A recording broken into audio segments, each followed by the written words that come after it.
Ghosts appear in many forms. We can see them. What was that? We can hear them. I am not afraid. And sometimes we can even feel them.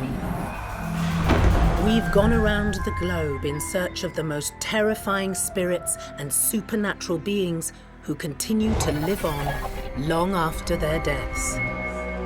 On World's Scariest Hauntings, anything can happen. Because you never know who's watching when the lights go out. What the hell was that? In this episode, a 17th century house in the woods that gives many visitors the creeps. Everyone's a bit nervous when they first come to Plas Teg because it's such a dark, cold building. It does create fear in people's minds. The spirits of one wealthy family terrorise anyone who dare enter. I felt there was something in the corner of the room. As I pointed my camera, there was a loud bang and candles were thrown off the table. Ghost hunters have been physically attacked. This thing, entity, spirit, whatever you want to call it, grabbed me in the throat and actually pinned me to the wall.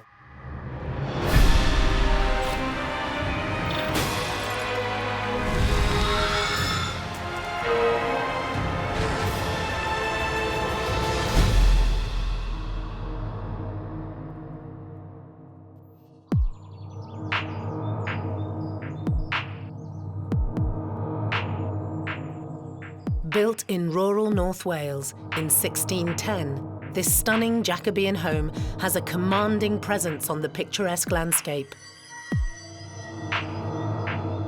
Plas Teg literally translates into English as fair mansion, but many of the spirits that reside here are more foul than fair.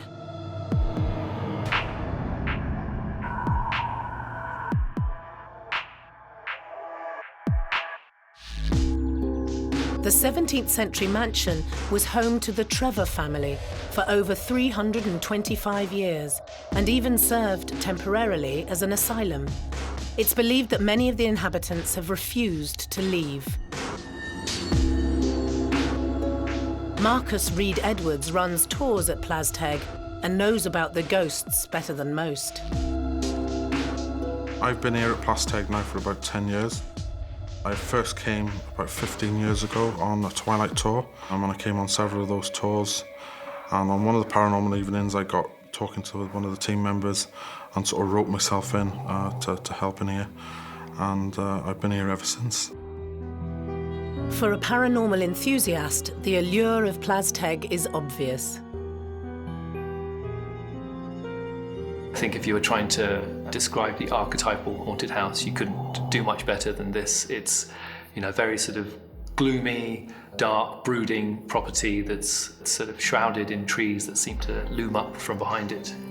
It has all the the hallmarks of the perfect haunted location.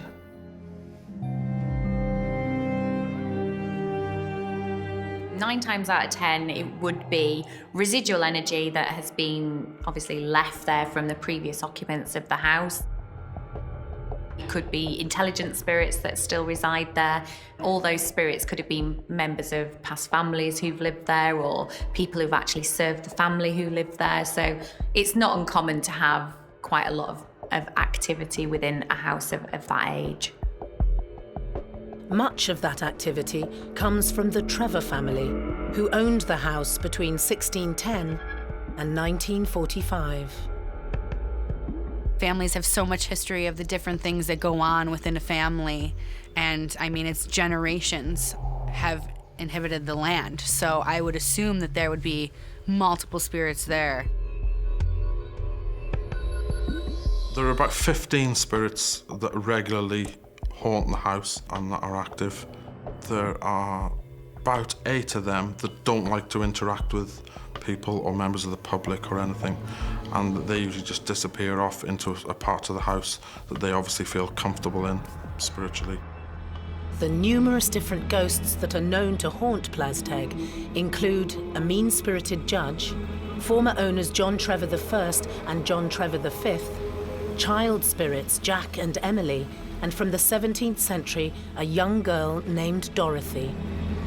The spirit of Dorothy Trevor has been seen on the roadside by Plas Teg. Now this is quite common because the spirits that are often murdered or died in tragic circumstances are repeating the same thing over and over again. It's likely that Dorothy's spirit is residual in nature, and many drivers have reported seeing apparitions running across the road or even driving past, and even on occasion hitchhiking and asking for a lift. The story of 16-year-old Dorothy, the daughter of family patriarch Sir John Trevor I, is a tragic one. She had been sort of promised to be married to another wealthy family's son, but she'd actually fallen in love with one of the local farmers' sons by the name of Isleworth. Isleworth and Dorothy decided that they were going to elope on her 16th birthday.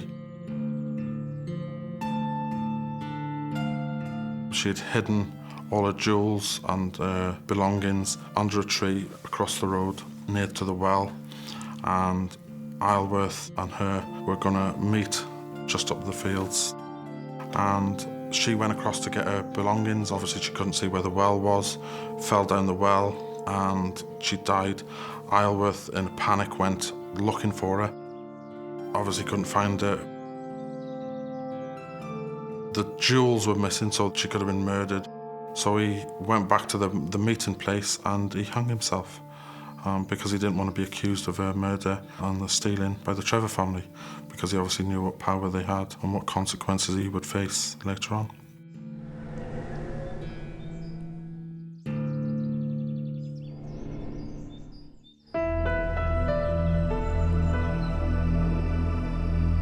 When anything happens, murders, things like that, when your life is tragically taken from you, you want to avenge your own death. That would be the explanation as to why she still haunts the well or the vicinity of the well, just in order for her murderer to be brought to justice.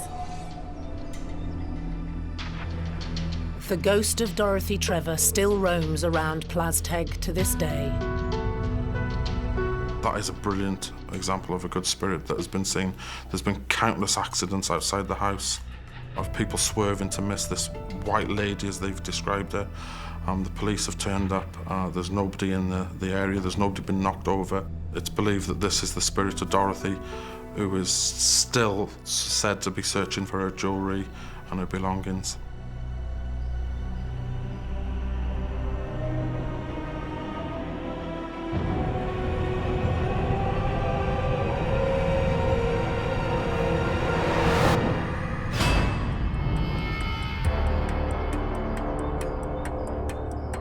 Plas Teg is a Grade 1 Jacobean mansion.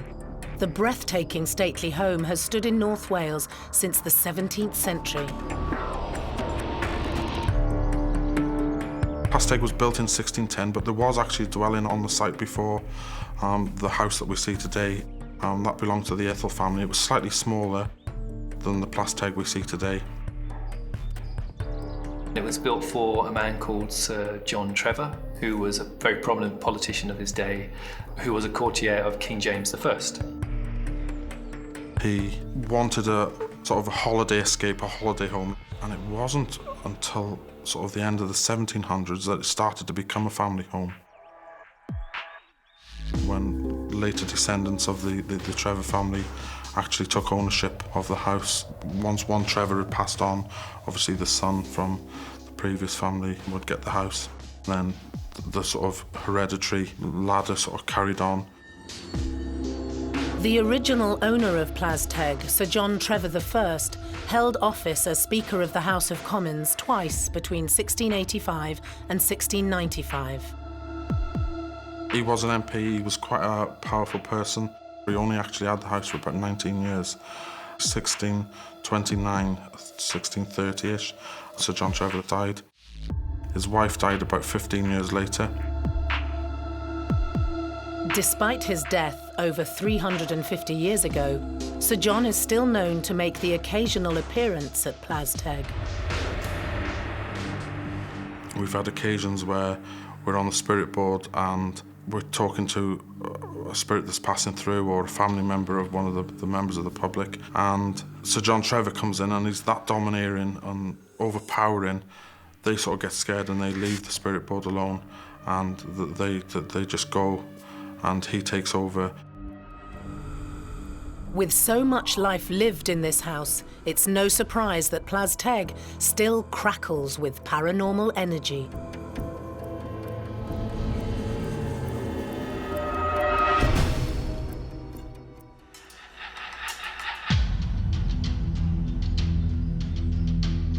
In Flintshire, North Wales, a 17th century house named Plas Teg dominates the landscape.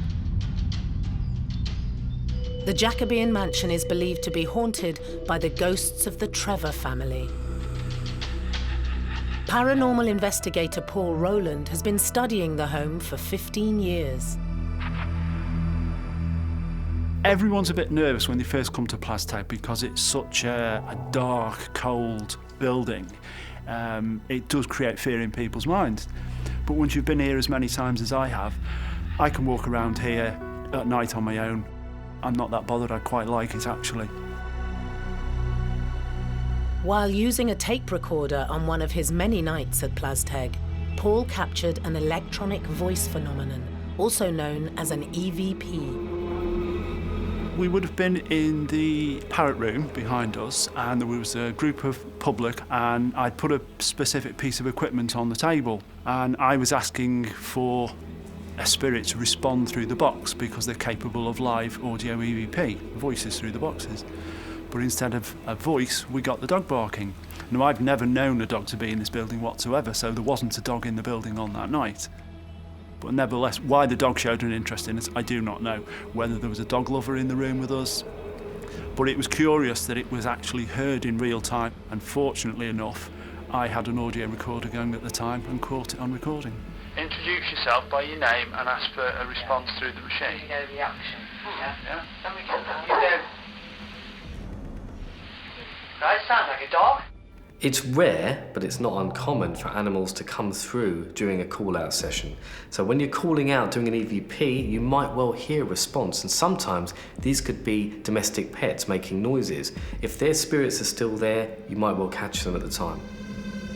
You do.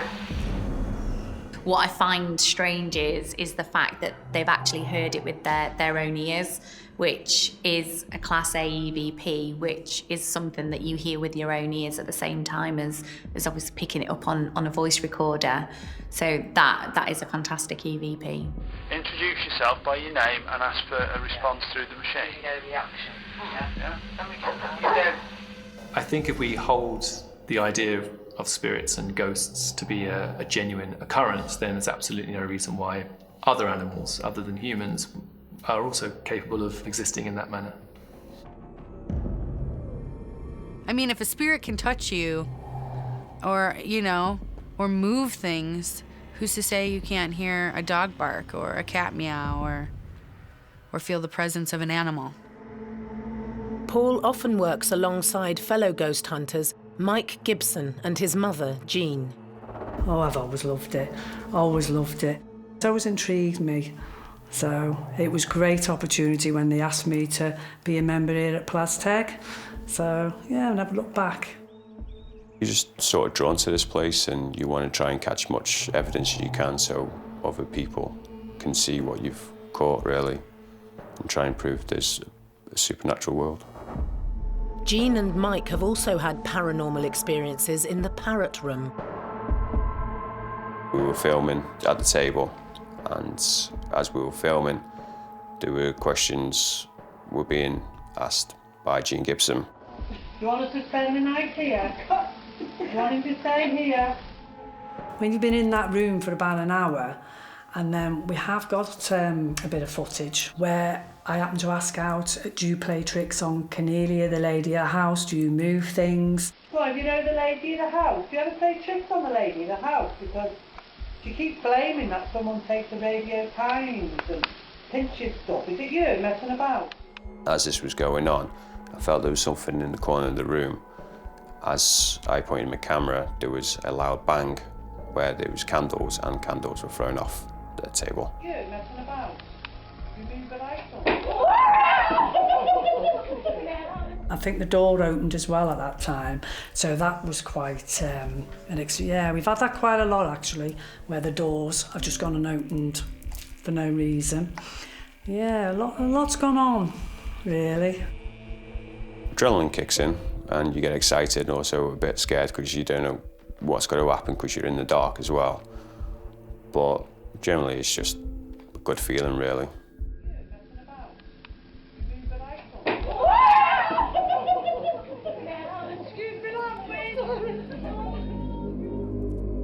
The supernatural happenings in the Parrot Room don't end there. In the window, occasionally a lady has been seen looking in from the outside of that window. Now, we're 3 floors up. There's no platform for anybody to stand on out there. There's no way anybody could fix that or anything. So we genuinely do think it's spiritual. We haven't got a clue. We're trying to work out what that is. There are 9 bedrooms at Plas Teg, which are kept in impeccable condition by current owner Cornelia Bailey. Many of the rooms experience unexplainable occurrences.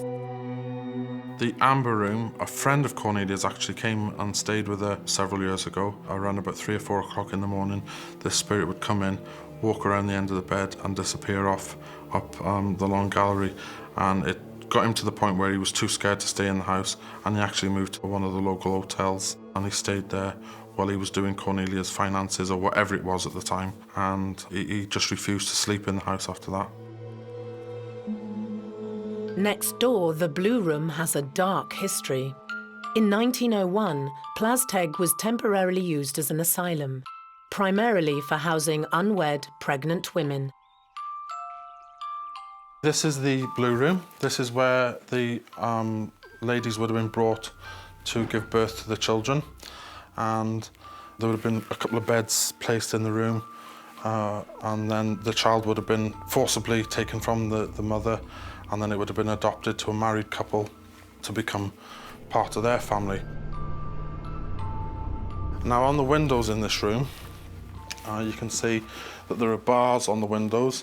This was to stop the mothers from passing the child to a waiting father below, probably in a makeshift basket made from sheets off the bed. And similarly, it was to stop her from committing suicide after the child was forcibly taken from her. It's no wonder that there's supernatural energy in the Blue Room. It usually affects the ladies in a group, and they get stomach pains and they feel sick, and they'll step back out of the room and come back in, and once they're out of the room they'll be perfectly fine, come back in, and the pains and the sickness will sort of start again. You imagine the actual emotional anxiety that they're going to go through. It would obviously have a massive effect on the energy levels that are absorbed within the fabric of the building, so it wouldn't be uncommon for them to actually still stick around.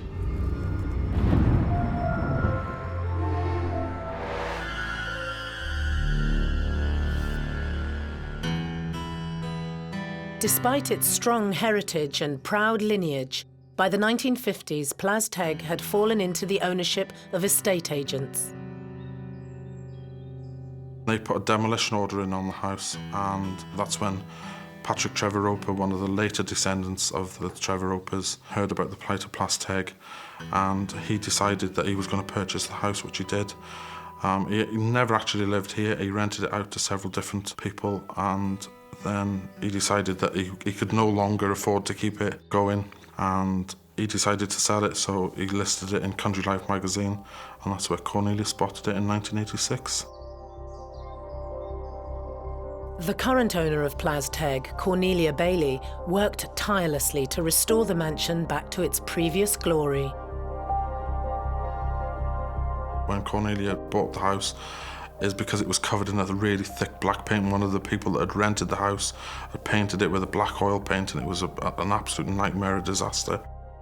And Cornelia spent 2 years with a penknife picking away at the paint to restore it. It's actually wood that comes from part of the Spanish Armada, and it's a spectacular, magnificent staircase.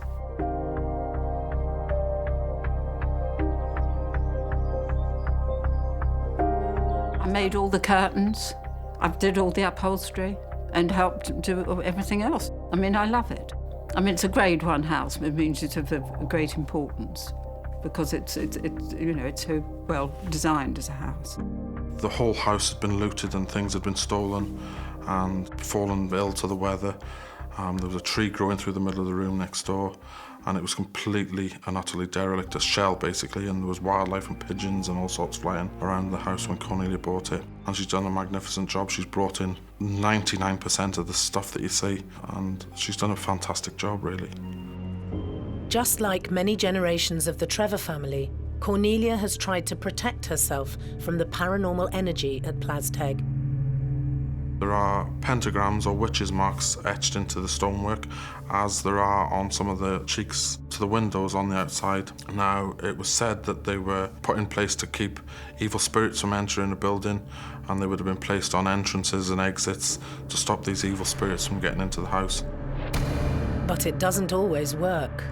One of the scariest things that's ever happened to me, during a paranormal night, we usually have a break about 11:30, and we came down, and I usually go outside for a bit of a breath of fresh air, have a coffee and whatever, and I put my cup of coffee onto the windowsill, and this thing, entity, spirit, whatever you want to call it, grabbed me in the throat and actually pinned me to the wall. And there were several people outside there that seen this and were quite sort of terrified, as was I, quite disturbed. It was at that point I thought, I'm completely crazy to even do this, so I'm going to pack it in. I'm not doing nothing with paranormal again. It did sort of freak me out for a short while. But then I thought, no, that's stupid of me because it's something I enjoy. The spirits obviously like interacting with us, and I wanted to come back for more. And Marcus is not alone. Many ghost hunters cannot wait to return to Plas Teg, all hoping to capture something truly incredible.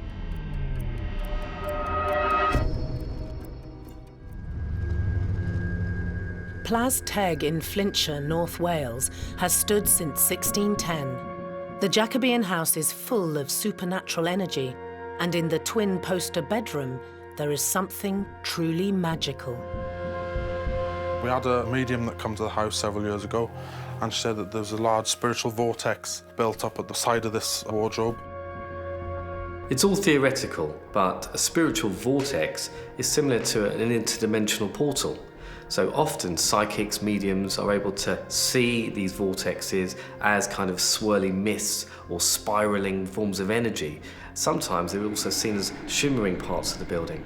A spiritual vortex is thought to be a kind of place of force or power that's created through the convergence of ley lines, which people believe are sort of channels of power or energy that aren't necessarily discernible to the eye. And so in the spiritual vortex you would get an area of heightened power, supposedly, that might be a gateway or a portal into another dimension, or enable people to become more sensitive to seeing spirits, that kind of thing. Are these vortexes the same as interdimensional jumps? Are spirits able to communicate with us by coming through these? Who knows? The spiritual vortex may be the reason why two child ghosts who predate the building have appeared in the twin bedroom. Jack and Emily weren't actually from Plas Teg. They were part of the Ethel family who lived in the previous house to Plas Teg, and they've obviously taken a like to the house, and their spiritual energies have stayed. We often hear ghost stories involving children as ghosts or spirits of children. And this is, I think, mainly due to the fact that the idea that a child would somehow be left alone, to sort of haunt an area, or that just the sheer fact that a child had died, prematurely, there's something very tragic about that. So it's often something that's very emotionally compelling as a story. Marcus has been fortunate enough to make contact with the spirit of Emily. I've encountered her on a couple of occasions. I've actually seen her. She was supposed to have been, or they were supposed to have been, murdered by their father, who smothered them in the bed. And obviously the spirits are still terrified of him. It was later discovered on several Ouija board sessions that we've done. It was the mother that had actually killed them, and the father took the blame.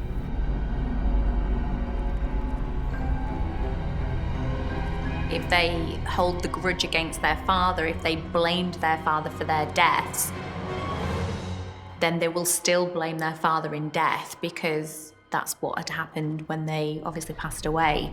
I think it was their mother who actually killed them, but they wouldn't have held any grudge against their mother because they would have always believed that it was their father who killed them.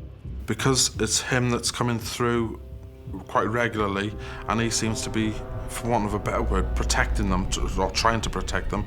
I think they don't quite know who to be scared of, whether it's the mother or the father, but they're basically scared of them both because he'd obviously covered up what the mother had done to protect her, and that's basically why I think that they are scared of him as well as her.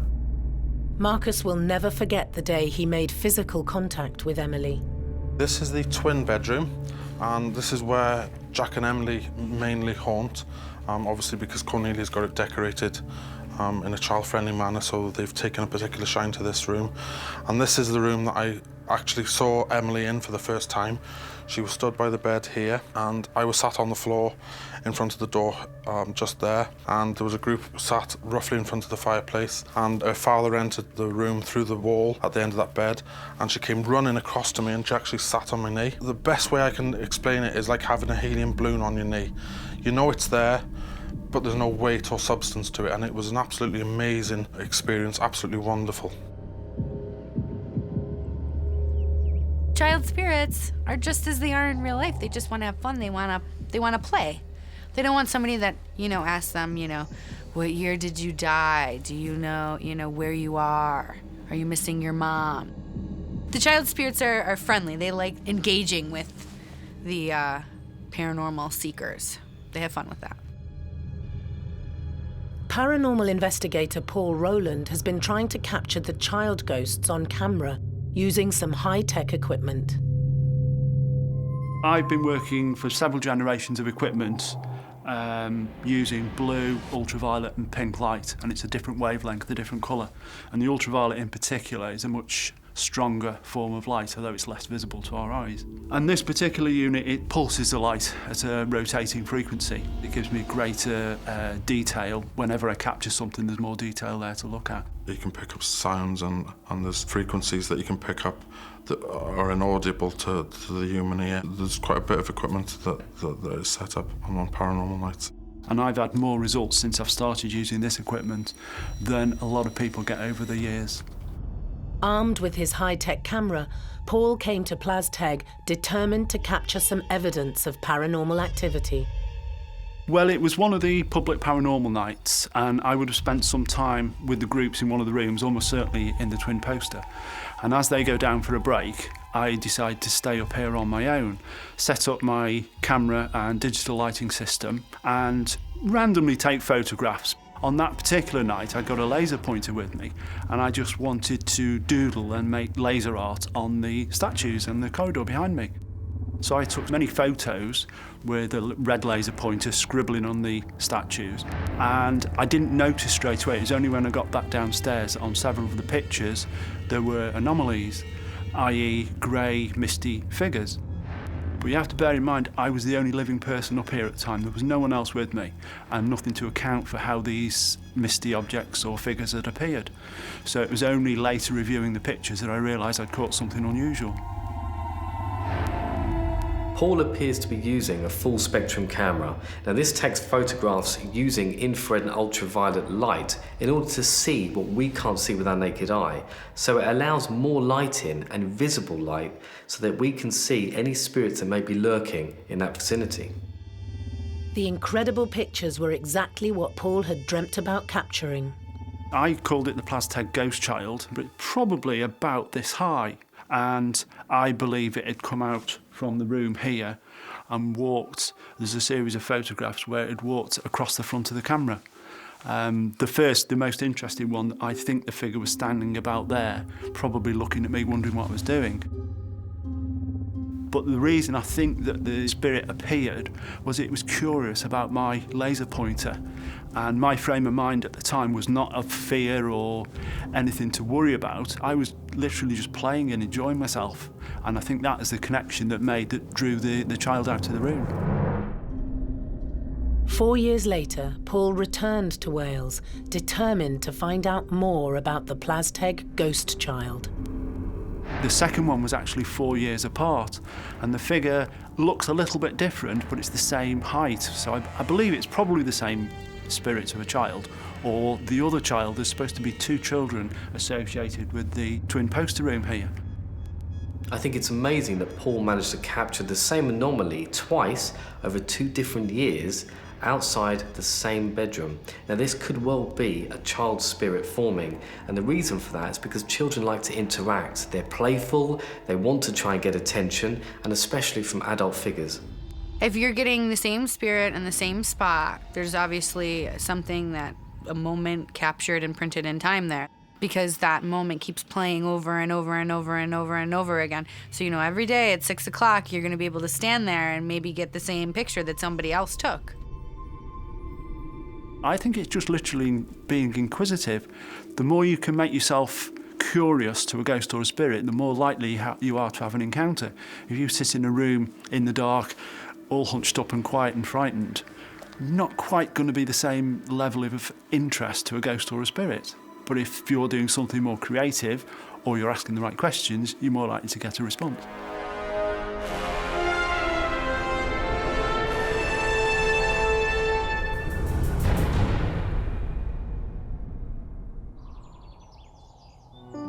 During the 17th century, Plas Teg was not just a family home.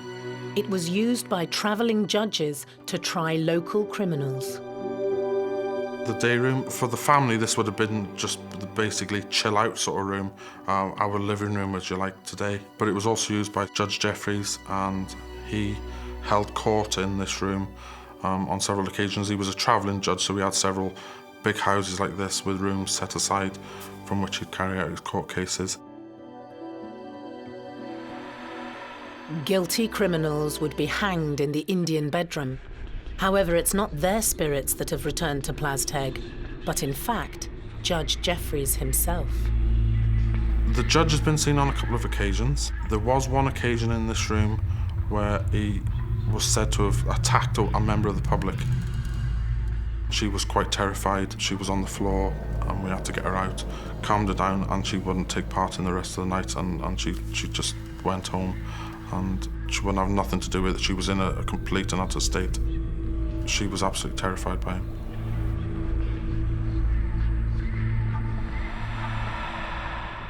Marcus has never actually seen the judge himself, but on one October night, he captured something truly unexplainable in the cottage on the grounds of Plas Teg. I wasn't aware of any spiritual activity next door, and it was last Halloween night I came down just to keep a check on Cornelia, really, and make sure that she was safe. And I went outside, just walking around the grounds till sort of midnight, and I was just taking photos with my phone, and took one through the cottage window, or took several actually, and in one of the photos there is a man sitting in the chair, and it's absolutely awesome because the photo that I'd taken previously, there was nothing at all in the chair.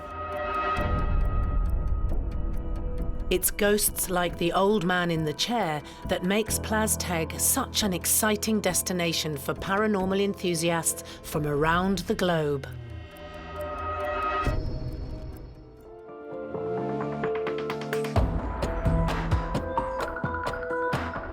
Built in 1610, Plas Teg in North Wales was commissioned by Sir John Trevor I. It was his great-great-grandson, Sir John Trevor V, who became the last direct descendant to live in the Jacobean mansion. He and his wife Elizabeth both died childless in 1742. There is quite a bit of bad energy about him, sort of thing. He had discovered his wife was having an affair. He then got quite nasty about that, and he became depressed. He started drinking heavily.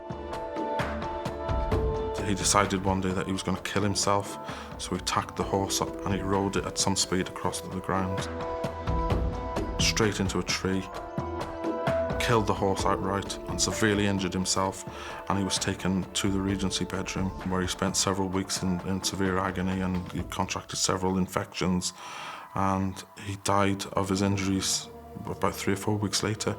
And that's why his residual energy is so strong. And we believe he's one of the more negative spirits in the house. The reported sightings of angry spirits is again a sort of common element of ghost stories or stories of hauntings. And this comes from what had happened to the person shortly before they died, or something that would have been related to the manner in which they died. If you die tragically and you have all this stuff on your mind and you are grief-stricken, that's not going to be you being calm and peaceful. You're not just going to cross over. There's some stuff that you have to work out before I believe you could get to that step. So I believe that's why he's very predominant on the land. But this story has a macabre twist. Before killing himself, Sir John Trevor V had murdered his wife Elizabeth in a fit of jealous rage. She was found in a pool of blood in this room, and it said that he actually had her murdered and got rid of because he got this depression and he got so low. And occasionally she will throw that mirror back against the wall in distaste of the people that come into the room. Now, it could be said that floorboards are moving the mirror, but we're moving the floorboards now, the mirror's not moving, and occasionally that mirror has come back on itself, which is absolutely impossible. Paranormal investigator Mike Gibson has experienced the mysterious moving mirror firsthand. When we come into the Regency bathroom, we was with a member of the public, and we could hear a running tap over near the sink. So I get up to have a look if the sink was running, and it was. And I called out and said, if any spirits in here, if you don't want us in here, could you make yourself known? As I said that, this mirror here slammed forward and then slammed back, proper aggressively. And as it did that, we got up and left the room. Mike is certain that it was Elizabeth, the wife of Sir John Trevor V. I think he was quite an aggressive spirit when he comes through, and he is quite strong in that room. And I think his wife haunts this bathroom, and I think that's where the connection of she doesn't like men being in here. And I think that's why we got an aggressive reaction, really. Spirits do hold grudges. There are accounts and reports worldwide of vengeful spirits, those spirits that are trying to get revenge on the person that's living. And that might be because they were murdered, they were persecuted, they were bullied in their lifetime. And these spirits are there set on causing harm and suffering to those that are still living.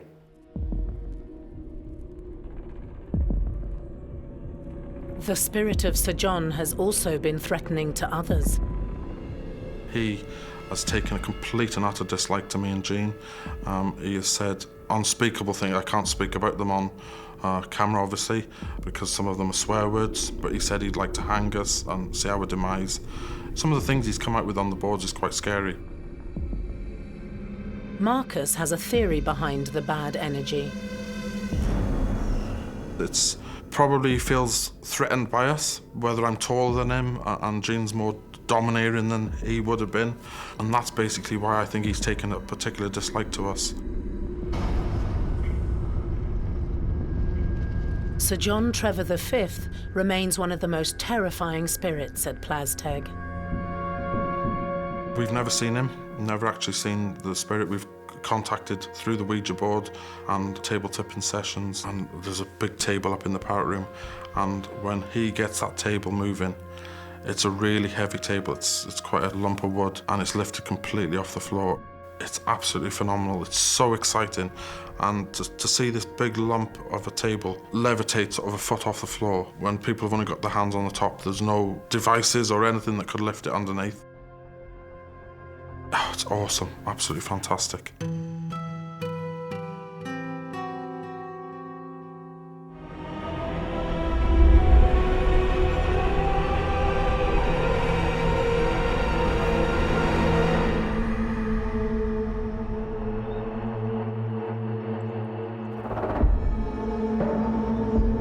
Ghost hunter Jean Gibson has been co-hosting Paranormal Evenings at Plas Teg for 7 years. She has borne witness to many of the spirits that have appeared in the 17th century mansion. To be honest, the time I feel scared is when I'm on my own. I'm okay when I'm with the public because I've got to try and be brave, but it doesn't always happen. But when I have to go back into the room to get the equipment, like the spirit boards or things like that, you just got that horrible eerie feeling that they're just watching you and you just want to get out that room. Or you can see like a dark shadow. So you think, was it or wasn't it? You know, is your imagination getting the better of you? It can be quite eerie. On the Jacobean staircase at Plas Teg, Jean saw something that took her breath away. The one that most particularly sticks in my mind is when I saw a lady walking up on this stair. Now, we never saw this lady again. She wasn't with the group. She wasn't anyone visiting Cornelia, so who was she? You know, and a few people have said they've sighted a lady they'll describe as Spanish. She did have lovely black hair. I would say that the woman on the staircase would still be there from whatever happened to her. That's keeping her there, whether she fell, whether she was murdered, whether her body was never found, whether it was a place she loved. But there's many different reasons why a spirit would stay at a place. It was a case of just looking, and because to me, she was just like looking at you know, she was solid. So I sort of just looked, never thought anything of it.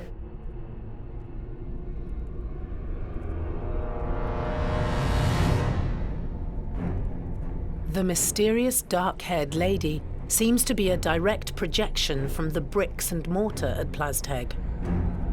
Now, nobody knows who she is or why she's there, and she doesn't seem to interact with anybody. There are two different types of spirits, intelligent and residual. But these intelligent spirits are actual spirits that are able to interact and communicate with the living, whereas a residual energy is more like an echo of the past, a playback of past events. It's likely that she's a residual energy. She's a ghost that is there because she's attached to the building. It might well be a member of the Trevor family. Jean will never forget seeing this fascinating apparition. I wasn't scared because, to me, I just sort of looked, saw this nice young lady walking up the stairs. Part of me now just wish, oh, if I could go back now, I'd love to have followed her because we never saw her again. Is it the same lady that other people have seen? It's a bit of a mystery.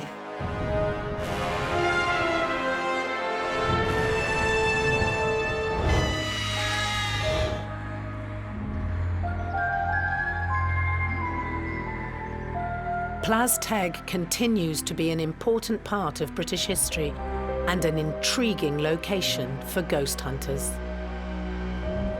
Every time I come, it's like the first time I'm coming. Just the unique atmosphere. It's not like a National Trust building or another house that's open to the public. It's not roped off. It's access all areas basically. It's just so unique. I would say about 90% of the people that come here get the feeling. The Plas Teg feeling, I call it, and it's that sort of butterflies in the stomach and that excitement, and it's really exciting.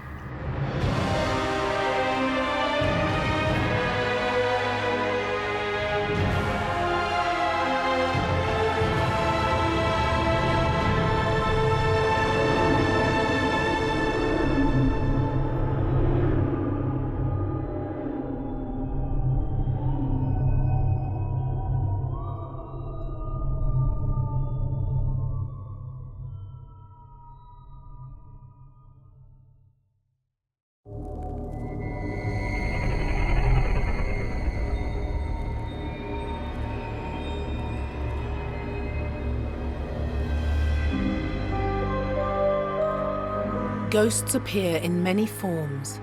We can see them. What was that? We can hear them. I am not afraid. And sometimes we can even feel them. We've gone around the globe in search of the most terrifying spirits and supernatural beings who continue to live on long after their deaths. On World's Scariest Hauntings, anything can happen. Because you never know who's watching when the lights go out. In this episode, an 18th century prison that housed some of Britain's most notorious criminals. Bodmin Jail is synonymous with death because of all the unsavoury characters that were banged up in this penal institute. The spirits of men, women and children still walk the deathly corridors. For about 20 minutes, I'd been holding this child's hand, only to realise that obviously at 1 o'clock in the morning there wouldn't be a child in the jail, and not living anyway. And should you come face to face with one, you'd better run. And it specifically said, get out. And at that time, all the hairs stood up on the back of my neck, and that sense that you feel that something isn't right came over me.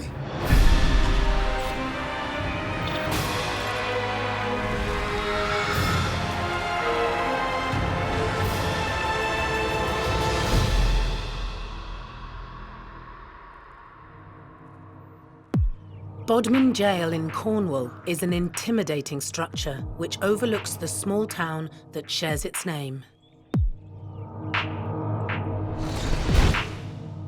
Built in 1779, the prison has housed many notorious criminals, some of whom were put to death right here in the grounds.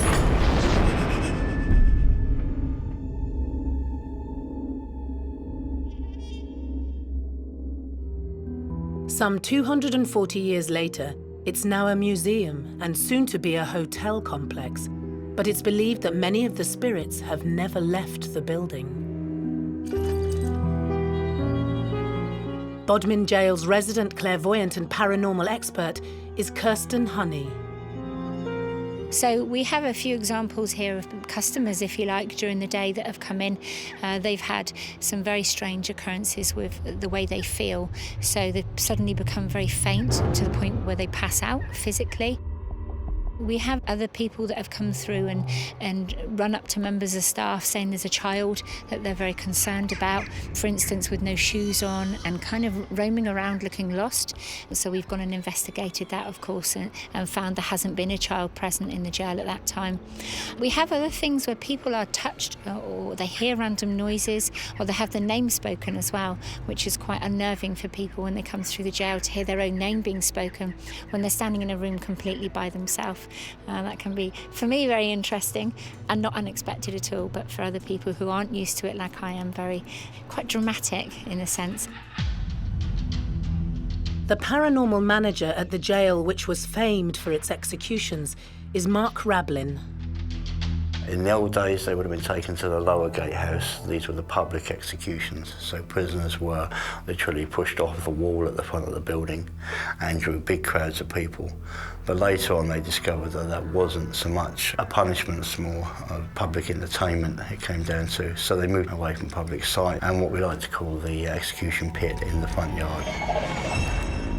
Prisoners were taken from there onto the trapdoors, a hood and a loose, and then dropped. So, all over very quickly. £1,000 force across the back of the neck. Mark started working here 13 years ago. When I first came here, I mean, it was literally, I just had my first heart attack. I couldn't drive my articulated lorry anymore. And I saw a night here at the jail, and I thought, that'd be fun, I'll go and have a look. Didn't expect much. I experienced 3 different things in one night, and that kind of got me thinking, which literally changed the entire life. I mean, when you see a shadow of somebody run down the wall when there was nobody there, or you get pushed off a wall and then you have a pebble thrown at you across the floor, that kind of focused me a little bit. And I thought, well, I went off and studied up and took over. So I've experienced full manifestations walking past me. I've witnessed things move, touch sensations being pushed, loads of stuff over time. The thing that keeps you here, because there's lots more still, I think this building's got a lot more to give yet. Just inside the prison gates, a spirit has been captured on camera. In this area, we were doing our own after dark event here, and a couple had come out and taken some selfies in this area. What they captured from there was actually a picture of a lady stood behind them. These were once living humans, living people, not something like a non-human entity or just a random energy that would be defined in some areas of the jail. The photograph is a stunning example of the paranormal energy that exists at the jail. Full manifestations, partial manifestations, particularly caught on camera or on photographs, are actually quite a rare phenomena. We're very lucky if we see them with our own eyes, but to actually capture something that amazing is an incredible thing indeed. A full-bodied manifestation of any figure or any entity is rare. You'll often see the person transparently or as clearly as you and I. They can be solid figures, they can also communicate and look at you and interact with you. And they're also deemed as intelligent spirits or intelligent hauntings.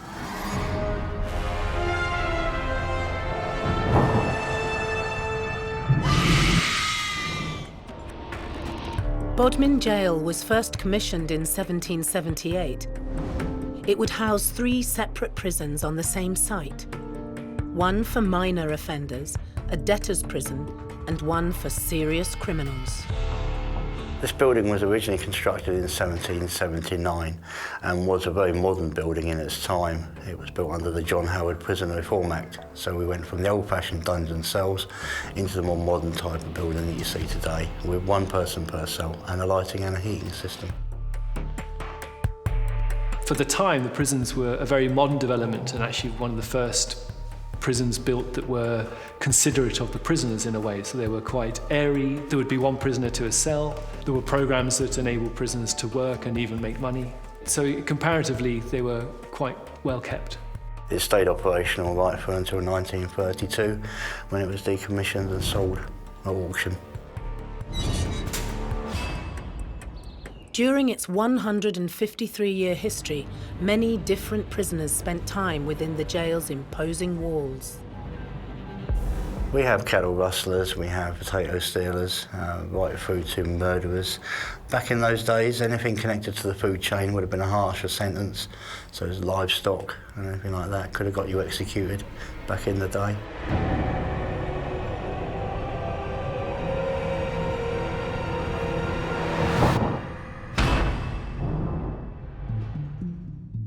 This extraordinary jail in the southwest of England has a dark history.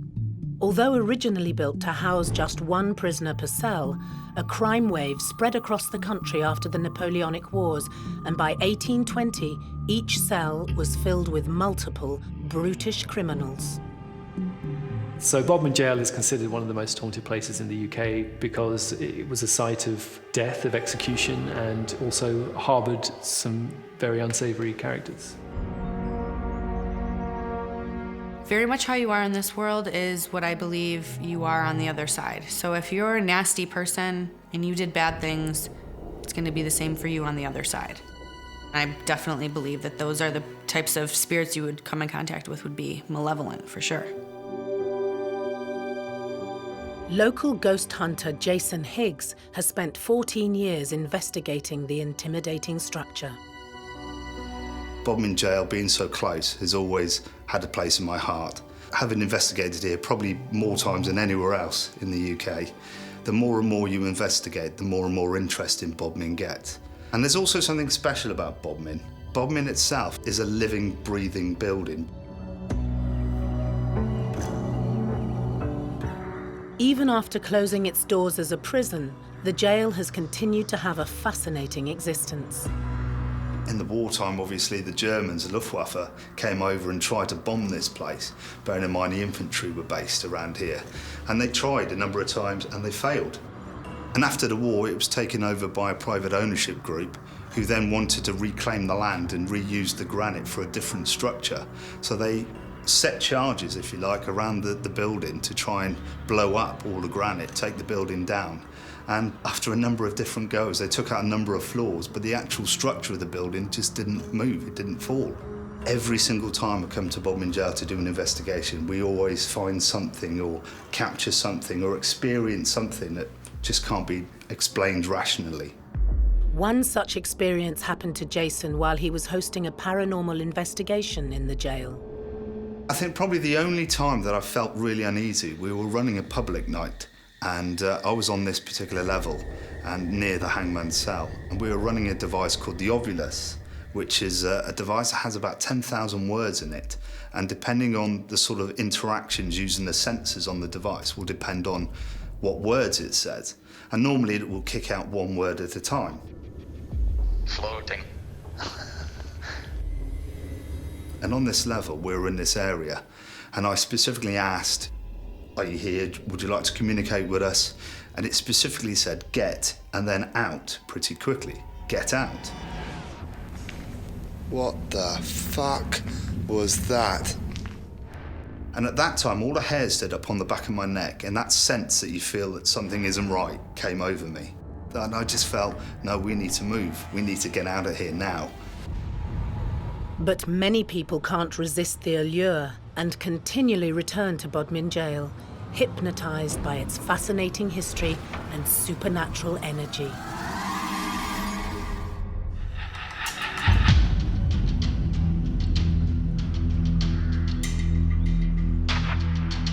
Between 1779 and 1932, Bodmin Jail housed thousands of criminals in its dark and oppressive cells. But not all the prisoners were adults. Many children served time here for petty crimes. And although they've long since passed, their impish spirits have remained. I've been here nearly 3 years, and I have had many, many experiences. Some of the more profound ones for me are one being a child. I stood in what we used to call the long room at the time, and I was listening to Mark doing his energy workshop. And it wasn't until the torches came on and light resumed, as it were, that I actually realised I'd been holding onto a little girl's hand. So for about 20 minutes, I'd been holding this child's hand, only to realise that obviously at 1 o'clock in the morning there wouldn't be a child in the jail present, not living anyway. Paranormal investigator Sally Mason has hosted many ghost hunts at the jail. So many emotions. We have had guests cry, and they don't even know why they're crying, and they get very upset, and they'll say, "I don't understand why I'm crying, I don't feel that I'm upset," and the tears are rolling down their face. And Sally too has felt the presence of the juvenile detainees. There seems to be children here in what we used to call the long room, and they make themselves known in orbs, shadow figures. They will approach people. They play with the equipment that we used to bring, and we used to bring toys and old Victorian dolls, and all of our equipment used to react off it as well. We've done table tipping here and sang nursery rhymes at the same time. When you ask them to do something like turn a torch on or off, they tend to do it on command. And you know it's the children because you can hear sometimes laughing. But these playful young spirits may not be as innocent as they seem. Not all children are children. If you are a religious type person, they do say that the non-human entities or demons are here to trick mankind. And it's very much what this energy does. It tricks mankind. So non-human entities can form in many different ways. They can initially latch onto a sensory perception of somebody's energy and build on that. They usually stick to one kind of energy themselves, so they don't change. They can be false. They can make you believe something other than what you're actually experiencing, and they can turn very quickly. Despite closing in the early 1930s, many dark spirits still remain locked away in the prison. Bodmin Jail has, a reputation as being a sort of a place of death in many ways, since it was used for quite a few executions. Some of the prisoners that were kept there had themselves committed murder and were frequently from desperate, difficult backgrounds. There wasn't a pleasant atmosphere to the place when it was in use. And I think, a lot of people think that something of that atmosphere has remained. In this jail here, this type of energy is a manifestation of all the trauma, the pain, the suffering. Basically, it draws energy. So we can't disperse it. You'll find that on this level here, this will be as high as that energy rises.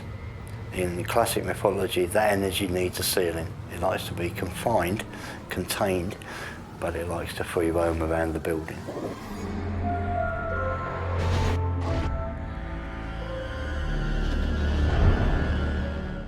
It's no surprise that some of the spirits trapped inside Bodmin jail are known to be malevolent.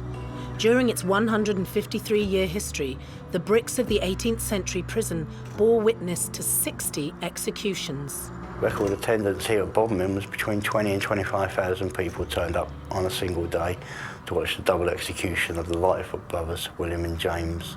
They'd murdered a local merchant called Mr. Norway, who was very popular in the town, and it drew a big crowd, that one. It was a double execution as well, so more spectacular than just one person.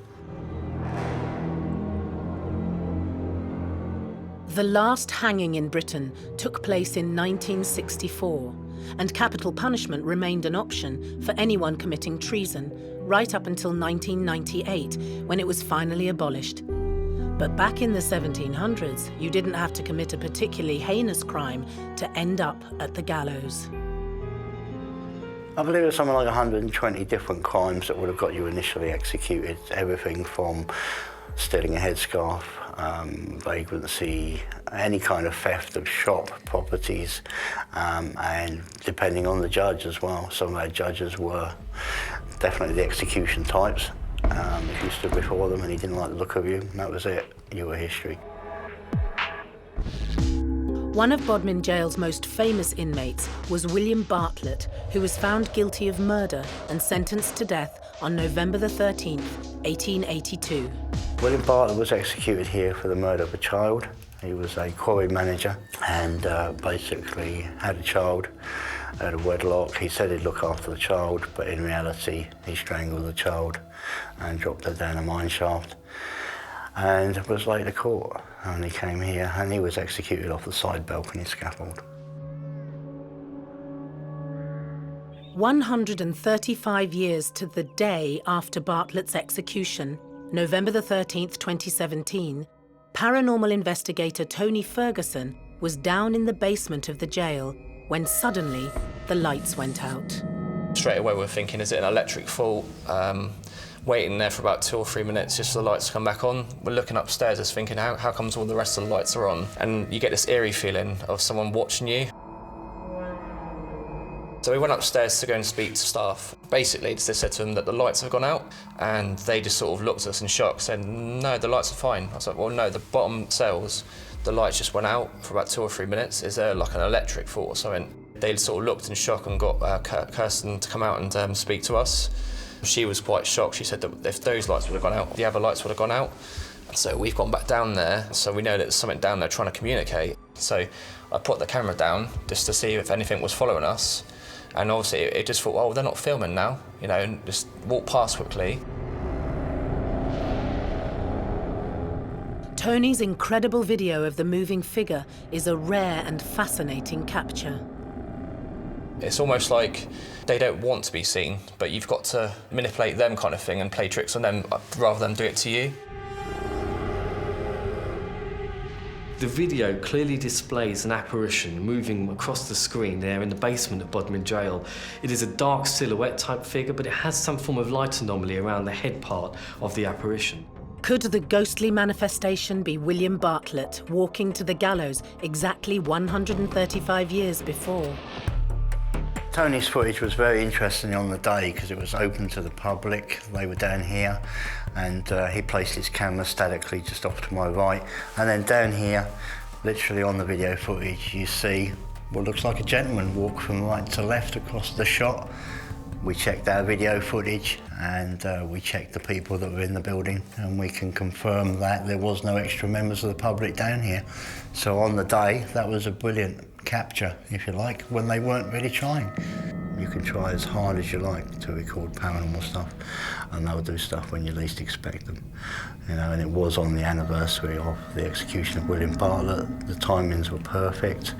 We're not saying it was William Bartlett, but potentially it could have been him, it could have been a priest, it could have been a member of staff, but they were certainly down here heading in the right direction, and a full manifestation.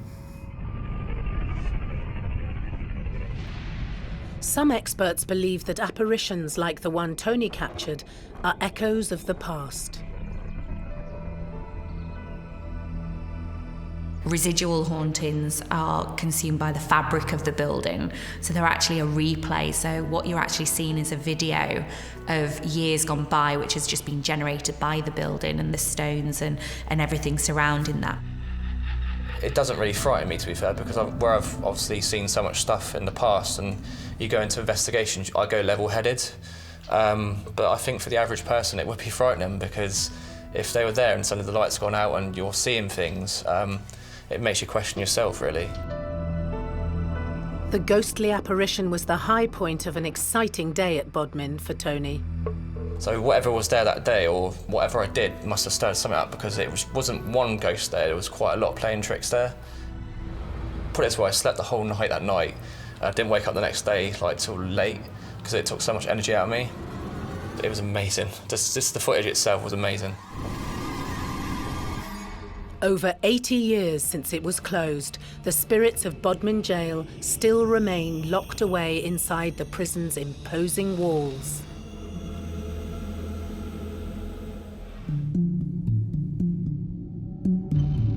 Built in 1779, Bodmin Jail in the county of Cornwall used to house thousands of dangerous criminals during its 153-year history.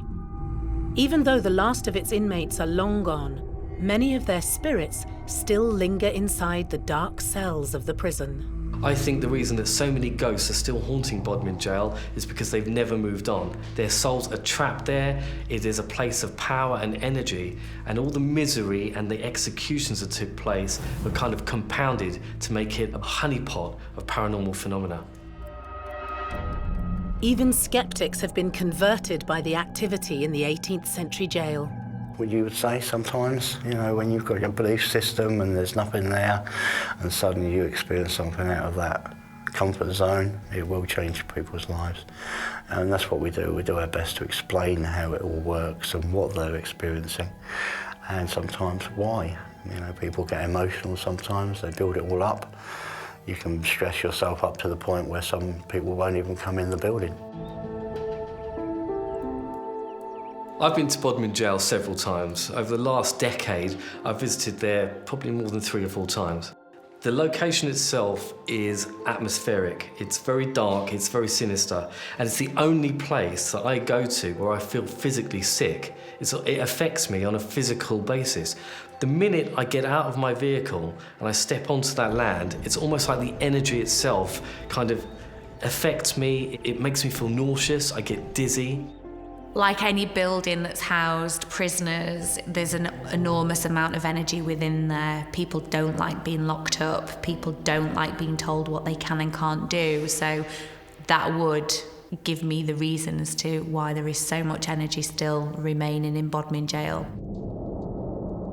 Paranormal manager Mark and clairvoyant Kirsten concentrate on different branches of the supernatural, but share many of the same experiences.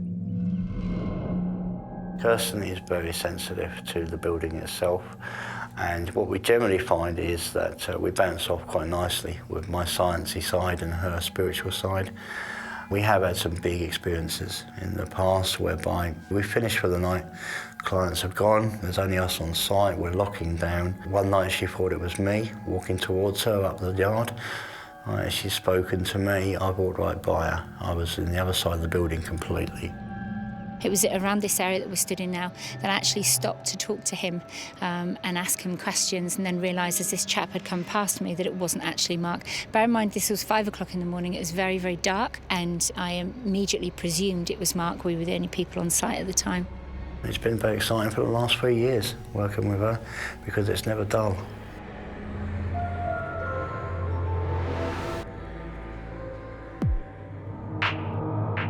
Local ghost hunter Jason Higgs was filming in the jail's naval wing when he captured an unexplainable paranormal experience that shook him to the core.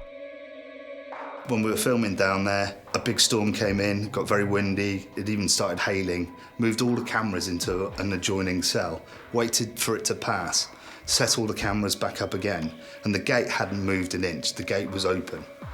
And earlier on that evening, I said, you know, if there's something here, please can you shut the gate? It'd be great if you could walk into this area and maybe shut that door. And while I was setting up for the filming for the second time, I asked a question. I'm talking to camera, just saying about what I was going to do that evening, and realising next door the camera was capturing the gate shutting on its own. And we've got footage of the gate, and it shuts slightly, stops, shuts slightly again, stops, opens a bit more, and then shuts again. And I don't know to this day what has caused that gate to do that. Because the wind had stopped at this point, the hail had moved on, it was a clear evening, but something had shut that gate. Some spirits are able to harness a great amount of energy, so they can touch you, they can throw things, they can move things. I would call a higher energy a spirit more than a poltergeist. That's how I would describe it. So you're dealing with high energy, walking into a room and you feel a sensation or an emotion comes over you. Temperature has dropped massively. That's being around a spirit that has high energy. The physics-defying gate left Jason and many others wary of the unexplainable activity inside Bodmin jail.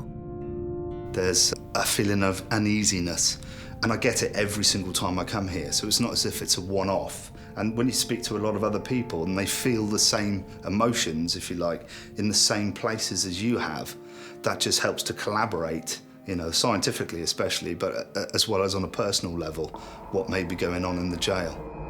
Paranormal expert and medium Joe Lockwood has also experienced the power that resides within the walls of the jail. I actually went there with my family, and walking around, I was quickly made aware that there was a presence of a man. Now, the only way that I can describe this is that he was watching and following everywhere we went, and my little girl actually turned around and said, "Mummy, I can see a man." And I said, "What do you mean?" She said, "There's a man just at the side of us." I already knew he was there, but I didn't want to scare the children. And she said to me, "He keeps on following us." And sure enough, he was following us. The only way I can describe him is his presence is quite authoritarian, if I can say that. He is quite oppressive, you know, the feelings of being watched quite sternly, you know, as if it's a watchful eye on you. I think that's the only way to describe him.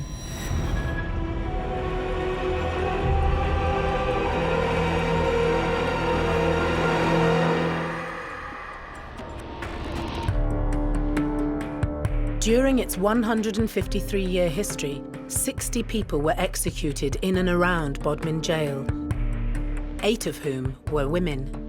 One of the most notorious hangings took place in 1878, the execution of 28-year-old mother of 2, Selina Wadge.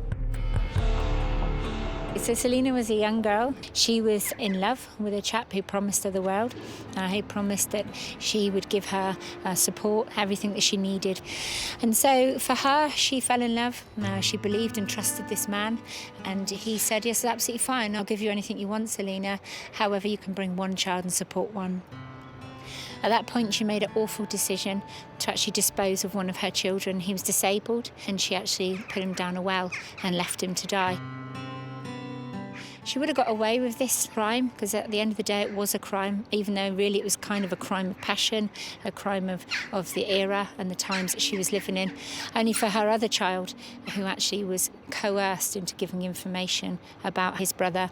This ended up and resulted in him telling the truth by literally bursting out with, "You put the baby down the well." She was consequently arrested and handed over to Bodmin jail for execution. Ghost hunter Sally Mason is more than aware of Selina. I know that she's an energy here that many, many people do, I suppose, see and feel and pick up on. She makes herself known to pregnant women, people with children throughout the day.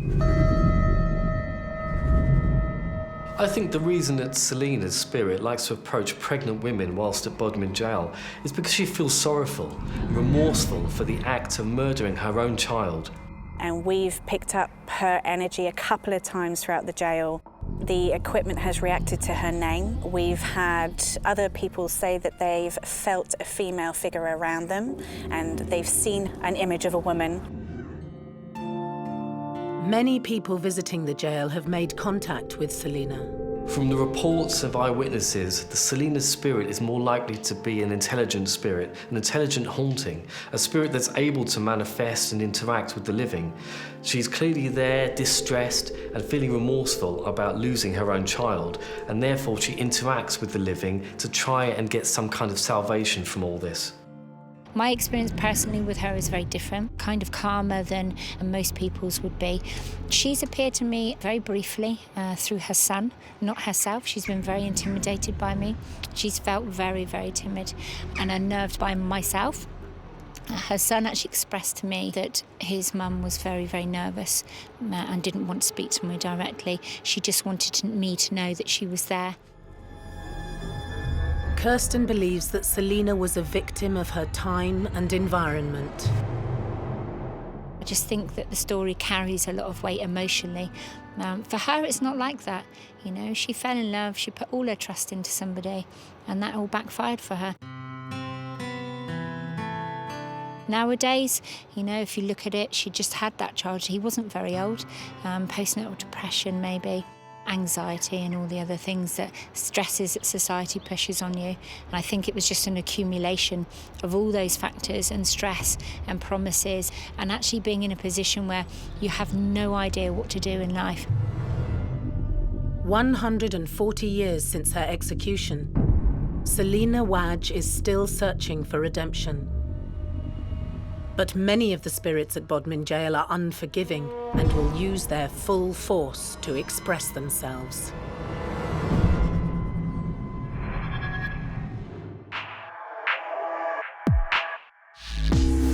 The small civil parish of Bodmin has been overlooked by its famous jail for centuries.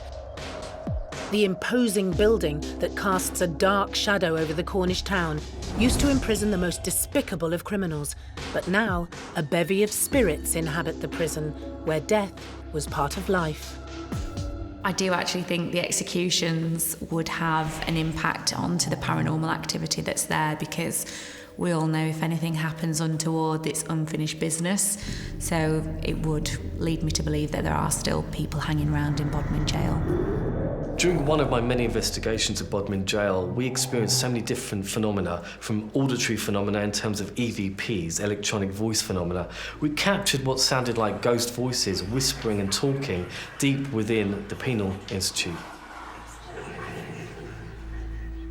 On a separate occasion, myself and my team were investigating in the areas where the cells were, and we captured what appears to be electricity, lightning shooting up one of the wooden railings. And this is a common phenomenon that's been experienced by many different people that have visited this location, and that electrical energy seems to be quite prevalent at this location. Paranormal investigator Sally Mason has experienced this energy firsthand. I think it was towards the end of last year, there was an electrical storm here. And just after the storm, there was a new energy that was quite strong and quite frightening for a few of our guests. They had some really profound experiences there. After the storm had passed, Sally and her fellow enthusiasts captured a spectacular light display. We were taking some pictures around the whole of the jail, and we got some amazing images of orbs. So not just one or two here and there, which is your regular. There were so many of them. So there was all sorts of energy moving around the jail, different colours. Some were lighter than others, some were brighter than others. So that was exciting for us. So we spoke about Selina Wade. It was Alex, that was my husband, that was talking about it. As he was talking about her outside the cell that she was in before she got executed, there is an image of an orb that comes and moves, very, very small, but quite bright, as he's talking about her. It's quite distinctive. This orb seems to move in and out and has its own kind of energy signature and flow of movement. But the electrical storm may well have kind of incited this phenomenon to take place. It might have charged the environment and given those spirits some of the energy required to move around in the video. The cool thing that I found about the video was a lot of things that people say when they see orbs is it's dust. It's dust, you're in an old place. Obviously, you're gonna pick up these little things that look like orbs, but they like glowed. You could tell the difference from what you were seeing from dust to an orb, which I thought was really a very, very cool capture. Orbs are believed to be the early manifestations of a spirit. Sally's husband, Alex, was there on the night that they appeared so vividly. I believe it's a way of them trying to show themselves. It's the most basic form to make in nature. You have all planets around, bubbles around. It's just the most basic form of consciousness, I believe. Alex remembers his first visit to the 18th century prison. Bodmin jail is the place that all ghost hunters really want to get into. We heard about the reputation years ago, and Sally knew a friend who came here, and so we decided to jump on and get in here. So we were desperate to get into this old building. It's a dream to be here, really. During one of the team's regular investigations, Alex experienced the full force of Bodmin jail's energy for himself. That was about 1 o'clock in the morning. Everyone was downstairs in the long room, and I just had this exciting feeling to grab a few bits of equipment and head to the top floor on my own. I'd never gone off on my own in this place before, so I thought this would be a good opportunity for me to do it. So I grabbed a few bits of equipment, headed upstairs, and I could hear footsteps coming up the stairwell. I was calling out down the hallway, saying, "Is anybody there? Hello?" And then, without warning, there was a big bang over my shoulder. So in the footage, you'll see me jump before the camera actually falls. I haven't got a clue what hit it, but it absolutely terrified me as I turned around, put my light on, and the camera and the reel, all the wiring was on the floor. This video footage is interesting. It clearly shows somebody responding to auditory phenomena, footsteps seemingly coming up the stairs. Whether or not the spirit was trying to kind of play a trick or show itself, we don't know. But the other phenomena that takes place is, again, light phenomena, spirit orbs that seem to fly past on the video. This could well be dust, and it could just be coincidental that it happened at the time of this unexplained footsteps. But the camera falling off at the exact same time could be significant. Maybe the spirit was in the room and in the area and tried well to get the attention of the investigator by throwing that camera to the floor. I mean, I would definitely jump. I mean, as a paranormal investigator, you try not to get too shaken up because you're going in there to investigate spirits and debunk. But yeah, when you're asking for communication, I mean, spirits aren't a circus act, so they don't just perform when you're like, show me you're here, knock on the door. They're like, okay, no, how about not? So when they do, it scares you and then it's exciting. So I bet you he had a whole bunch of adrenaline surging through his body at that moment. I wouldn't lie, I was actually terrified. On my own, 4 floors above everyone else, I was absolutely terrified. The first thing I did was to straighten up the camera and headed straight back downstairs again.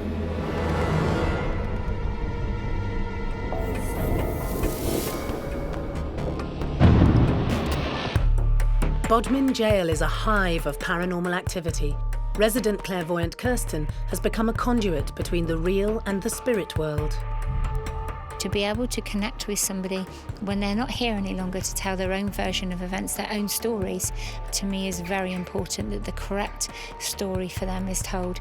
And the people that they actually were, because everyone knows the people, the prisoners here, for the crimes they committed. They didn't actually know the people they were and how they became to be in this jail and how their crime came to be in the first place. And I think that's missed a lot. People take things at face value. They killed a child or they robbed somebody, but what brought them to that in the first place is really important to me, to know their history as well. If you think of human beings, pretty much the spiritual world is the same. So really you're dealing with the energetic imprint of a person from a moment in time. So you get the warder types, which can be quite aggressive. We're in a prison, so not everybody was light and fluffy in here. So we end up with a whole mixture of personalities, should we say. With so much activity in the air, it's no wonder that Mark has seen a number of unexplainable events in the corridors of the infamous jail. So we have many reported things in the building itself. One of the most interesting would be probably the footsteps on the stairs. Electronic voice phenomena will pick up these, and you often hear people, footsteps running about. We get lots of movement, lots of people being shoved, pushed, moved around as they stand still even in the building itself. But this level down here, technically we're under the middle of the building itself, and probably the most exciting bit for me is this is where I saw my first ever full manifestation in the building. It was a night that Mark would never forget. I just stood here in the corridor talking to somebody about the weather, and then suddenly we watched as a gentleman, or the shape of a gentleman, walked from this corridor here, straight past us and straight down the other corridor. And it's interesting because this is one of our original doors here from Bodmin Jail. We put it here temporarily whilst we work on the hotel next door. So this guy walks through, the temperature dropped, all the hairs went up as you'd expect, what we call the adrenaline system kicked in, or the flight response. There was a crackling in the atmosphere. It was quite interesting, you could hear it. It went darker, and then it came back up to normal darkness. I was buzzing, really excited, because ultimately that's what people come for, to see a full manifestation. And it was one of many, but that was my first one. And they say you never forget your first full manifestation, and that's true. This guy was excellent. He was grey, perfectly shaped, walking straight past us.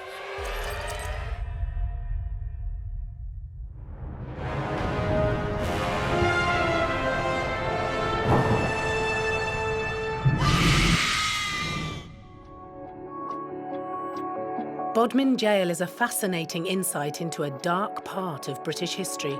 The deranged criminals that once inhabited these ominous cells have now been replaced with their otherworldly counterparts.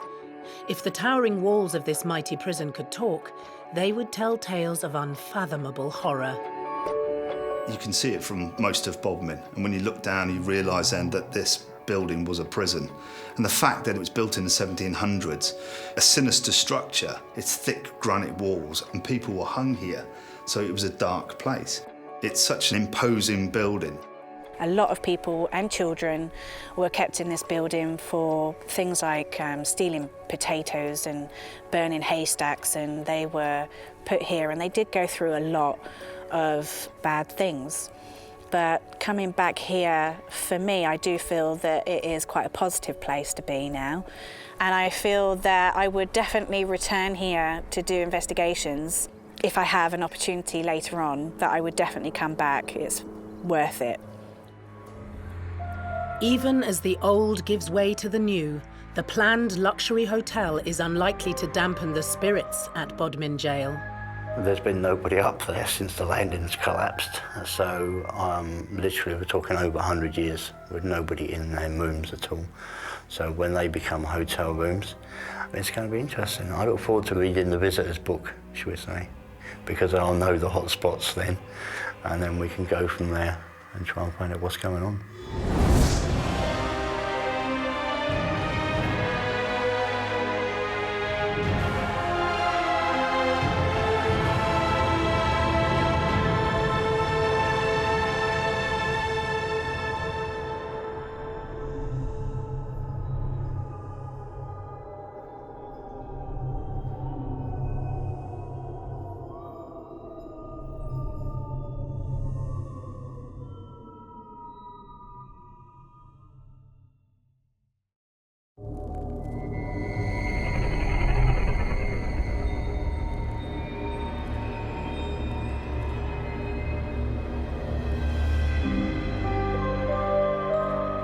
Ghosts appear in many forms. We can see them. What was that? We can hear them. I am not afraid. And sometimes we can even feel them. We've gone around the globe in search of the most terrifying spirits and supernatural beings who continue to live on long after their deaths. On World's Scariest Hauntings, anything can happen. Because you never know who's watching when the lights go out. What the hell was that? In this episode, a medieval English house built on top of an ancient pagan burial site. I think if you unearth human remains, ancient or not, you're gonna get angry spirits. Devil worshipping and human sacrifice have taken place within the four walls of this quaint-looking inn. You don't realise until you actually step foot in there just how horrible that place actually is. This is the unholiest of homes. The Bishop of Gloucester visited the Ram Inn to exorcise the spirits and was later quoted, "The Ram Inn was the most evil place that he had ever had the misfortune to visit."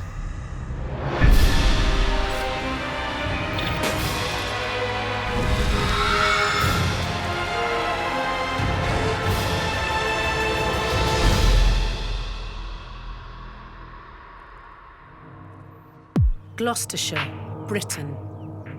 The small village of Watton-under-Edge lies within the Cotswolds, a scenic part of the country where people often come to enjoy the peace and serenity of the English countryside. But there is one building that looks a little out of the ordinary, an eyesore on the picturesque landscape.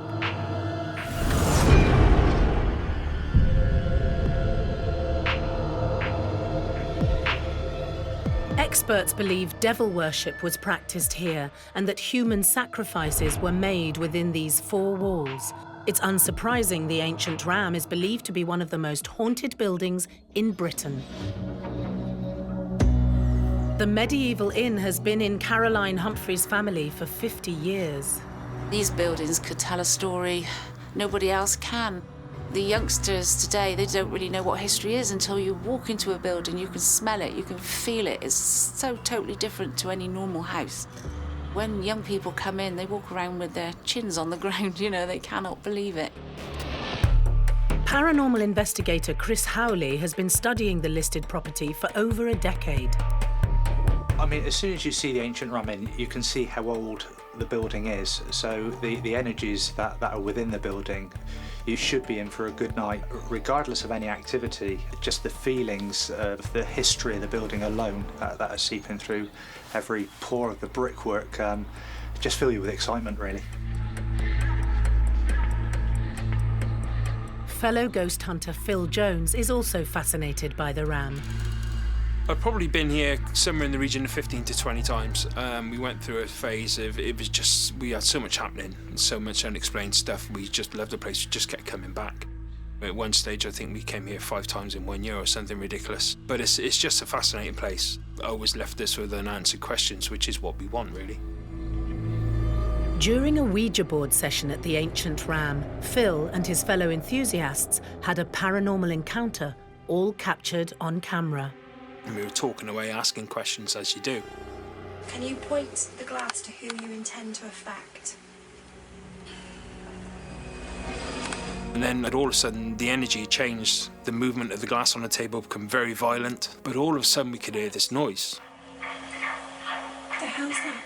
And it sounded like drums, and I was like, well, what's that coming from? The first thing we do on investigation, everybody turns their phone off because it affects the equipment. And I said to the girl sat next to me, Liz, and I said, that's your phone. She goes, it can't be, it's turned off. I said, that's coming from your coat. Oh, it is? This is your phone. Yeah, but how did that go off? So she pulled her phone out, and the phone was playing a video of her children, which had been to an African drumming class that day, just like a child's activity. She turned the video off, she put the phone on the table. And we carried on, and the glass was going violently again. And then all of a sudden, on the corner of the camera, the screen just went bright. Oh, my God! She picked the phone, she showed it to the camera, and it's just reoccurring number 6s, one after another, across the whole screen.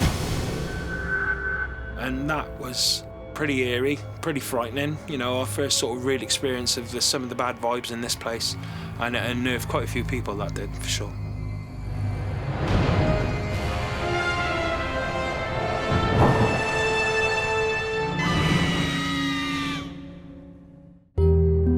It's widely believed that the ancient Ram is built on top of a pagan burial ground, which may explain the paranormal activity within.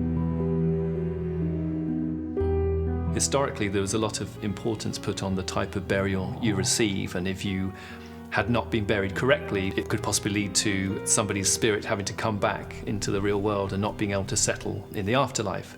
So to then disrupt a burial site after somebody had been correctly buried would bring them back from the dead, essentially.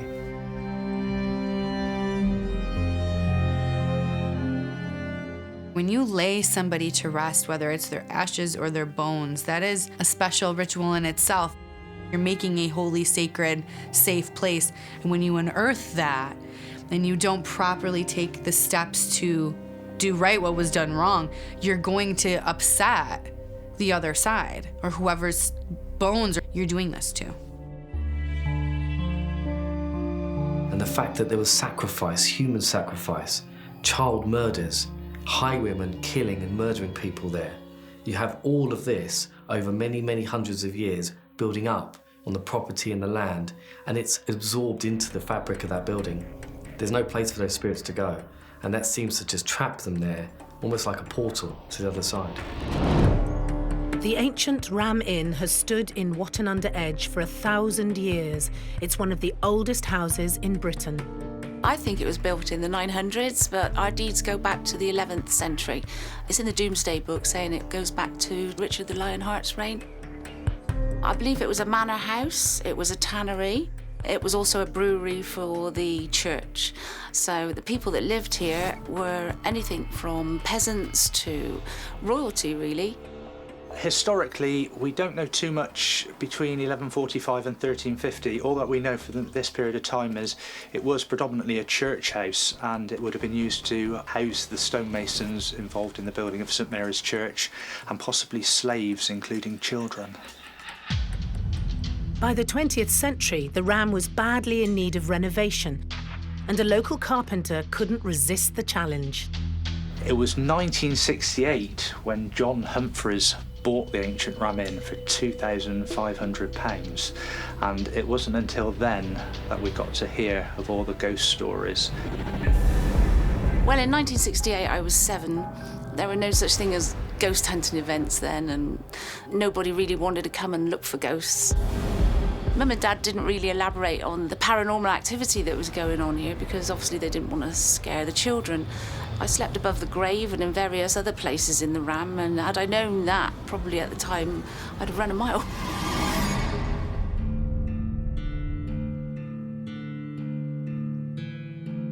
John lived amongst the spirits at the Ram for nearly 50 years until he sadly passed away in December 2017.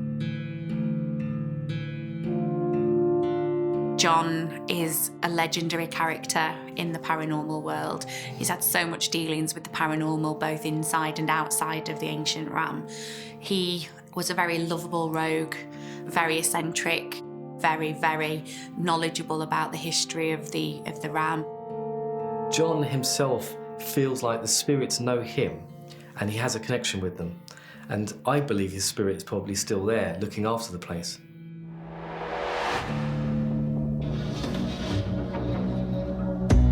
During John's time at the ancient Ram, he discovered many of the reasons behind the paranormal activity. We do know that the ancient Ram Inn is built on the intersection of 2 ley lines. Now, ley lines are said to be naturally occurring bands of energy that span the globe, and ancient monuments have been built along these lines. So it said the energy from Stonehenge could be powering the building for all the spirits and ghosts that inhabit this place. Also, we know that water was redirected from 2 streams during the building of St Mary's Church, and it's also said that a dark portal of negative energy, demonic in nature, was opened up. So you've got a building here built on ley lines with a portal of demonic energies, and I'm just wondering in 1968 if John actually knew that when he bought the property.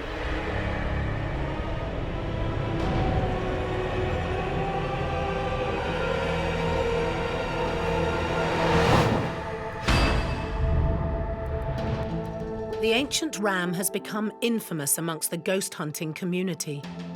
The building's been featured on television, and it's very well known in the paranormal community, and it is on the bucket list of every paranormal investigator to come and investigate here.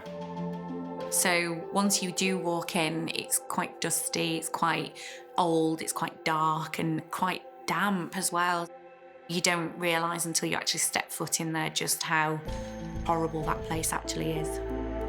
I first started investigating at the ancient Ram Inn back in 2005. My first thought when I walked through the door was, this is going to be a good night. Very oppressive atmosphere, dark. You can almost feel the energy within the building when you first step over the threshold. Which is exactly how the guests must have felt when John Humphreys opened the doors of the Ram to the public. John bought the Ram Inn with his wife and moved in with his family to run the place as a B&B. And John has quite amusing stories when they had guests in. They'd be cooking breakfast and they'd have the bacon and eggs in the kitchen on the side. They'd turn round to grab some toast to put on the plate, and then as they returned to the plate of the bacon and eggs, it had vanished. It's also said that many of their guests who had spent the night in the bishop's room would leave the Ram Inn in the middle of the night, never to return because of what it was that they'd experienced within the building. They were able to get out of the windows, I do believe, because the building's built in a bank, so a bishop's room, I would think, is quite easy to get out of. People used to leave in the middle of the night, never to be seen again. The sheer volume of spirits beneath the thatched roof of the Ram may keep some people away, but for a paranormal investigator, the medieval home is incredibly alluring. So the ancient Ram Inn, in my opinion, is teeming with spiritual energy. There are so many different levels of energy from different history and points of history. You have intelligent spirits there, and those are able to communicate intelligently with you. They're able to interact with you, move objects, leave messages on voice recorders. Residual energy, however, is more like your ghost. So you might get that impression of something forming in the room and then walking off and disappearing into a door or a wall. So residual energy is like a playback of past events, like echoes of the past. The oppressive atmosphere may make the ancient Ram feel uninhabitable for human life, but the dark, historic building is the perfect home for a whole host of paranormal beings.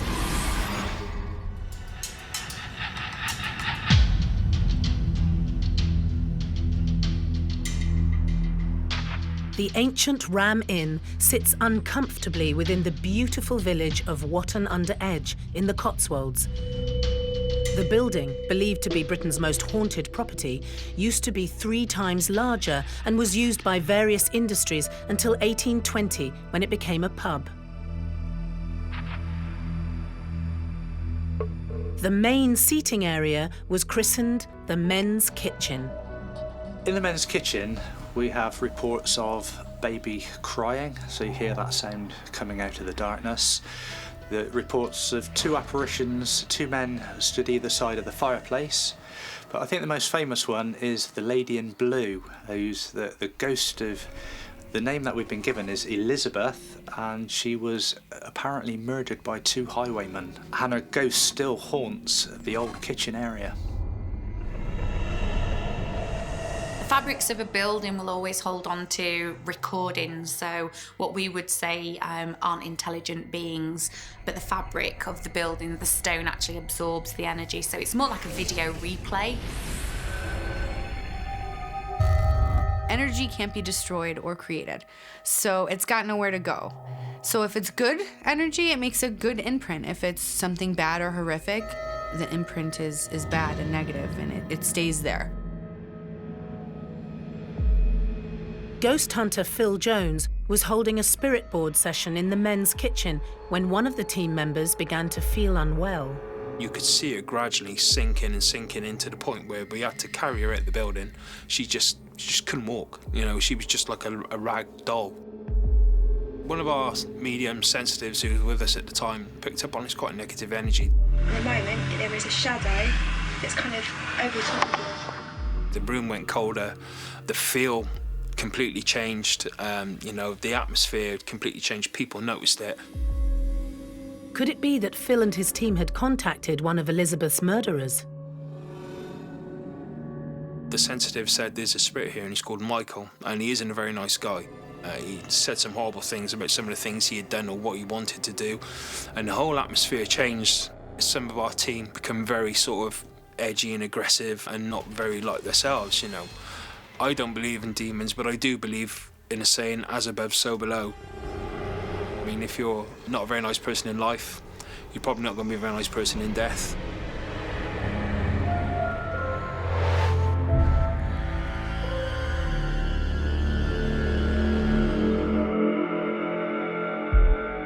Upstairs in the Ram is the most haunted room of all, one that former owner John Humphreys treated with trepidation and respect. I think one of the most interesting rooms in the ancient Ram Inn has got to be the bishop's room. I know John used to have a ritual before entering the room. He would grab the crook. I've got to give you permission to go in here. And rap on the door 3 times, calling out, "Is anybody here?" Is there anyone here? And making the sign of the cross, he would enter the room. Now, John says he used to do this because countless times when he was in his bed at night, fast asleep, he would be woken by the door of the bishop's room being rattled furiously and making quite a sound which echoed through the building. And so John said by performing this ceremony, it seemed to calm that activity down. I think the bishop very much appreciates that. Just him giving the common courtesy, I'm gonna knock 3 times before I come into the door. It's just like living with someone else, having spirit in your home. And spirit should also respect you too, and your boundaries that you have, because it is your home and you're coexisting together. The mood in the bishop's room is quite dark, especially at night when you've got the lights out. You've got 3 beds, which are commonly used by ghost hunters to sit on. Years ago, before ghost hunting was invented, Dad had a paranormal team. They ended up stabbing the beds because you get a very heavy weight on your chest when you're sleeping in there. Or even awake sometimes, you can feel the pressure on your chest. It affects your chest for some reason.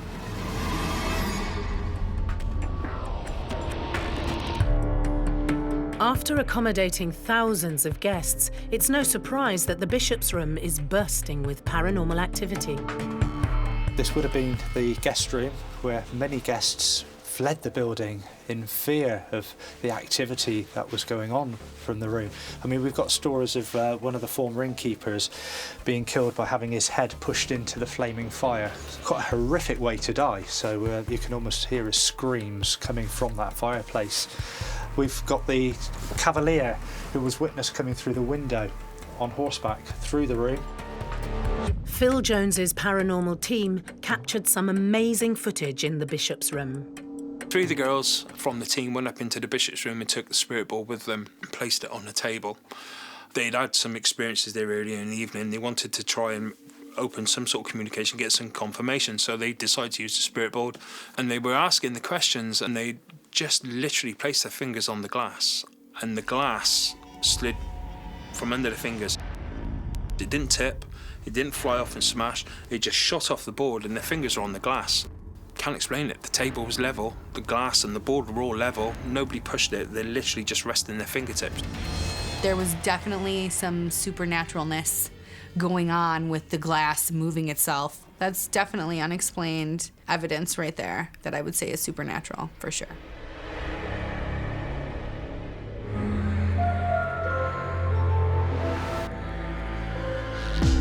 Along the corridor from the bishop's room is another terrifying bedroom. This is known as the Beaufort room, but also the witch's room. Now, it's nicknamed the witch's room because it is alleged that a witch hid out in this room with her familiar, the black cat, prior to being executed at the stake in the village. During the witch trials, anybody deemed to be doing anything against the church would have been deemed a witch. So they would have been hunted down and forcibly dragged off, and they were guilty regardless and executed quite unceremoniously. The murdered woman clearly has unfinished business. She has been cited as a shadow figure that walks across the room. I have witnessed it myself, where I was on the landing just looking in through the doorway, and a shadow passed the door frame coming from this side, across the frame, and appearing to walk towards this side of the room. I came in expecting to find one of the team in here, but the room was empty.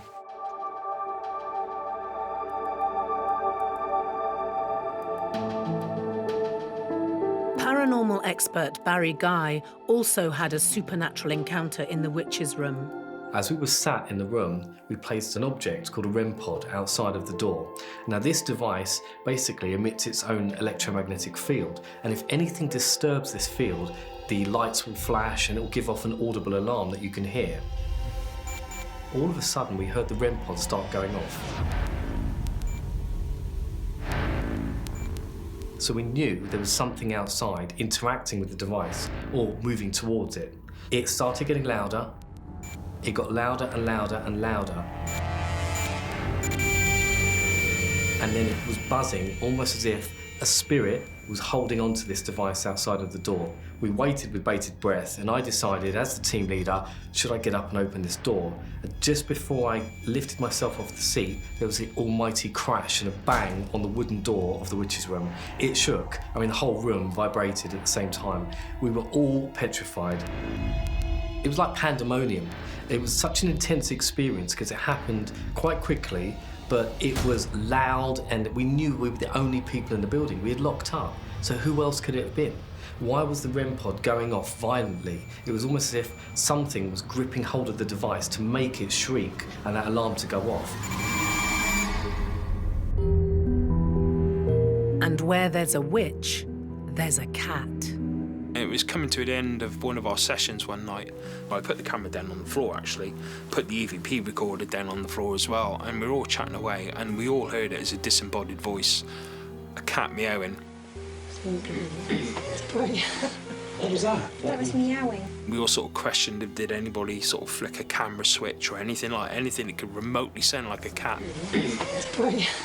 What was that? And nobody had any equipment in their hands. We just sat down listening and doing the EVP session, and it definitely sounded like a meow. I'm pretty convinced it was a cat. Even the locals are scared of the witch's room.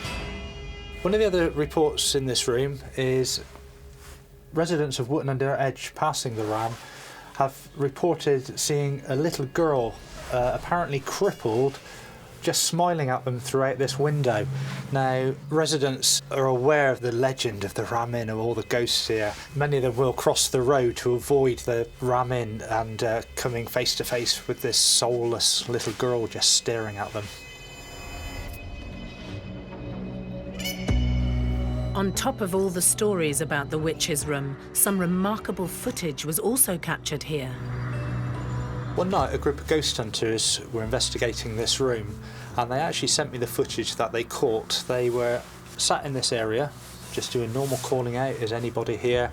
And the locked-off camera had in sight, on the floor just down here, a camera bag with the strap, which was up. When you watch back the footage, you can see that the strap actually moves quite forcibly downwards on its own.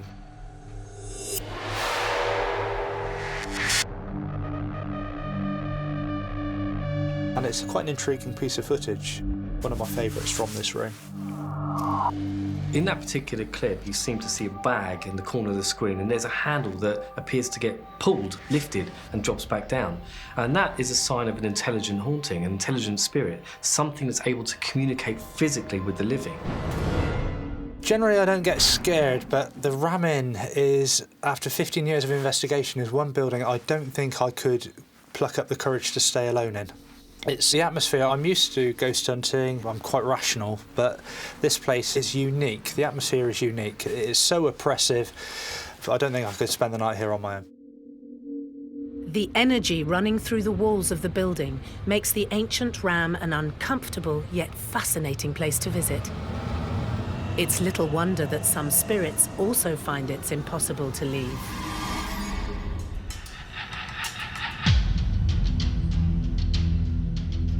The ancient Ram Inn is a small, unassuming house in the village of Wootton Under Edge in Gloucestershire that fascinates and excites paranormal investigators worldwide. Ghost hunter Lee Bullock remembers his first visit to the 12th century building. It's just the history, more than anything. I mean, it's next to two ley lines that are intersecting. It's a very, very old building. There's supposed to be sacrifices here, devil worship, witches that were killed here. So with a history like that, you've got to come and try and get something from the paranormal world. Coming through the door and walking through, especially coming up to the stairs, old wooden beams, old brickwork, very eerie, very, very eerie, and you felt creepy. It's the fear of the unknown. Lee has visited twice and both times felt the power of the ram. The first experience, when we were in the bishop's room, we heard chains. We were in another room and we could hear some sort of voice, a whiny voice, come through on the cameras. Is there anything you'd like to ask? Are you trapped here? Are you trapped here? Intrigued, Lee and his team returned as soon as they could. So the second time we were here, we were investigating all downstairs. We did the bar area, the old barn, and then we got to the living room. Now, in the living room, we decided to do an EVP session using a digital recorder. OK, so we're here at the Ancient Ramin, EVP session 1 in the living room. When we listened to it back, we heard a whistling on there. What was that? None of us whistled. We know that. I've got the cameras to prove it. It couldn't have come from outside, because if it had, we would have heard it as well as the cameras picking it up. So we just can't explain that. What was that? Straight after that, we think we've caught a couple of voices. A female saying something like, "Take this away," followed by a man saying, "Cecil" or "Cecil." We just don't understand where those voices come from. Spirits there like to communicate with you. They like to leave a response or a voice. Sometimes you don't even know that it's happened until you play back the recording afterwards. But on occasion, when you're in a room and you're calling out for spirits to interact with you, you might hear a response or you hear a sound or word, but only one of you hears it, the rest of you don't. That's what I call a DVP, direct voice phenomena. The mysterious voice scared Lee. It's kind of weird to hear something that you think, well, it doesn't have a body, it doesn't have a voice, it doesn't have lungs, vocal cords, tongue, mouth. How is it doing this? How is it whistling? How is it talking? Was it dead 100 years, 50 years, 500 years? Why is it communicating now?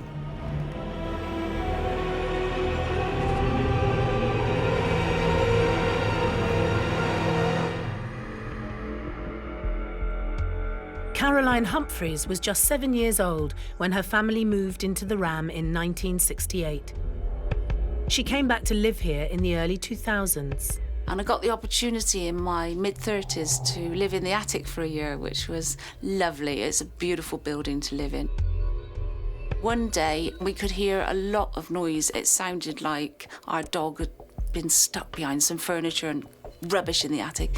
And we went through all the attic junk. We couldn't see the dog. So we were going down the attic stairs looking for the dog, and the bedside cabinet from my bedroom was stuck in the doorway. So we removed the cabinet in order to look for the dog and evacuate the attic. And all over the floor were my cartomancy books and my tarot cards come out of the box, and still no sign of the dog. And he was downstairs up against Dad's door. He was shaking like a leaf, and Dad was sat down, totally oblivious of any activity that had happened. Something had pushed the cupboard down the attic stairs. Could it be evidence of an active poltergeist in the ancient Ram? Poltergeist is basically a noisy spirit, so that is a spirit that will move things, throw things, potentially touch you. This is a ghost that people would consider to be malicious and threatening to the person that's being attacked by them. And they would be considered to be autonomous and intelligent, and they have their own personality. Spirit manifests and holds energy in many different ways, whether it's taking it from the person or whether it's just able to harness the energy of the universe around it. So that's how I would explain the poltergeist activity. It's the energy that spirit's able to harness and how they're able to move or touch things. Because if they don't have a lot of energy, then they can't really make anything happen. If they have a lot of energy, then they can affect this or that or touch you or make themselves known. was quite a massive event, really, to have a cupboard go down the stairs. I was in a state of shock as well, but we were clearing up, and I found the 3 of Pentacles and the 3 of Swords. Those 2 cards were really significantly marked and damaged, whereas the rest of the cards were okay. It was the final straw for Caroline. I thought, well, that's all the evidence I need. I really hadn't experienced anything like that before, and Dad had only ever told me about the activity here, and I really didn't know if it was true until I actually experienced it myself, and then I became a firm believer, and when I left here then, I vowed never to come back again, and I've never slept here since. Many ghost hunters head straight to the attic when they visit the Ram. I've been to the Ancient Ram Inn a few times investigating with my team, and both occasions recently we've yielded some amazing results. In one incident, I set up an infrared camera in the attic of the building, and we also placed a motion-activated light in view of this camera, hoping that something would trigger the light off and we might get to see something, and we did. We caught what appears to be a shadow figure sort of emerging itself on the back wall in the attic, and it runs quickly past, but as it does this, the motion light turns itself on, which proves that it was triggered off. Something else was in that attic, and there was nobody around. We were all downstairs at the time. Shadow figures are quite common in the paranormal world. Generally, they're seen as corner-of-the-eye experiences, so you don't actually catch too much detail. It's something that's just caught out of the peripheral of your vision, and when you turn your head to look, there's nothing there. Of all the unexplainable happenings that ghost hunter Chris Howley has experienced over his time investigating the Ram, none have been scarier than the close call he had on the stairs. One of the reports of the staircase is of a demonic force that will try and push you down these stairs. On an overnight investigation, we came into the building, we thought we would set a camera up, so we placed a camera in that crevice at the top there, looking down the stairs, and I had a small Newton's cradle, which I thought would be a good idea to place on the shelf. Now, I had one of my team members checking the monitor, so I put the cradle down, radioed through, is it in shot? Said, yeah, all's good. I then turned round to go back down the stairs. The walkie-talkie went off with a load of expletives as he witnessed this come off the shelf, and it flew past my head, down my right-hand side, and lay in a tangled mess at the bottom of the stairs. It was quite a frightening experience, but I was more disappointed that we hadn't managed to press record.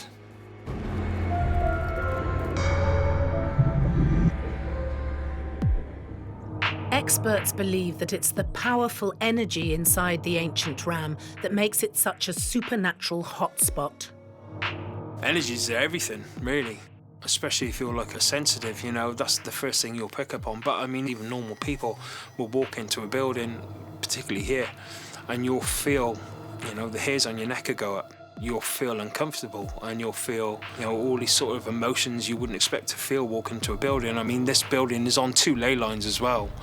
So the energy here is probably pretty pumping, because I think that sort of feeds the activity, you know, definitely. All the energy generated by the building leads to a real mix of spirits. So there have been lots of different reported hauntings taking place at the Ancient Ram, with some being malicious and some being benign. It's quite a common thing that you see with a building so old as this. So many people have come through over the years that there'll be lots of different characteristics of the ghosts. There are some spirits in here which are light-hearted, I think, because I remember one of our sessions, a couple of the people just started giggling like children. Just completely out of the blue, and this laughing went on for about 20 minutes. It's a good sign, though. That means we've got some energies going on. Obviously, because of the ambience of the place, it was a bar, you know, it's full of people having a good time. Those energies are going to be residual and imprinted in the fabric of the building, and people latch onto those. Pretty sure there are some sort of nice guys rather than all doom and gloom, but there are some proper ones you wouldn't want to mess with here for sure. It's just like people in the real world. You're around a negative, nasty person, and they hear laughing, and they see smiling, and, you know, have somebody be nice to them, and they're just like, ugh, I don't know. Get me away from that. That's exactly how spirit is. They want that negative. They feed off of that chaos, and they'll even try to create it, even if it's just like mood swings, little things, little subtle. Spirit's very subtle. That's why they don't just come out and say, hey, I'm here, bang, boom, because they're very, very subtle. But not all the spirits at the ancient ram are subtle. An evil spirit that inhabits the barn is known to terrify anyone who goes inside.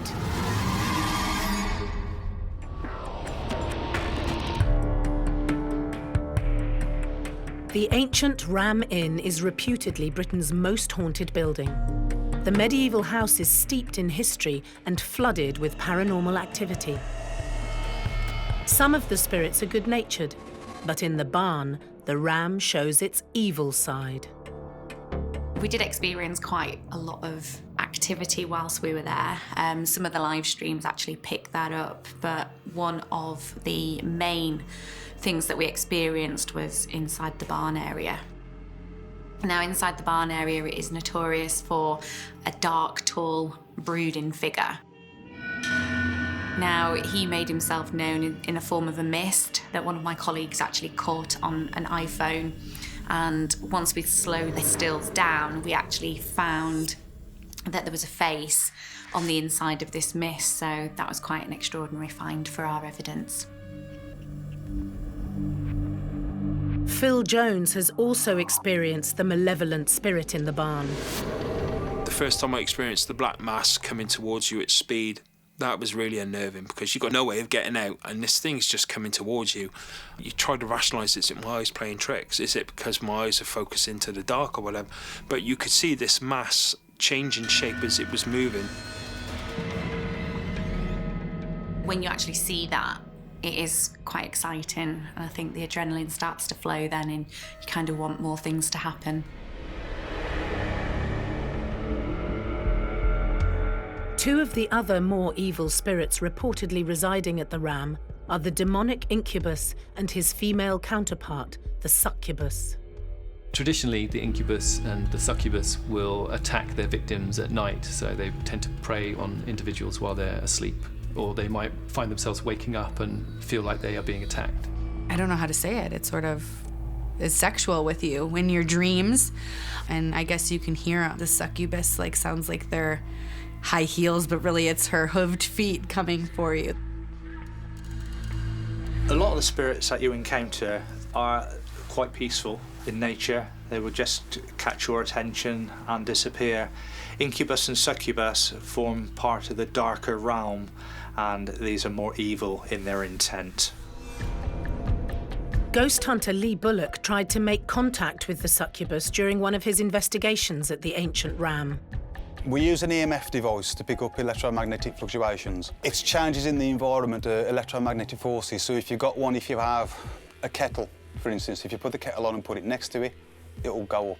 It's picking up on the electricity around the area. During the investigation, we always like to try and split up when we can. On this occasion, we split up and I was up here. I lay down on the bed. I was asking for the succubus spirit to interact with me. If there's anybody in this building with us, if you can come into this room, please. I thought, well, I'll put my laser pen on, see if anything can break the beams. I put it on, and the EMF detector went off. So I turned my laser pen off, sat up, asked it to do it again, and it did. That's you. Can you make that device? I asked it to do it again, and it did. Can you make it go off? I can't explain it because it had been there throughout the investigation, not really gone off. So why it went off then, I don't know. Thank God I've never experienced it, because I wouldn't be here sat talking to you now if I'd experienced incubus activity. I'm lucky in a sense that I just get poltergeist activity, and I think almost this building has a sense of respect that it doesn't freak me out too much. It's almost like it likes me. But Caroline's father, John, didn't get away so lightly. He was known to be tormented by the succubus during his time at the ancient ram. I think it scared him a little bit because he was trained to be a Baptist minister when he came out of the RAF, and he wasn't interested in ghosts, but his belief in the Holy Ghost meant that he should have some sort of respect for the spirits that are here. But apparently the first night he stayed here, he got dragged out of bed by his wrists. John's first night in the ancient Ram Inn was quite an eventful one. He was sleeping in the old man's kitchen, and in the middle of the night was forcibly dragged out of bed and thrown across the room. Quite a frightening experience for anybody. The location of John's first experience with the succubus has now been partly dug up.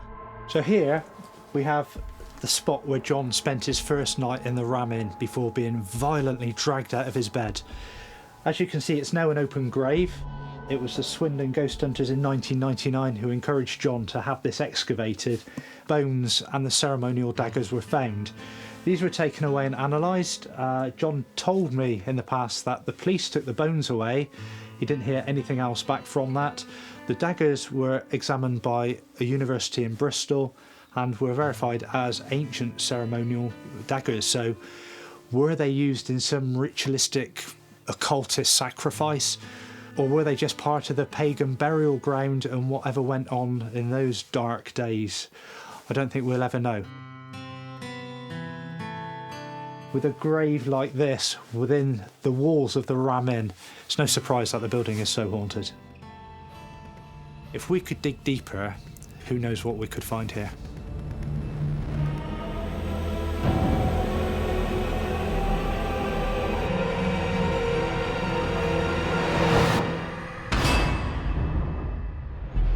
The ancient Ram Inn is as important to the paranormal community as it is to any historian.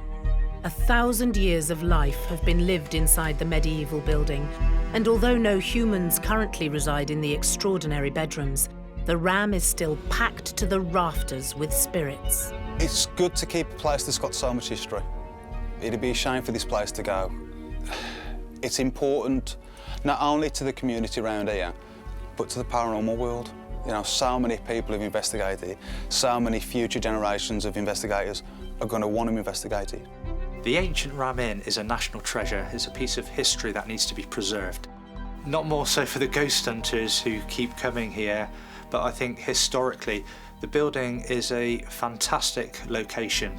You can feel the energy as you walk in. It's a building that's had an awful lot of life, good and bad, over its many, many years of existence, and it's a building that does need looking after. The ancient Ram remains a listed building, so it won't be disappearing anytime soon. And with a past so dark, the future looks bright. John has left a legacy with the ancient Ram Inn, and I know Caroline, his daughter, is doing a fantastic job in keeping that legacy going. She's keeping the building open, and we still get ghost hunters coming down here looking for the spirits that inhabit these walls. I love it like my dad did. I feel a bit like Indiana Jones. I'm kind of on a voyage of discovery. I want to find out so much more about it, like my dad did. I'm fascinated by the history and the stories and the things these walls could tell if only they could speak. It would be amazing.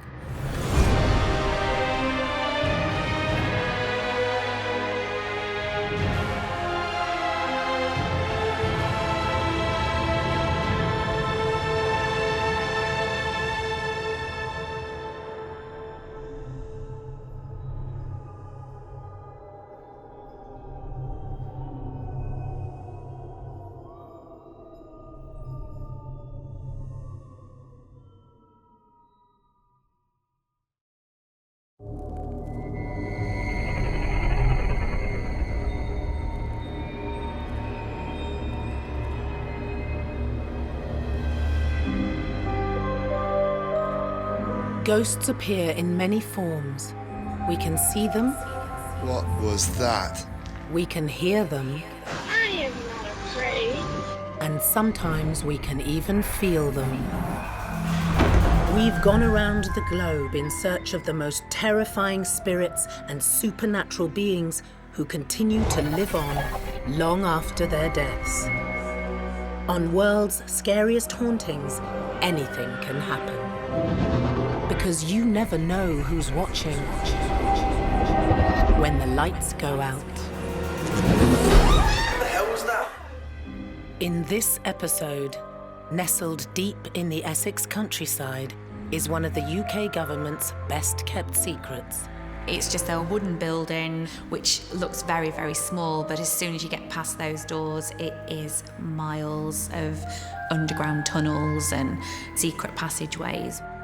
A subterranean relic of the Cold War, the vast secret nuclear bunker at Kelvedon Hatch comes alive with the energy of the dead. Kelvedon Bunker is, in my opinion, one of the world's most scariest places. It's teeming with different energies, everything from shadow people to full-bodied apparitions. Buried 125 feet below the ground, only the brave managed to spend a night here. It's a really creepy place, and it feels like you've been watched all the time, like you're not alone. That chair's moving. That chair's moving. Oh my God.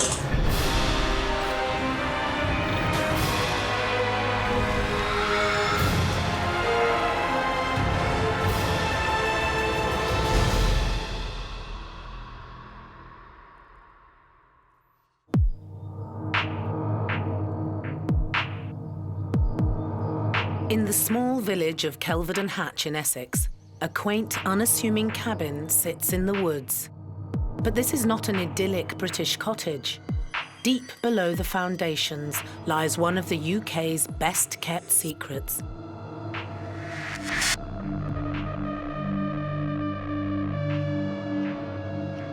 For 40 years, Kelvedon Hatch was the location for the British government's secret nuclear bunker.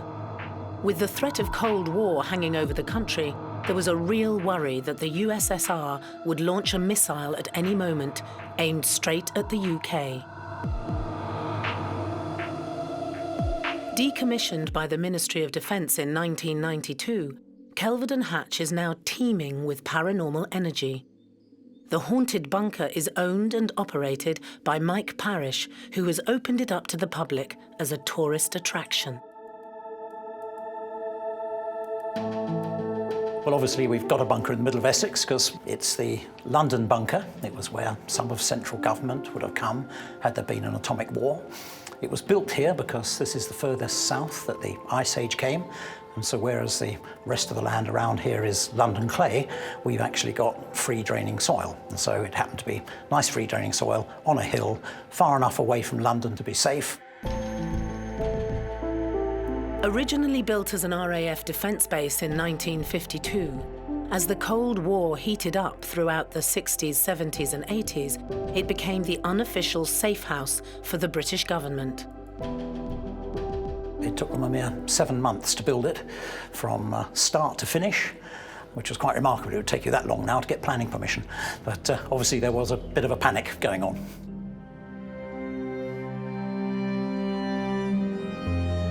When you first come across the bunker, it presents itself like a small bungalow in a wooded area. But going inside, you soon find that there's a 100-yard tunnel leading you deeper and deeper into the hillside behind.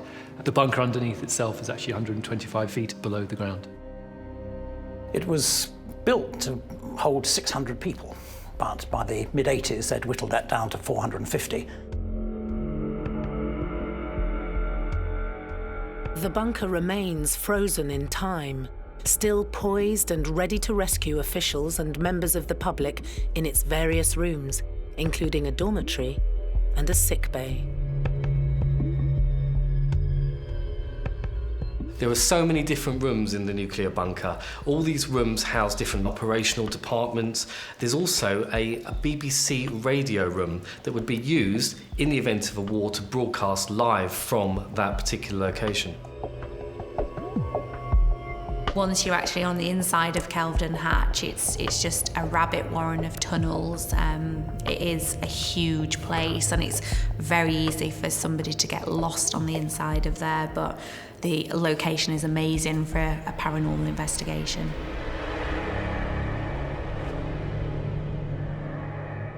The bunker has fascinated paranormal experts for years, with reports of it being home to a whole host of spirits.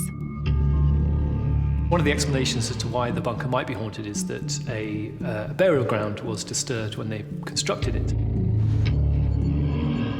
And it's a very common sort of cultural trope that if anybody's body is not correctly buried or has been disturbed after it was buried, then it leads to a discomfort in later life. They unearthed human remains. I would say that that is probably why they're experiencing the paranormal activity that they are. When you disrupt a gravesite, ancient or not, it's gonna riff the spirits that you're unearthing, and especially how you're dealing with their remains, which they weren't dealt with in a respectful manner. So I'm assuming spirit wouldn't be very happy with them. Kelvedon Hatch also has reports of various other entities and demonic spirits that manifest themselves here due to the fact that people have conjured these spirits and have done Ouija boards and seances over many, many years.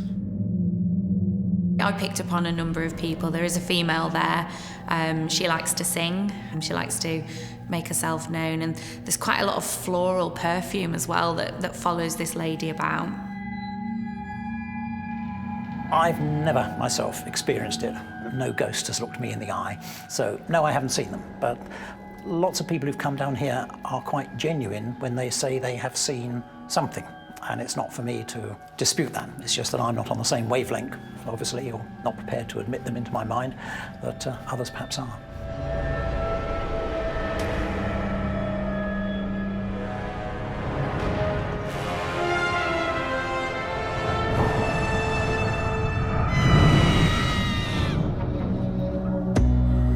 One ghost hunter who has spent more time at Kelvedon Hatch than most is Mickey Gokul. He stumbled upon the paranormal secrets of the Cold War relic completely by accident. The secret nuclear bunker here at Kelvedon Hatch, for us, was a training ground, a place where we would take our paranormal investigators to get used to an environment, get used to the dark, no ambient sounds from outside. It meant that none of the equipment would be interfered with. For example, the what they call the ghost box. It uses radio frequencies, so we wouldn't experience the external radio frequencies, we would just experience whatever's happening inside. So for us, it's a training ground, but it proved to be more than that. I've been here 3 times with paranormal teams. On every single occasion, we've had some kind of activity. Along with many of his own first-hand experiences, Mickey has heard all of the rumours, myths and legends that swirl around the bunker. We hear so many stories, but certainly there's been reports of a lady that's been present as well. The rumours are that the lady was disturbed when this building was being constructed. Apparently the burial ground, which was in the area at the time, was disturbed, and she says to haunt and sometimes terrorise people that are here. The restless spirit has been seen on many occasions by tourists and ghost hunters alike. One of the ghosts that people have reported seeing at Kelvedon Hatch is known as the tall old lady, who presents as very elderly looking but also freakishly tall. There have been reports by eyewitnesses of her moving around in the shadows of the former nuclear bunker. I would have to say that she's there either trying to seek justice for herself or just make her presence known. Once you unearth human remains, and if you don't lay them properly to rest and have respect, because things do happen, some graves are unmarked, so on and so forth, spirit is affected by that. Just because you can't see things doesn't mean that they're not affected. The unsettled woman is just one of a number of terrifying ghosts that keep many people away, but also send many people flocking to mysterious Kelvedon Hatch.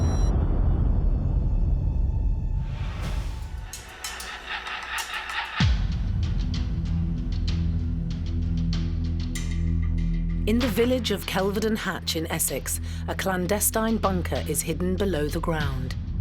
The unused atomic fallout shelter now plays host to a bevy of spirits.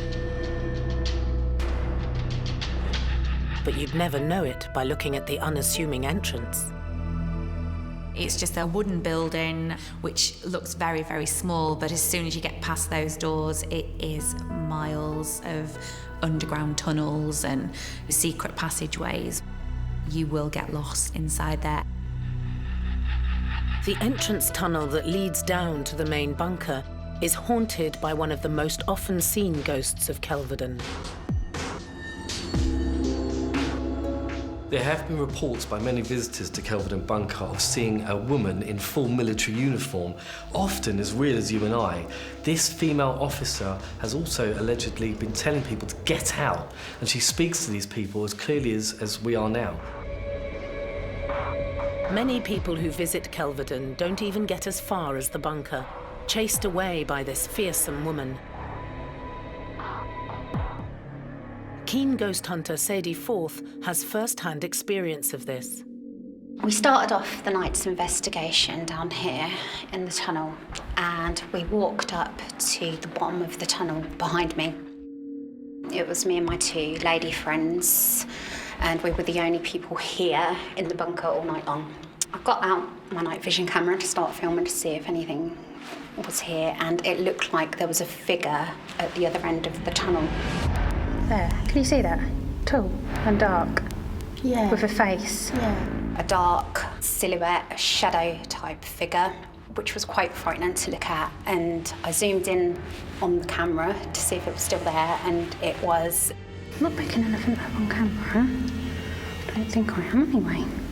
And it was just really quite frightening, actually, to think that there was something watching us from the other end of the tunnel. We were here on our own. So the sighting of the military woman is quite interesting in a sort of hauntological sense, which is this idea that there are futures that have been lost to us where things took a different path. The idea that maybe in another parallel universe a Cold War did fully break out, or there was a nuclear war, and perhaps this woman exists in a different sort of space almost. As Sadie and her friends ventured on through the tunnel, their night took another terrifying twist. As we were sort of halfway through the tunnel, sort of near to this end, a lady's voice came through really scarily and told us to get out. But it wasn't a nice get out, it was a really frightening get out, which really terrified the living daylights out of all three of us, to the point where we did want to get out, but we were scared to get out because the only way out was past the voice that we'd heard come from this end of the tunnel. So we needed to find out where the voice had come from.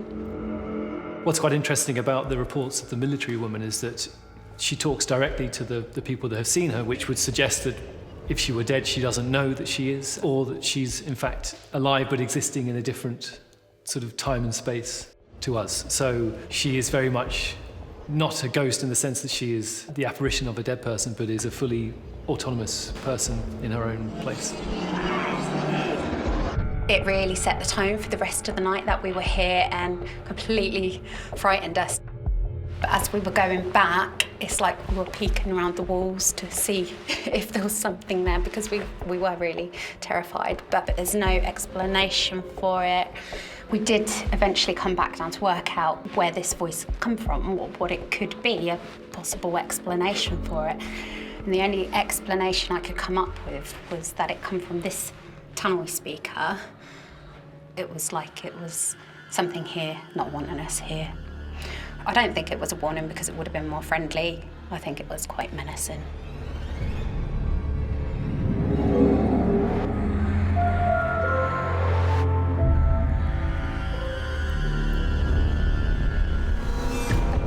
Deep down inside the vast nuclear bunker at Kelvedon Hatch, you'll find some of the most unnerving spirits. So one of the types of apparition that have been reported at Kelvedon Hatch are shadow people, which are frequently occurring dark shadowy shapes that are seen at the periphery of people's vision. Seeing shadow figures at Kelvedon Hatch is probably the most common phenomenon reported there. And I think the reason for that is because this place is so very dark and it's underground, and the fact that it might well have been built on a burial site gives rise to the many different spirit forms that may well dwell still at this property. Some say they're time travelers, some say they're evil spirits. I've come into contact with shadow figures that haven't scared me. I believe it's very much when you're investigating or you're in a haunted space, you use your body as a tool. So it's how the shadow person makes you feel. Obviously, you're gonna be unnerved because there's a shadow figure standing in front of you. And your initial thing is it's black, it's dark, it's gonna be scary. Ghost hunters come from all around the world to hunt down the ominous shadow people. Paranormal investigator Alan Robson recalls his first visit to the bunker. We walked through the door, and the first thing I felt when I come down here, you weren't allowed to come in here. And it was that eeriness which you get, which you think someone's watching you and saying, look, you're not allowed in here, get out. When we started walking around here, it just got more weird feeling. It felt like you're being watched and no one wants you in here. It's private, you're not supposed to know about this place. Alan and his fellow paranormal team members focused their search for the shadow people on the communications room. Well, in this room, we came in far end down there.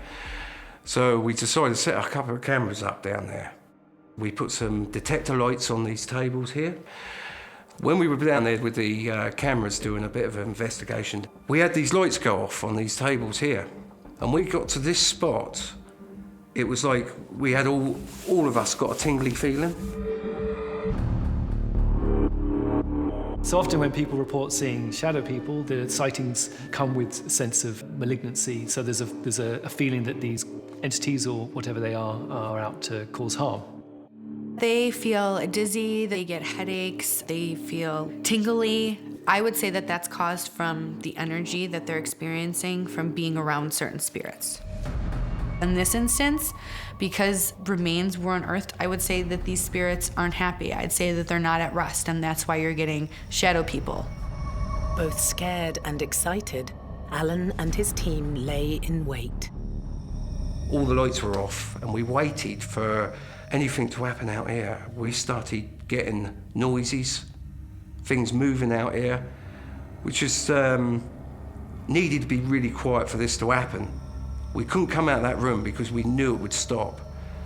And that's when we could see the shadow passing past the windows in that room. And this happened about 3 or 4 times. We know no one was in this room. We were all in that room together. So whatever the person was that was walking around here, it wasn't alive.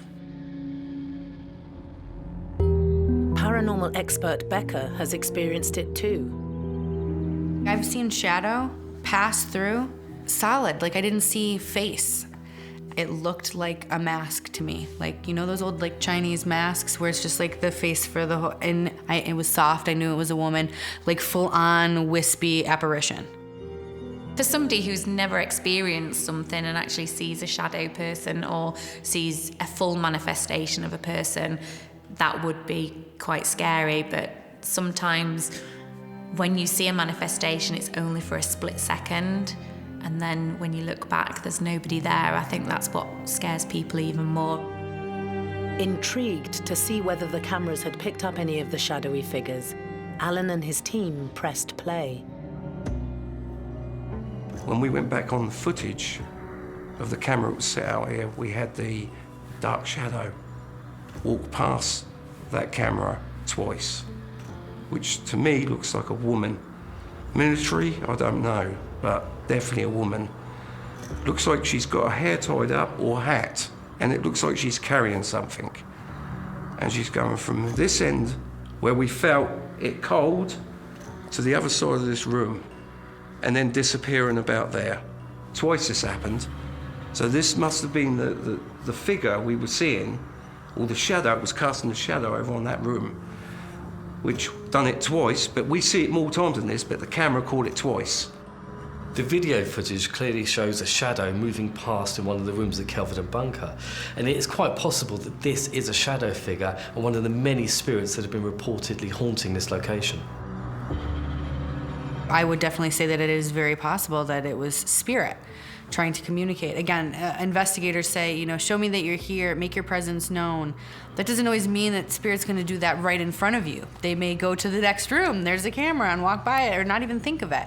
That's just how they manifested themselves. So I definitely think that's spirit.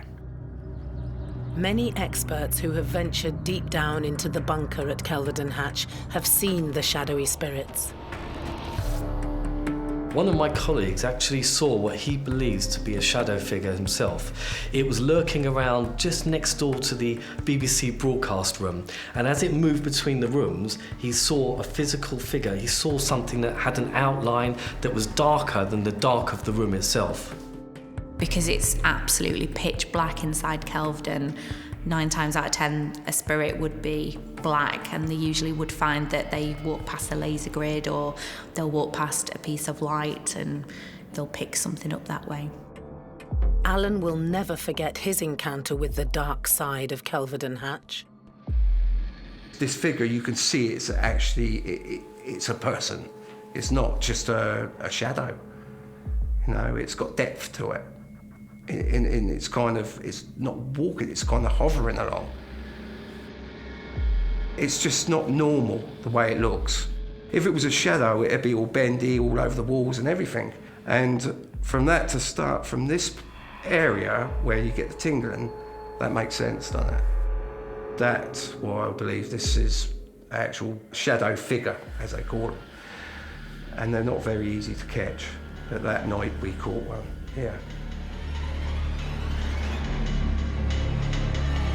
The terrifying shadow figures at Kelvedon darken its endless corridors. Not all spirits can be seen, though. Some make contact in other ways. Stop the device, Charles. Oh my God.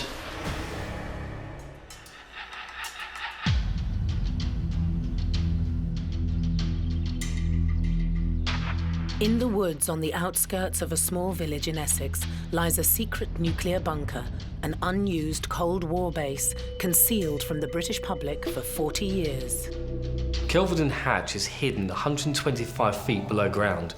From the front and the outside, it looks like a cottage, but actually, in the depths of this building are caverns of rooms and spiralling staircases that move throughout the vicinity.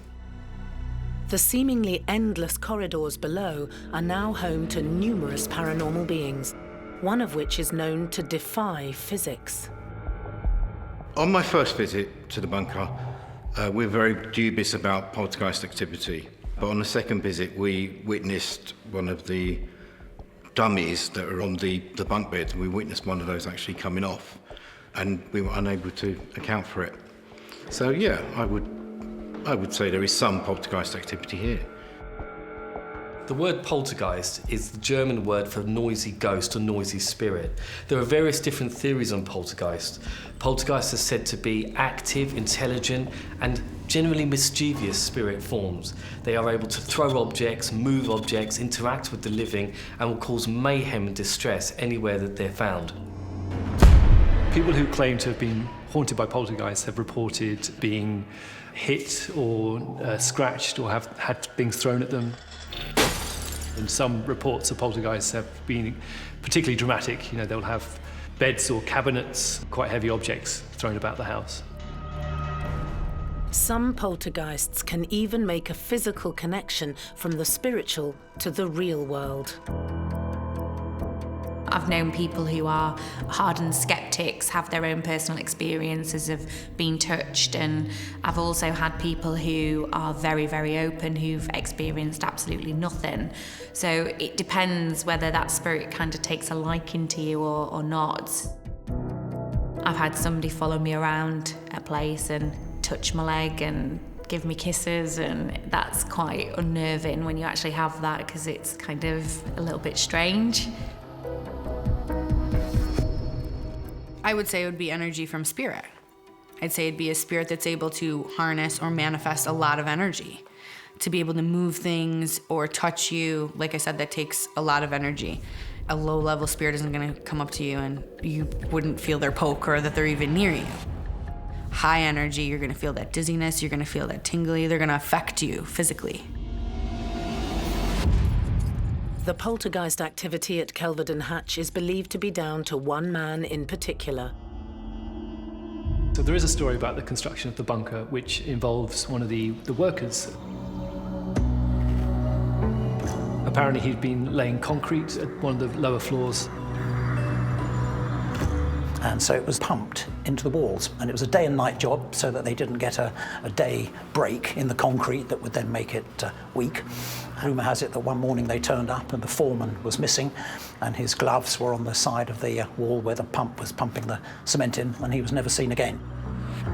His hat was seen floating on top of the cement in the morning, and his spirit is said to haunt Kelvedon Hatch to this day. The assumption being that he might be responsible for the poltergeist activity.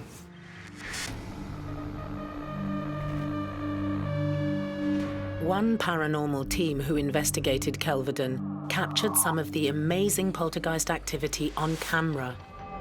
The video footage shows a team of investigators calling out, asking the spirits to show themselves or to move an object, and as he pans around, you slightly see this chair moving very, very suddenly. Oh, that chair's moving. That chair's moving. That chair is moving. Oh my God.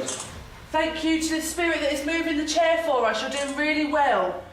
It's quite possible that a spirit was in there trying to intelligently communicate with the team, and by moving that chair, it was definitely getting their attention. Spirit communicates in many different ways. Unless you're using a ghost box or doing an EVP session, you're not going to be able to hear them.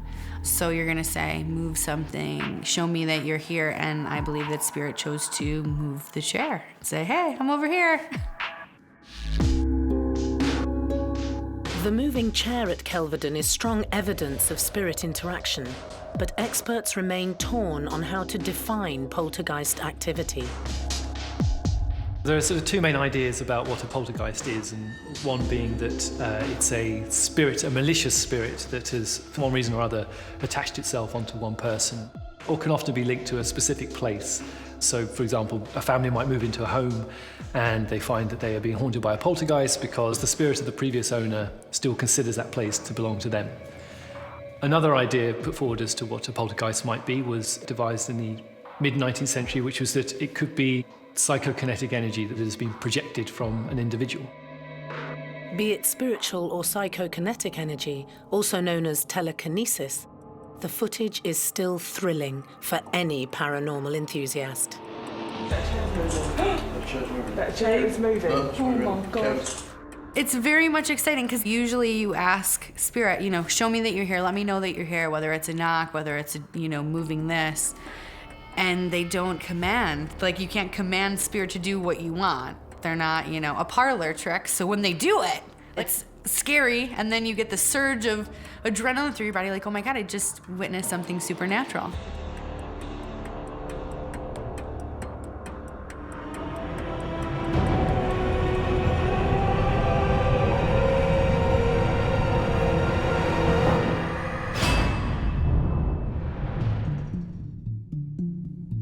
One of the most active areas at Kelvedon Hatch is the radio room. Mickey Gokul has been investigating the nuclear bunker for 5 years and experienced one of his most unexplainable happenings here. Well, this is the communications room here at the secret nuclear bunker.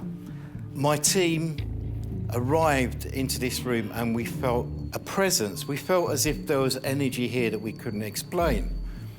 Specifically, when we got to this point here, this was the point that changed a lot of things for a lot of people. This is the point where we established a communication with a spirit called Charles. It was quite remarkable because using a simple EMF device, which was handheld, and a lady that we'd never met before sat in a chair right here.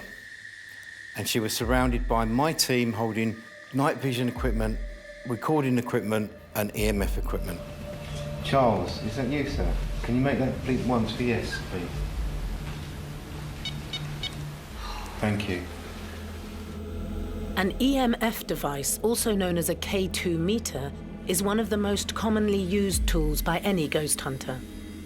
They were using a K2 meter, which measures the electromagnetic force field or frequency around you. And spirits are able to use that and manipulate it to give you answers. Are you going to show yourself to me? Indicate by bleeping this device. Thank you very much. 2 for yes, 1 for no. And the spirit was communicating with him. The EMF, or electromagnetic field responses, were quite unbelievable. Would you mind lighting the device if you are happy with the present that you received from Her Majesty the Queen? Thank you very much. I used this filing cabinet as an experiment to see whether this spirit could actually hear what we were doing, could hear sounds. I tapped 3 times, and there was a response on the EMF meter. I tapped 3 times, and very quickly followed by 2. And again, there was an immediate response. That's when I knew it could hear us. I'm going to knock. I want you to replicate the knock on there. 1,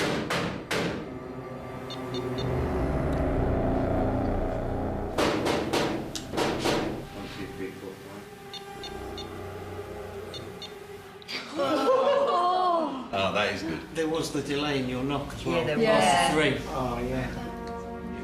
And this is where I felt the most energy. I felt, standing in this spot here, there was an energy, but I couldn't tell what type of energy it was. I didn't know if it was a male or female, but then it dawned on me we were making contact with someone or something using the EMF device.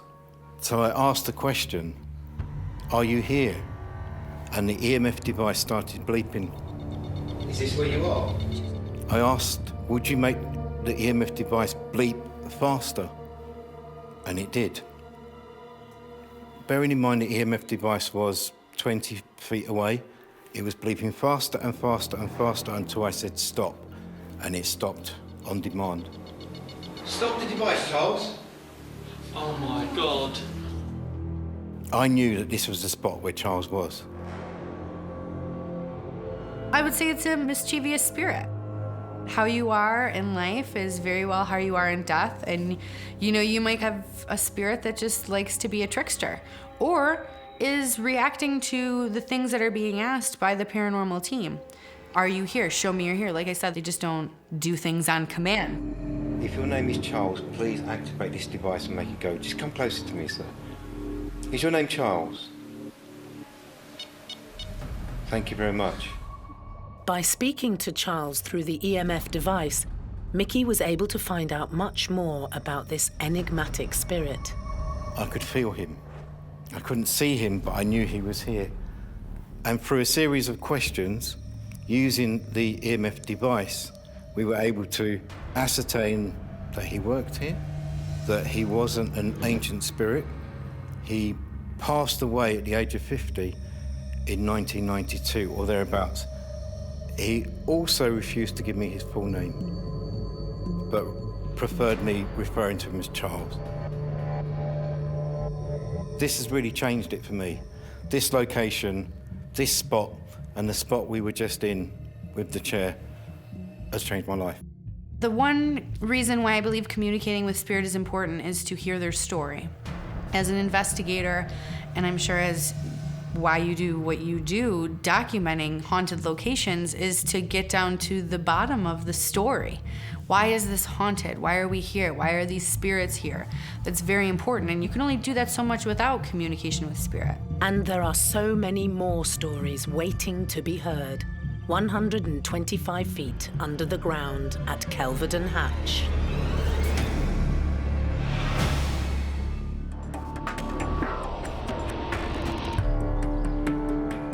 Kelvedon Hatch in Essex is the home of an underground nuclear control base kept secret from the British public for 40 years. Soldiers who served down here during the Cold War would rarely see the light of day. How long they could stay down here is sort of open to dispute in a way, but it was nominally 3 months. It was as long as their food lasted them. If it had just been a small amount of radiation, the territorial army who were surrounding the outside to keep the public out would have been sent off to get us more food. In those days, of course, the government had food stocks, so they would have brought them in from the food stock. So it was as long as our food and water lasted us. And we've obviously got water buried underground, we have our own sewage systems, and we're self-contained, and say nominally for 3 months. But it seems as though some of the people down here have stayed a lot longer. Some have even made contact with paranormal investigators by way of a spirit box. A spirit box uses radio frequency in order to generate spirit voices. So a spirit box will scan every single radio frequency in quick succession in order to produce what's called static and white noise, and spirits use this to come through as a spirit voice. You can hear anything on a spirit box. It could be somebody's name, it could be how they passed away, it could be certain numbers of squadrons. It can be absolutely anything that they obviously want to communicate with you. Usual things that we've heard previously is people's names and intelligent answers if we've held up a torch or anything like that and we've asked the question, can you tell us what we've got in our hands, or anything like that. But usually you will find anything that comes through on a spirit box is usually intelligent, so they will answer questions for you. Ghost hunter Sadie Forth stayed overnight in Kelvedon with 2 of her fellow paranormal enthusiasts. Towards the end of their fright-filled visit, the team picked up the voice of a supernatural being when using their spirit box.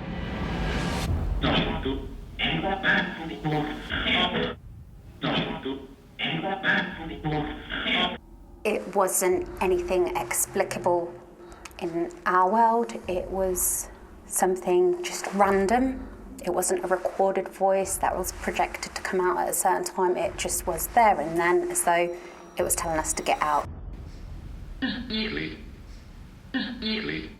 It basically terrified the living daylights out of us all.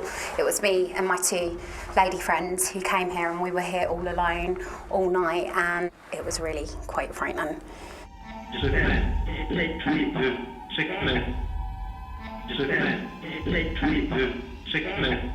It's quite common for anyone to be scared during an investigation. I personally do feel fear in some of the places that I visit, but often you have to put that aside and carry on with the job at hand. It's very normal for investigators to feel fear during a paranormal investigation, and on several occasions I have had such a sense of fear and foreboding that I've had to leave the property.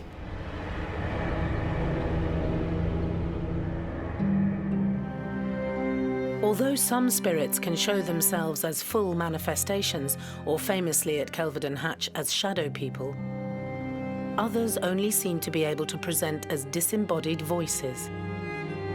There's a lot of different theories on where their spirit can go. I just believe it's a different dimension. I believe they're able to just be at peace and be over on the other side and not be so physically attached to this plane. That's where I believe they go. I'm sure they can come back and forth. They can touch here, because that's where we get good spirits, your family, your friends, the people that come, you know, and watch over you, but they're not stuck here. Sadie has returned to Kelvedon since her night of frights, but still feels uncomfortable in the 125-foot deep bunker.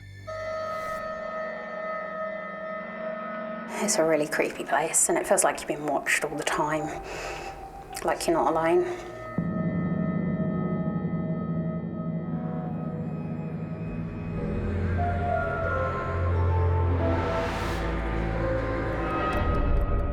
Some experts believe that the ghosts who haunt Kelvedon Hatch may not even be from our own space and time.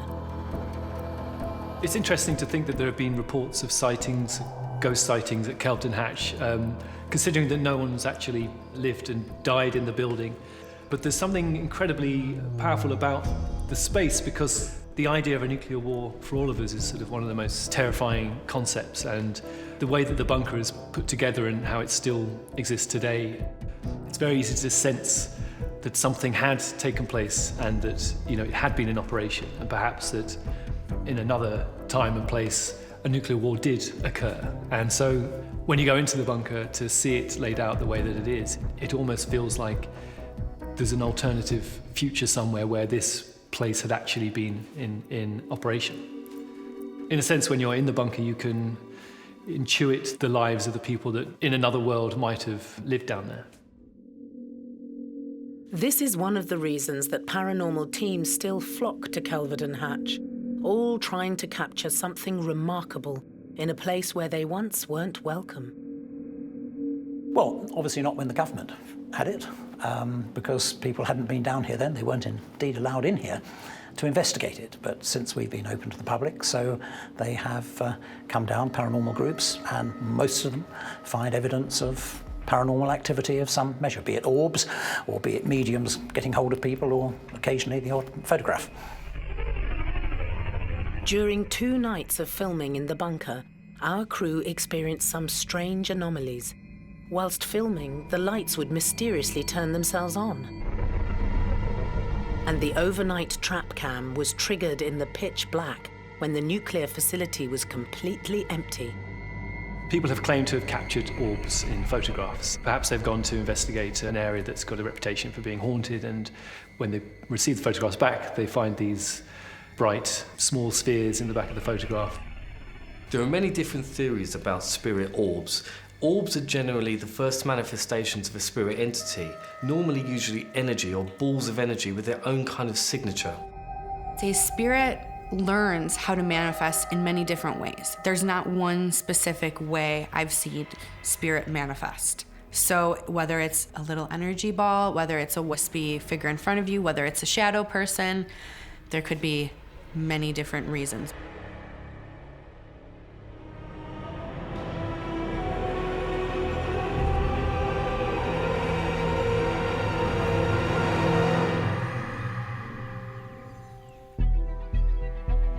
The secret nuclear bunker at Kelvedon Hatch may have been decommissioned in the early 90s, but it certainly seems that some of its residents are still at home, deep within the subterranean network. Kelvedon Hatch is one of the more interesting haunted locations in the United Kingdom, since it has never officially been lived in. It sort of retains a very unique atmosphere, unlike many other locations. Kelvedon Hatch has got activity there, and I would say that there is presences of numerous people there. I also think that there's a significance between the residual haunting and also the intelligent haunting. Anyone brave enough to explore down here had better come prepared for a fright. Kelvedon Bunker is, in my opinion, one of the world's most scariest places. It's teeming with different energies, everything from shadow people to full-bodied apparitions and possibly demonic entities.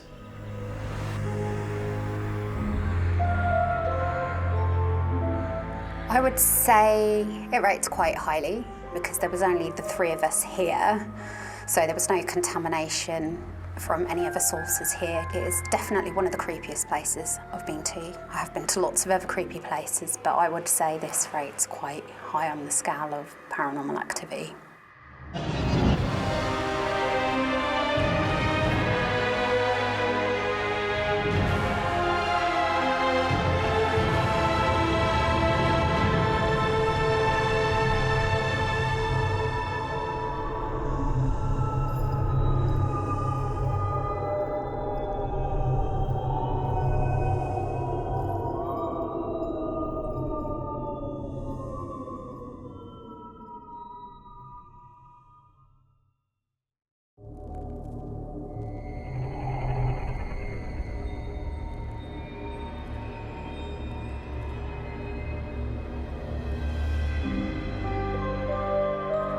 Ghosts appear in many forms. We can see them. What was that? We can hear them. I am not afraid. And sometimes we can even feel them. We've gone around the globe in search of the most terrifying spirits and supernatural beings who continue to live on long after their deaths. On World's Scariest Hauntings, anything can happen. Because you never know who's watching when the lights go out. What the hell was that? In this episode, a trendy neighborhood built on top of a mass burial site. As soon as you unearth bones, you're gonna have some kind of backlash from that. Memories of a troubled past hang in the air. They're so vivid, you can almost touch them. I was kind of in a state of disbelief. I kind of felt shivers crawling up my spine, and I felt pretty uneasy. The streets of Griffintown in downtown Montreal are haunted by a bevy of terrifying spirits. The ghost of Mary Gallagher is said to return here every 7 years to look for her head. Where is it? Where is that bucket? Where is that head?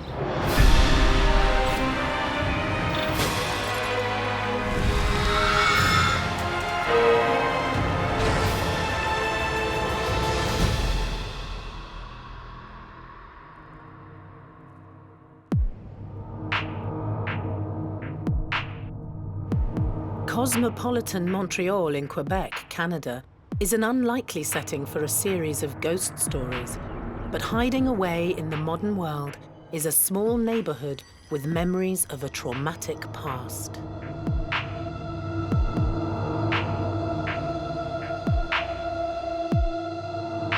Griffintown may look like a burgeoning metropolis, but the swanky apartment blocks and restaurants can only paper over the cracks of a torrid history where famine, disease, and murder were regular occurrences. Anton Golikov runs paranormal tours of the haunted area, known affectionately by the locals as the Griff. There's ghosts everywhere. I think it's a ghost town, right? All the people that got evicted, everybody that just had to leave, you know, a lot of them died. A lot of them passed away here because they had nowhere to go. They didn't have any money. They couldn't move to the other side of the canal. This whole neighborhood was ravaged. So there's a lot of old souls that still permeate this area. It's not uncommon to hear of an entire area that is considered to be haunted, and in the case of Griffintown, it would sort of fit that blueprint very well because there's so much troubled history to the location. So it makes a lot of sense that people might feel that there's something sort of haunted to the area. People often report maybe somebody watching them from behind a curtain or looking in through the new windows from outside the street, or sounds coming from the pipes. Just something is there.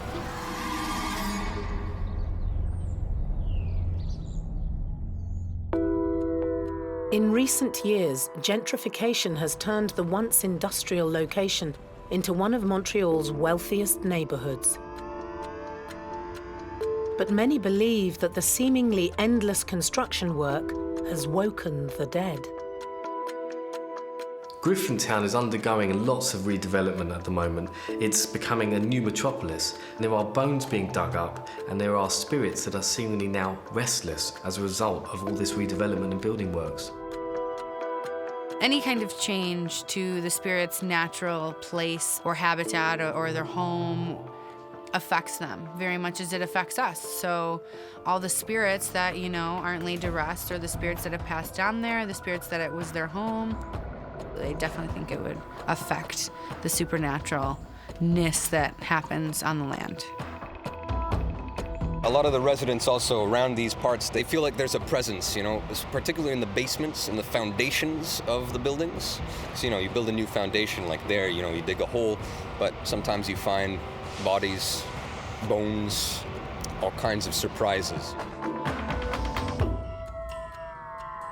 One of the spirits who remains very much alive in the local psyche is Mary Gallagher, a local prostitute who lived in an apartment on the corner of William and Murray Streets in Griffintown. The house has been demolished for a while, but the story remains. You'd often see people sitting in lawn chairs on the evening of the anniversary of the death of Mary Gallagher. And oftentimes what they will see is a headless corpse walking around, kind of ambling, probably looking for its head. Some spirits like to show themselves on dates of significance, such as anniversaries, birthdays, or even the date they died. It's fairly common, and there are examples of like grey ladies, red ladies, and those kinds of apparitions, historical apparitions, seen at notably haunted locations on exactly the same date every few years. Mary's story dates back to June the 27th, 1879. Mary Gallagher and her friend Susan Kennedy went out for a bar hop. And they went all the way down to the Old Port, which is a bit of a walk away from here. And they came across this one man named Michael Flanagan, very robust, drunk Irish man, sitting in a bar by himself, drinking whiskey. Perfect client, you know, perfect person to bring over with them. And they started working their charms on him. The trio headed back to 242 William Street. Now, the story has many different angles. The best witness, the most reliable witness, was a woman that lived downstairs. She was a housewife, and that morning she heard, first of all, a scream, followed by just this whacking sound, this continuous kind of whacking into a wooden floor right above her dinner table. And she looked up and she saw a little hole start to form in the wood. And a little bit of blood started dripping down through this new hole in her ceiling. Later that day, the police found the lifeless body of Mary Gallagher. The strangest sight that they saw actually was near the bed. There was a bucket, and in the bucket was her head. So it was a headless corpse, bleeding all over the floor. There was axe marks on the wall, axe marks on the floor, so the body had been chopped. And actually that's what caused this hole to form in the lady's ceiling. Despite a lack of evidence, it was Susan Kennedy who was imprisoned for the rest of her life for the murder of Mary Gallagher. The one thing to keep in mind here is that Susie was a little bit jealous of Mary Gallagher. They had this very keen professional relationship, but on the personal level, there was a little bit of jealousy between the two of them. Everybody kind of claimed innocence in this case, but the police pinned the murder on Susie Kennedy because of these stories of jealousy, because of these other clients that had witnessed these two women fighting. Despite being brutally murdered over 130 years ago, Mary Gallagher still visits her now unrecognizable home. We often hear in ghost stories in general this sort of notion of an angry spirit or a spirit that holds a grudge, and perhaps they'd been murdered or there'd been an event that they felt they'd been wronged, and until the spirit can avenge it, then it's not able to ascend to wherever it's going to go next. The ghost of Mary Gallagher is said to return here every 7 years to look for her head that is no longer on the second floor. Where is it? Where is that bucket? Where is that head?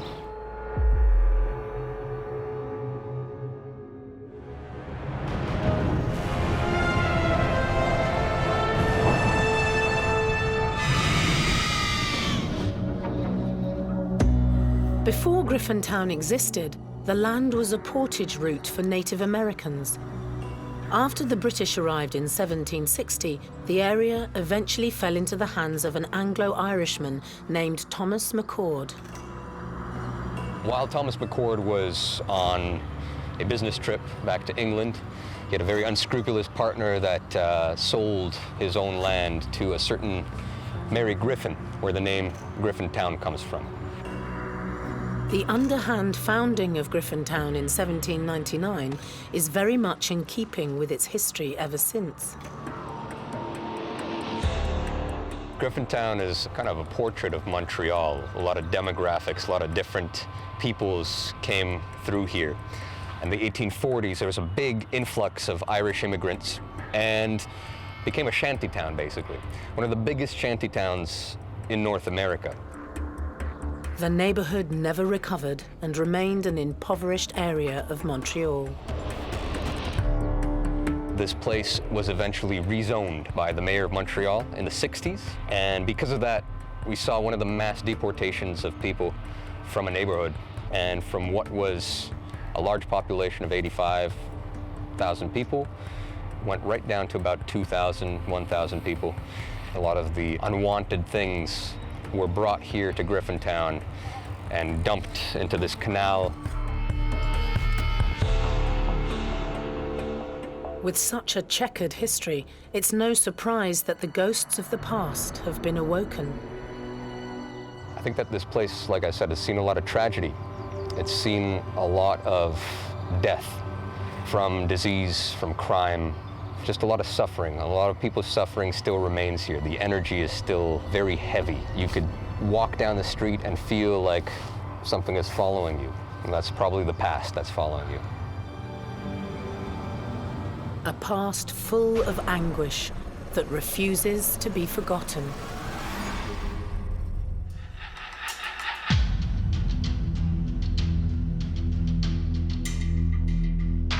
In downtown Montreal, you'll find one of Canada's most haunted regions.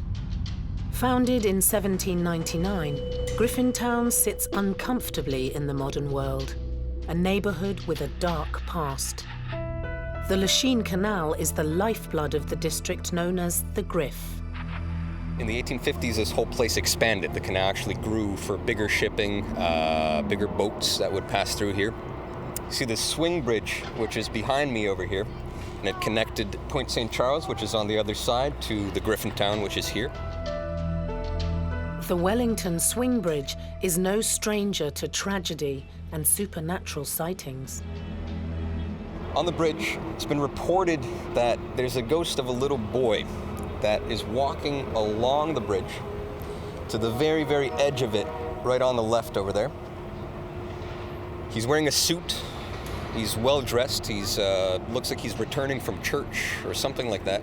And he seems to be in a rush. He seems like he's going somewhere in a rush. And he starts to run at one point at the end of the bridge, and then he jumps and just disappears, so we don't see him anymore. Don't know if maybe he's fallen or something. It looks like he's just gone. Reports from September 1908 tell of the 13-year-old boy's horrific death. So the operator in this building over here pulled the lever, the bridge went to its position right like that, and the boy was waiting in the middle of the bridge for all the shipping to pass.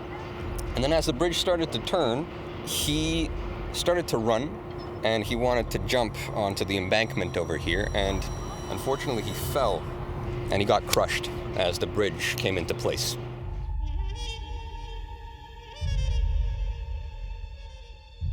They called the local doctor here. You know, people took a look at this kid.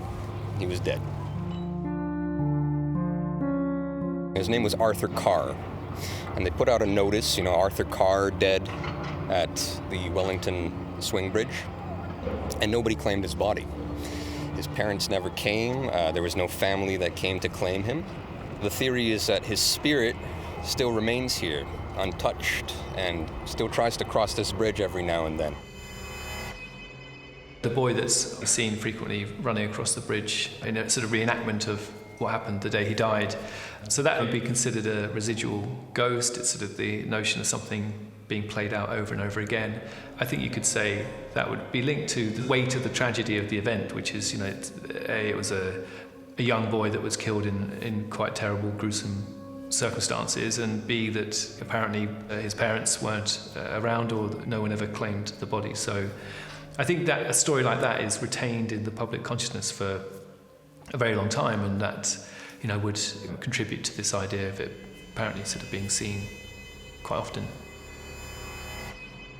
Makes a lot of sense to me, because he's waiting for somebody to probably come get him and show him the way home, you know? Can you imagine being a little kid and losing, you know, your place or where you were, or not knowing where your parents are and being stuck in almost your own cosmic loop of trying to figure and find out and being scared? And so that's definitely why he's still there, and that's just so sad.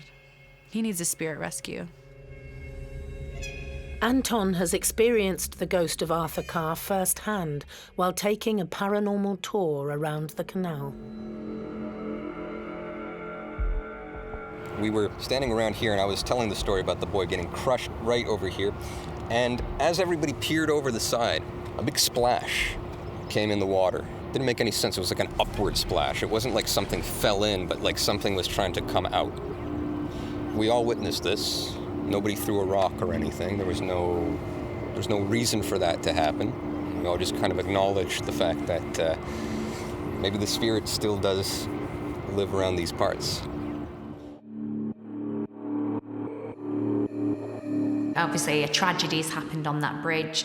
That poor boy lost his life, so he will still be trying to make that jump now. As a spirit child, he'd still be trying to make that jump, so people will be able to see him. People often say, what is a ghost doing, or what is their purpose? Are they trying to remind us of the past? Are they trying to hold on to some kind of piece of the past? I'm not sure. I think that the spirits relive certain traumatic events that might have happened to them. And they relive them over and over and over again because there's a certain kind of, disbelief. There's a certain kind of agony in the way that they died. And that's something that remains here. If you stand around here, you could really feel that kind of vibration, you know?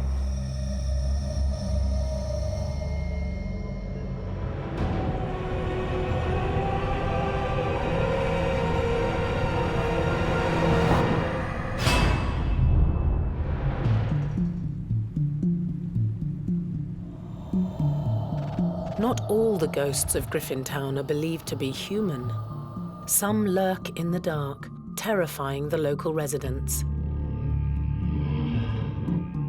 Catherine Ridyard has lived in and around the neighbourhood for 25 years. She vividly recalls her supernatural encounter on the streets of the Griff. It was late summer. It was about 2:20 in the morning, and I was coming home from that direction over there. And I stood on the corner where the light is, and I looked this way, and I saw what appeared to be, it looked like to me like somebody was squatting on the sidewalk. It was somebody squatting. That's what I thought. I realized that, no, that's not a person, because it was just too tall to be squatting on the sidewalk. And then all of a sudden I got this feeling, and it looked up at me, and it noticed me noticing it, and it looked at me and had red eyes. And the first thing that went into my gut feeling was, it's hungry. The unworldly being that scared Catherine so much is believed to be a shadow person. Shadow people is a name given to a spirit that looks or resembles a dark shadow. It's normally faceless and they move within the shadows. Some are seen as being darker than the dark of the actual area they're seen in. Some say time travelers, some say nasty negative spirits, some just say it's a manifestation of spirit. Some say it's your own shadow. So it could be a vast array of different things. I mean, I could tell the outline of it looked like somebody was like a big frog, almost like in appearance, sort of. But it was a black shadow, and it had like a head, but it had also red eyes, and it scared me. With some trepidation, Catherine has returned to the location of her terrifying experience. It was here, and I came back the next day, and I looked at the ground, and it looked like there was some kind of black goo on the ground. Now, you've got to remember, this is 8 years ago. And then this pole has been this way ever since. I still get a bad feeling just standing here. You know, I don't like it. I don't walk on the side of the street at night, or in the daytime for that matter. Catherine has since begun to study the strange beings. I heard something about shadow people and red glowing eyes and that kind of thing. And I looked it up on the internet, and I saw the exact same shadow, the same squat posture, the same head and black, exactly the same with the red glowing eyes. Now, I researched this particular kind of shadow person, and it's a very bad one to have around or to even be anywhere in your vicinity. And it's supposed to be really demonic, not nice at all. Nor are any other shadow people, in my opinion, there, but this is like the worst one to have. Shadow people are not what I would class as a human being. They would be a manifestation of a presence. Now, this could be negative or it could be positive energy. Sometimes from past experience, shadow people have been known to be negative people. So the fears of the feelings of being watched and fear and panic and things like that are usually associated with shadow people. Catherine has continued to be haunted by the dark shadows. I started getting sick and things started happening, like bad luck stuff. I was hearing knocking noises in my room. I refused to sleep in my bedroom anymore after that. I would stay at the kitchen table, and that was freaky too. I took a picture in a mirror, and this thing was beside me in the mirror, and it wasn't there when I was in the bathroom taking the picture. In all walks of life, we can sit there and say 7 years bad luck comes from smashing a mirror. You know, how many times is that actually true? Whereas if you come into contact with a shadow person, there could be a negative presence associated with that she would have sat and probably thought to herself that I've seen this and this could be associated with it. Catherine is on the road to recovery, but she'll never forget the night she came face to face with evil. If I hadn't noticed it as quickly as I did, it hadn't noticed me before I noticed it. I think I may very well have disappeared, you know, like, because I think in that alley there's something, there's a doorway or something, and like this pole here is still here, and it's still like looks like it's eaten away, and I think it comes out once in a while, and it might just grab somebody. Just standing here gives me goosebumps. My health has improved 100%. I'm happy about that. But I'm also, you know, I'm very wary of things. I believe that things go bump in the night, and that's the way it is. And in Griffintown, there are many other spirits that go bump in the night.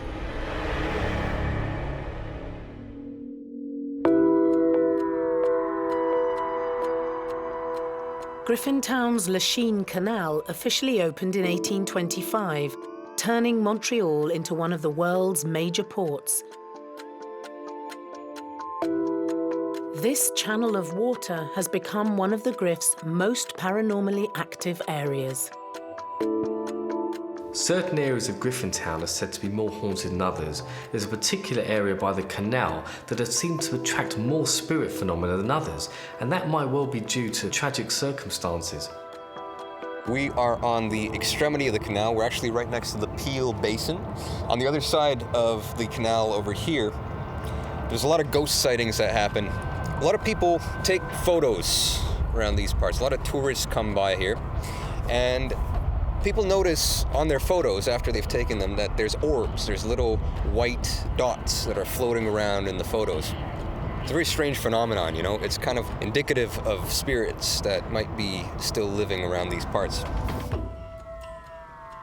During the Irish potato famine between 1845 and 1849, many people fled Ireland and headed to North America. Loaded onto cargo ships, they arrived malnourished and carrying diseases like typhus. Many were quarantined in sheds alongside the canal in Griffintown. They were coming to the old port of Montreal, getting off the ships and just dropping like flies. So these fever shacks that they built here in 1847 housed all of these very sick and dying refugees. At the time, in 1847, Montreal was a very small city. It was a population of about 50,000. All of a sudden have to accommodate 75,000 new people. The citizens of Montreal were not happy about the fact that there was this vast sea of Irish that were contagious and bringing this disease into town with them. Drastic action was taken by the authorities. The army was called. They were put on all the rail bridges, on all of the bridges that would cross into town. It was almost kind of like a zombie apocalypse type thing. You know, they put this fence alongside. All these people that were sick on the other side couldn't cross over. And if they would be shot or they would be thrown into the canal over here. That's the kind of thing that people don't sort of forget very easily. And there's something very haunting about that, of course. So it makes sense that we associate an area like that with ghosts and sightings and hauntings and that sort of thing. One of the ghosts who has been spotted near the canal is a former mayor of Montreal.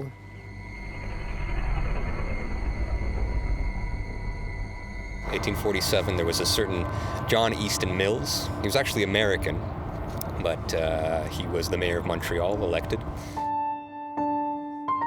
He was a very generous man. He was aiding the sick.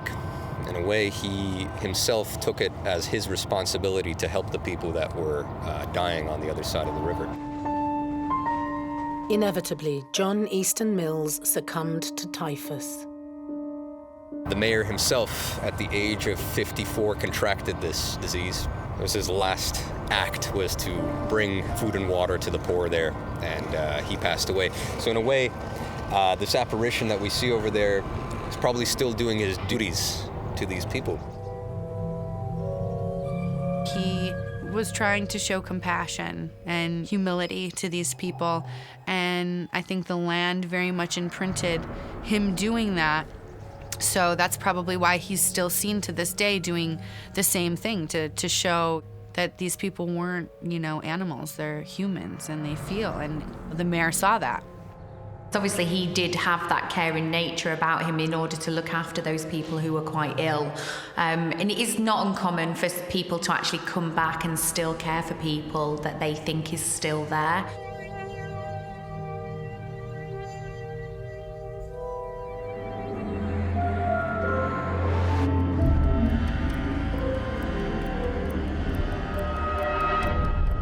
The typhus epidemic of 1847 claimed the lives of 6,000 people. The victims of this tragic event are buried just below the cycle path that runs alongside the Lachine Canal today. There was so much death that they had to build trenches to get rid of the dead. They had to build these huge, huge trenches. They dug these trenches and they would just throw hundreds of bodies at a time and bury them on this site here. Right now it's a bike path, so a lot of people that are biking there, they feel this negative energy. They don't know what it's coming from, but it still remains. And a lot of the excavations that are happening in Griffintown, a lot of the new buildings that are popping up, once the foundations are being dug, once the buildings are starting to be built, they discover remnants of the bodies right underground there. One man who is more than aware of the paranormal energy that crackles in the air of the Griff is Louis Lemontagne. This area is in the process of being gentrified. There's many condos popping up, so a lot of the history is being forgotten, but there's a lot of kind of dark and really interesting history around this neighborhood, Griffintown. Louis remembers exploring the area when he moved to Griffintown.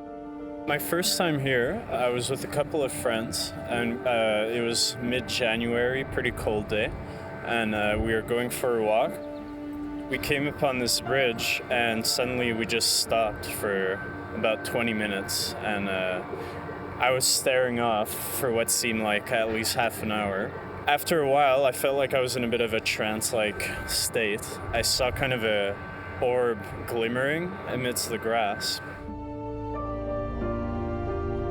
It was kind of a translucent orb, letting out kind of a diffuse, milky light, kind of something dancing about that felt superimposed on my vision, almost like holographic. I wasn't sure that if I went up to it, I'd be able to touch it, but I could definitely feel it was tangible.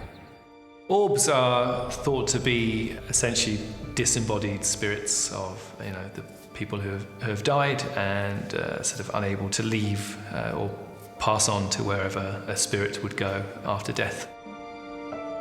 So they've frequently described as being like sort of balls of electricity floating through the air.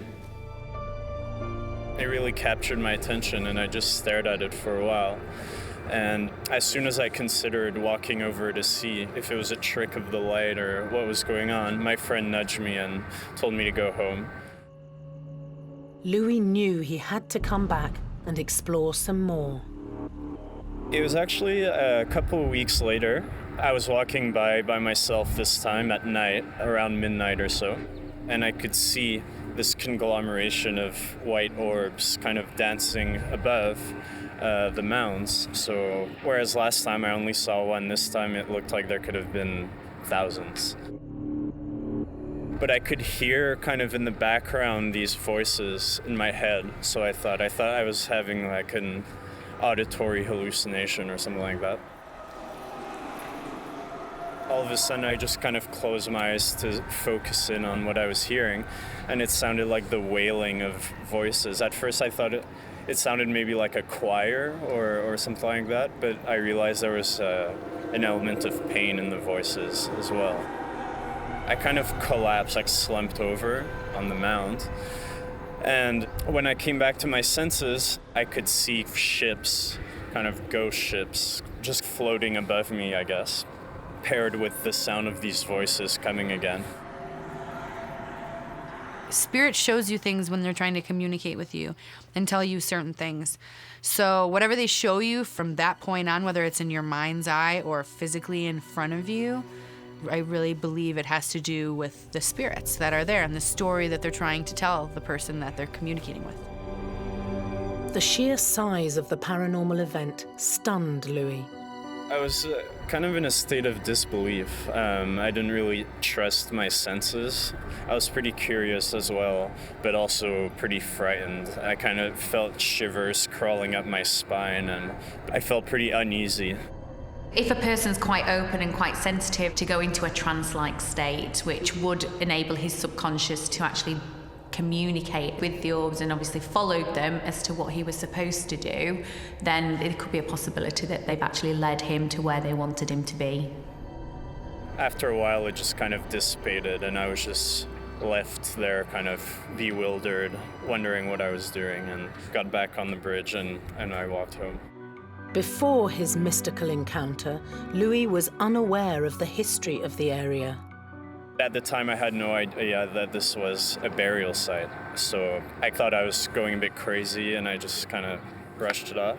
And it's only when I spoke to my friend a couple of weeks later that he told me that this was actually a mass burial site from the mid-19th century.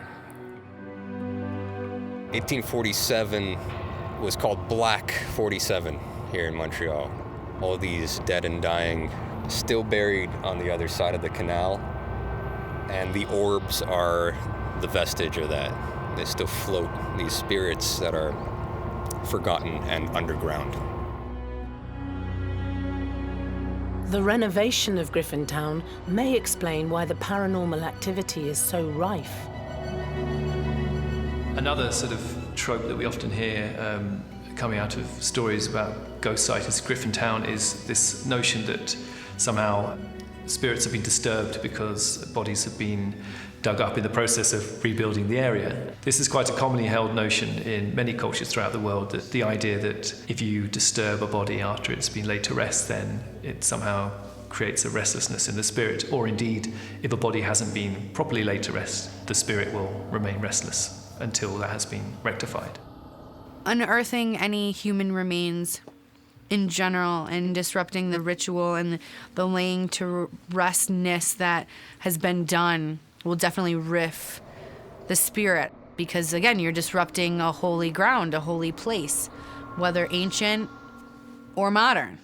As soon as you unearth bones, you're disrupting that spirit who's laid to rest. You're gonna have some kind of backlash from that, whether it's karmic or cosmic. Louis still can't quite believe what he experienced that night. The only way I can justify it in my own mind is that, maybe in certain places where a lot of things happen, it can leave some sort of trace, let's say on electromagnetic level or something, I don't know. It really did feel like time was an illusion at that point, and the spirits of the people who suffered here and arrived here almost 200 years ago felt very much alive. The paranormal energy generated beneath the banks of the Lachine Canal continues to show itself, even in the modern surroundings of 21st century Griffintown.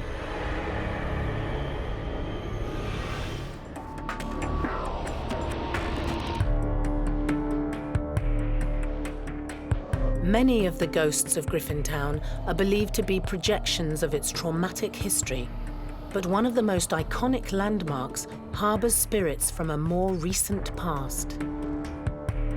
This is the land of beer. Montreal is the land of beer. Griffintown, because of all the Irish, was a very popular drinking place. In 1861, there was a man by the name of William Dow. He was a very brilliant businessman. He kind of made this big conglomerate, 13 companies all together, and they opened this brewery, which is behind us over here. Eventually, this whole place just fell to ruin. The brewery was no longer used, the facilities were a little bit dated, so it got abandoned. The brewery is believed to be one of Griffintown's paranormal hotspots. There's a bunch of urban explorers that still go in there, take a look around, see what's in there. There's rumors abound that the Montreal Mafia uses this place as a sort of dumping ground for bodies. They say that there's a few bodies that are buried in concrete in the big silos that are back there on the other side. In the top floors, there's oftentimes paranormal explorers that go to see what's going on in this building. They say that there's a very intense, horrible ghostly activity up on the top floors. The ghost that's particular to this place kind of doesn't fall in line with the mafia stories or the brewing stories or anything like that. It's actually the ghost of a little girl. Mediums who have investigated inside the Dow Brewery have dated the death of the girl to the late 1990s. Oftentimes people report hearing the crying of this little girl coming from the ground, and when she hears people passing by, she stops crying and she starts calling for help. She starts asking people to pull her out of this hole in the ground. I think obviously the atmosphere tends to absorb any sort of energy. Now, usually with tragedies, murders, anything like that, you would assume that the trauma and the traumatic experiences of those people have been absorbed by the atmosphere. So that would lend itself as to why the voices of people are heard and screams are heard, and obviously it just replays itself over and over again. We have no idea where this girl comes from and how she ended up there. There are some theories. Maybe she was one of the daughters or something of a mafia boss or something like that. She got put into the ground. We're not sure. But she's definitely in there. She's crying for help. And if ever you go in there, you'll feel that energy up on the top floor.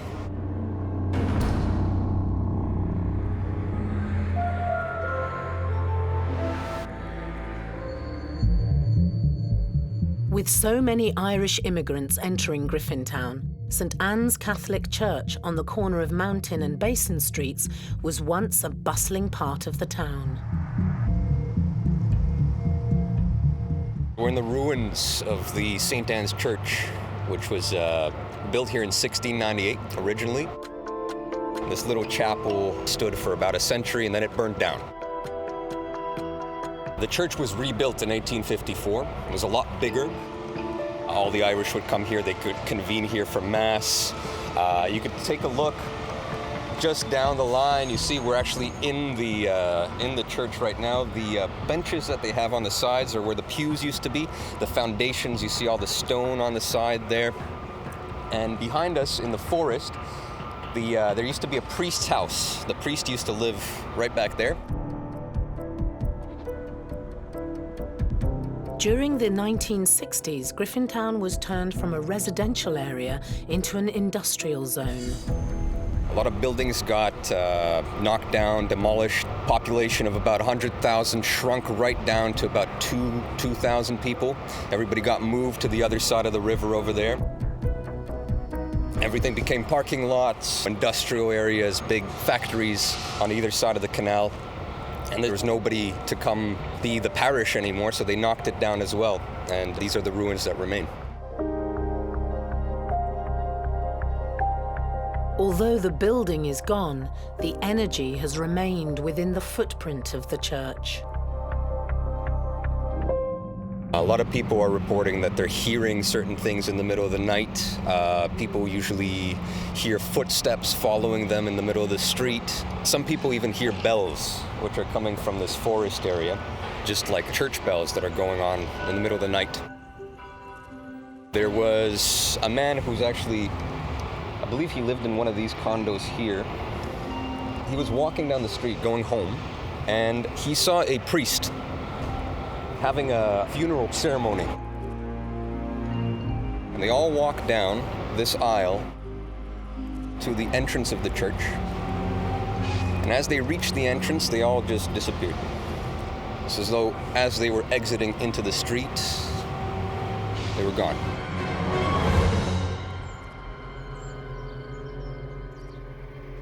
Now, there was no noise, there was no sound, but the person who witnessed this said that the mouths were open, they were singing, and there should have been noise.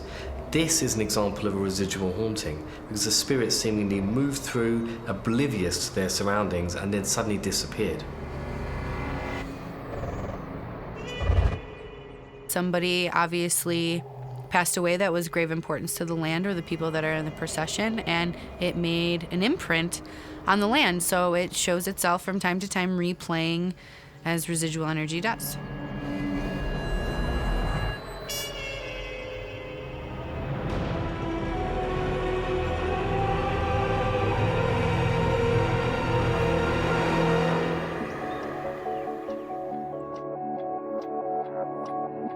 Griffintown remains a mecca for ghost hunters from around the globe, fascinated with searching for old spirits within the new world. I definitely believe that towns can be haunted, especially with the type of history that Griffintown has, with all of the Irish immigrants that fled the potato famine and came over on boats with horrible conditions, and they were sick, and then they died, and then they just threw them in mass graves in the canal. I mean, so the canal is just a mass grave.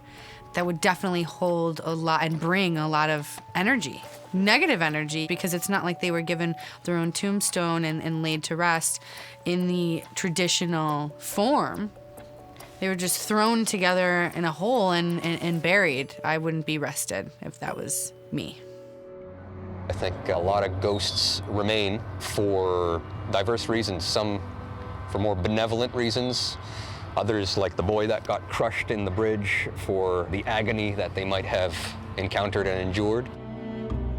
And there's a lot of anger, there's a lot of suffering, and I think it's within the atmosphere here. Even as the million-dollar apartments rise above the old town, experts believe that the ghosts of the past will continue to be uncovered in the Griff. It's a land of gentrification. You got all these really expensive apartment blocks which are going up on old factory sites, on old land that has seen a lot of tragedy.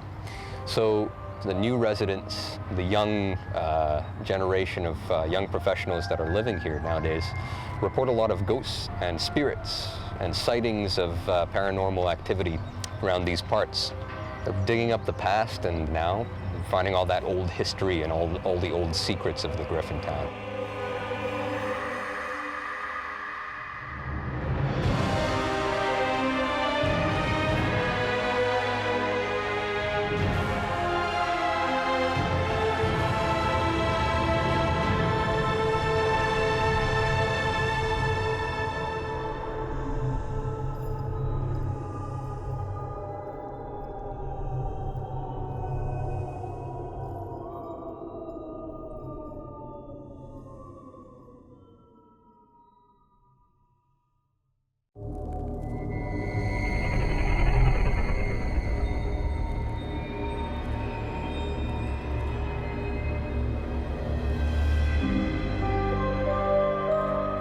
Ghosts appear in many forms.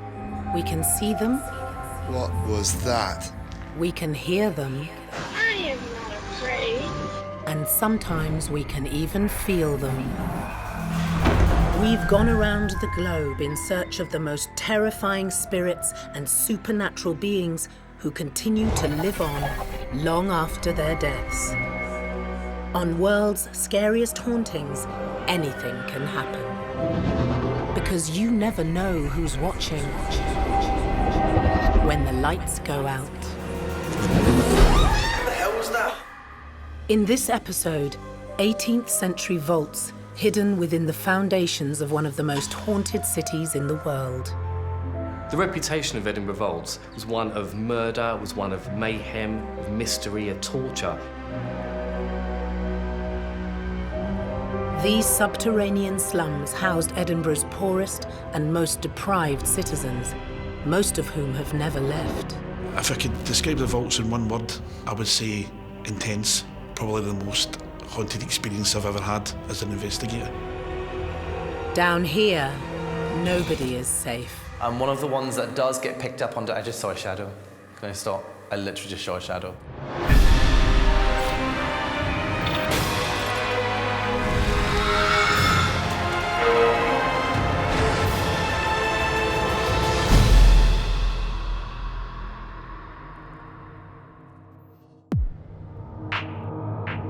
Edinburgh, Scotland's historic and beautiful capital. The 7th most populous city in Britain is a vibrant and exciting place to be. But underneath the flagstones, you'll find the unworldly remains of a forgotten slum.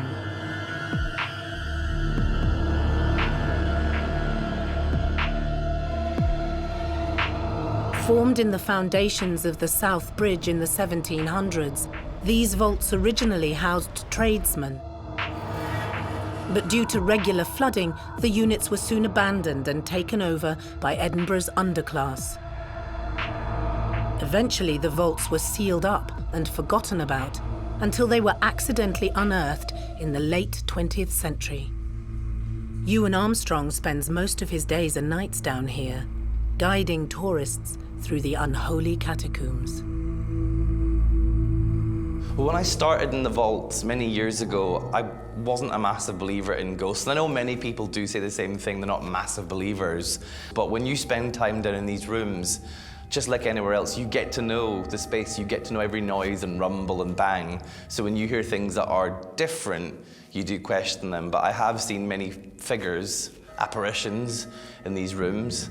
And again, when you're working here, you tend to always rationalize and think it's maybe a customer that's wandered in or somebody, a colleague, and then you realize that there's nobody else with you. The underground world crackles with paranormal activity. Witches, children, and a mean-spirited voyeur haunt the 18th century vaults. The spirits that call these rooms home are now all that is left inside the dark, empty chambers. I believe that the Edinburgh Vault is such an active, paranormally active location because of the murder that took place there, the crime, the punishment, and the overcrowded conditions that there were in the vaults. The history alone makes it haunted, whether it's spirits or energies. There's so many things that are going on that you're experiencing when you're down there. I would definitely say it's haunted. With the vaults being used for over 100 years as an underground city, it's thought that over 10,000 people may have passed through these rooms. So I think it's no surprise to find that maybe one or two of them may still be here. Many people have reported a shadowy figure standing on the steps here or following behind them as they make their way down these passageways.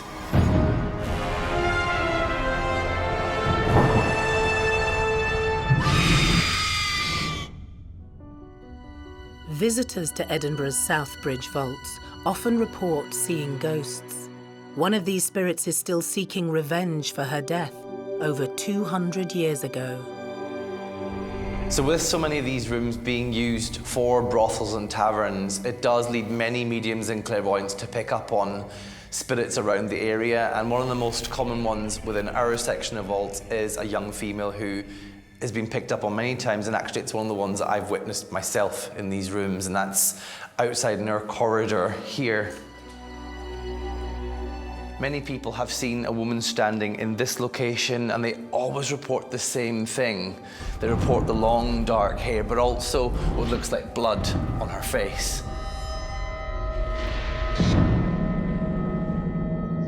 Apparently, the story goes that she went down there to meet two men, and she was actually set upon by a group of 30 men and was actually murdered.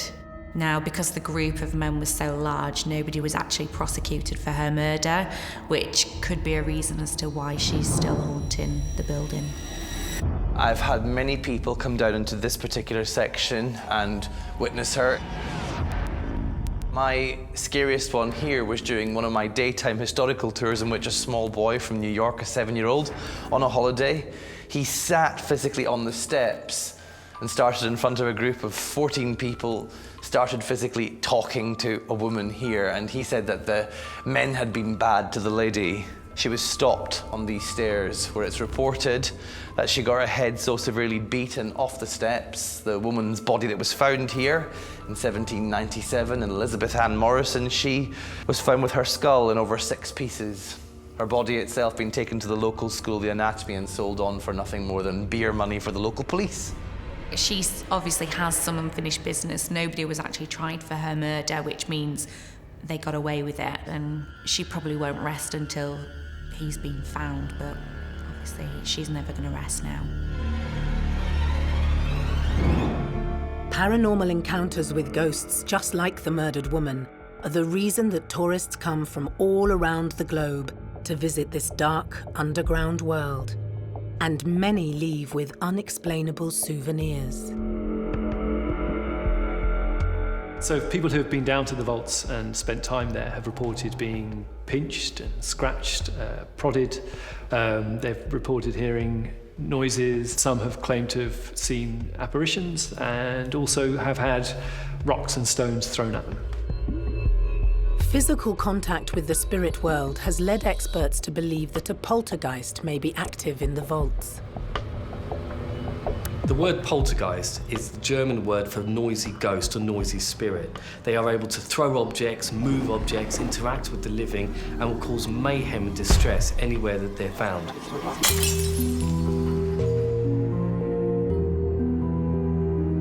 If you are lucky enough to have any sort of physical contact, such as a push or a touch or anything like that, well, it makes people feel wary, wondering who stood behind them, and especially if you're in the dark, it kind of enhances the fear factor.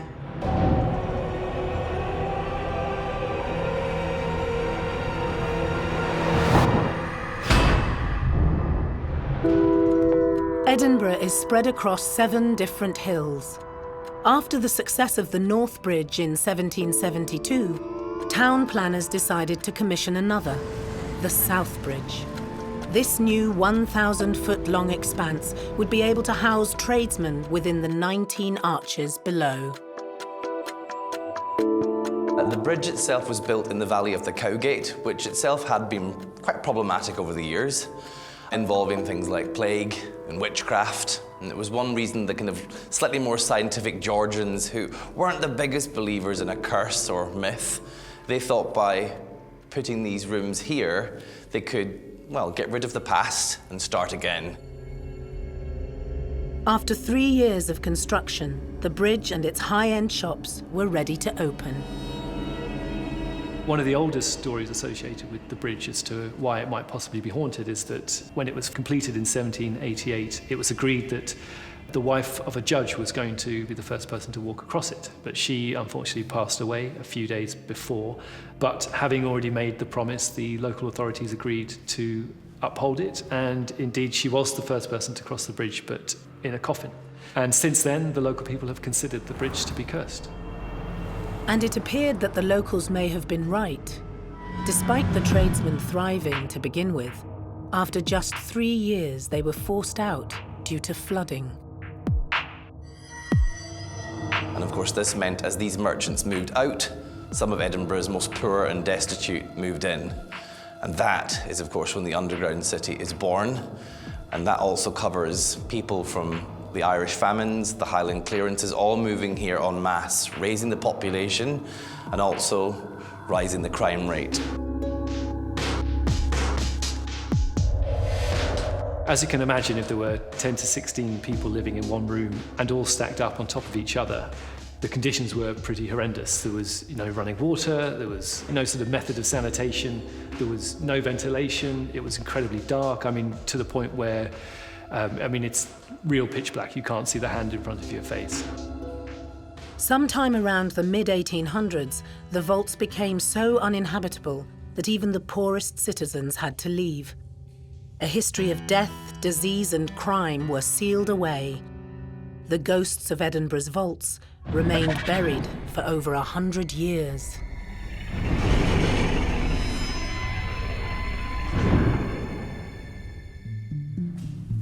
So back in the 1970s, this particular room became the point of interest for a group of students who were using these rooms. Of course, they were renting a flat connected on here, and naturally being three young gentlemen, they knocked through one of the plasterboard walls and found all this behind it and used it for many months for parties. But in one evening here in 1979, it said that at a wild drinking party, two young girls who'd been attending, they both at the same time got held against this wall by nothing. They were terrified. If something was holding you against a wall and you wanted to report it to the police, you have to have somebody seen doing the crime, but they never saw anyone. In 1985, the underground chambers were excavated and the world below was once again discovered. Since then, the Edinburgh vaults have come alive with the echoes of the dead.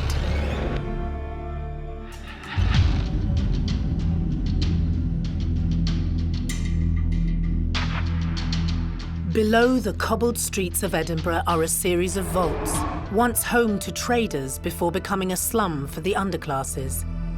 The labyrinth of mysterious rooms play host to a number of ghosts. But it's not just underground where you'll find the spirits of Scotland's capital. Edinburgh is home to many of the world's scariest hauntings. I think the thing with Edinburgh is it's a very old settlement. Obviously, you're built between two volcanoes again, and many people, especially things like pagans and Wicca, they believe that that makes it an energy hotspot. But I think because Edinburgh, for many hundreds of years, was such a small place, because of the barrier walls being built around us and the continuing problem with the English-Scottish wars, it does mean that life is lived very quickly within a very small space. And I think maybe that intensity of life and loss of life has led Edinburgh to be a very haunted place. But it's beneath the noisy capital city where most of the ghosts reside. And there's one in particular who has been known to terrify both the locals and the tourists. Many people have reported seeing apparitions in the vaults, and people have also reported being grabbed by unseen hands. There are dark forces there, children's spirits. There's also a spirit called the Watcher, aka Mr. Boots. This spirit has been seen by many visitors and tour guides in Edinburgh vaults. He is said to linger and lurk in the dark tunnels and chambers, watching people, and he also interacts with them, following them around as they're on tour. Mr. Boots is one of the vault's most feared residents, a mean-spirited man who has become synonymous with the footwear he treads the vaults in. These steps are where people do report seeing him the most.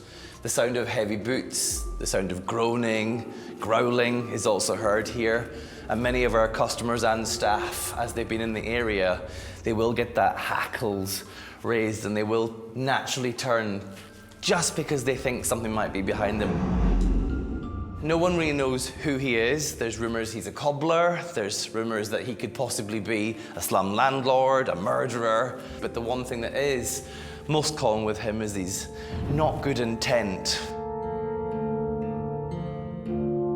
There was one psychic medium here not too long ago, and she actually ran out of the vaults when she tried to communicate with him because she said he was completely evil. When you have that feeling of someone watching you, you are conscious of that all the time.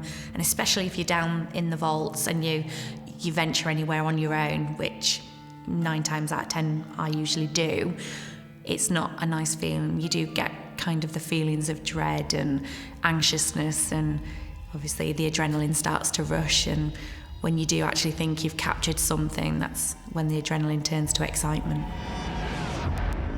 This photograph, taken by a tourist, shows Mr. Boots standing ominously behind an unsuspecting woman. He's stood lurking in the background, he's blocking out some of the light, and there's a clearly distinctive feature. He's wearing a pair of boots.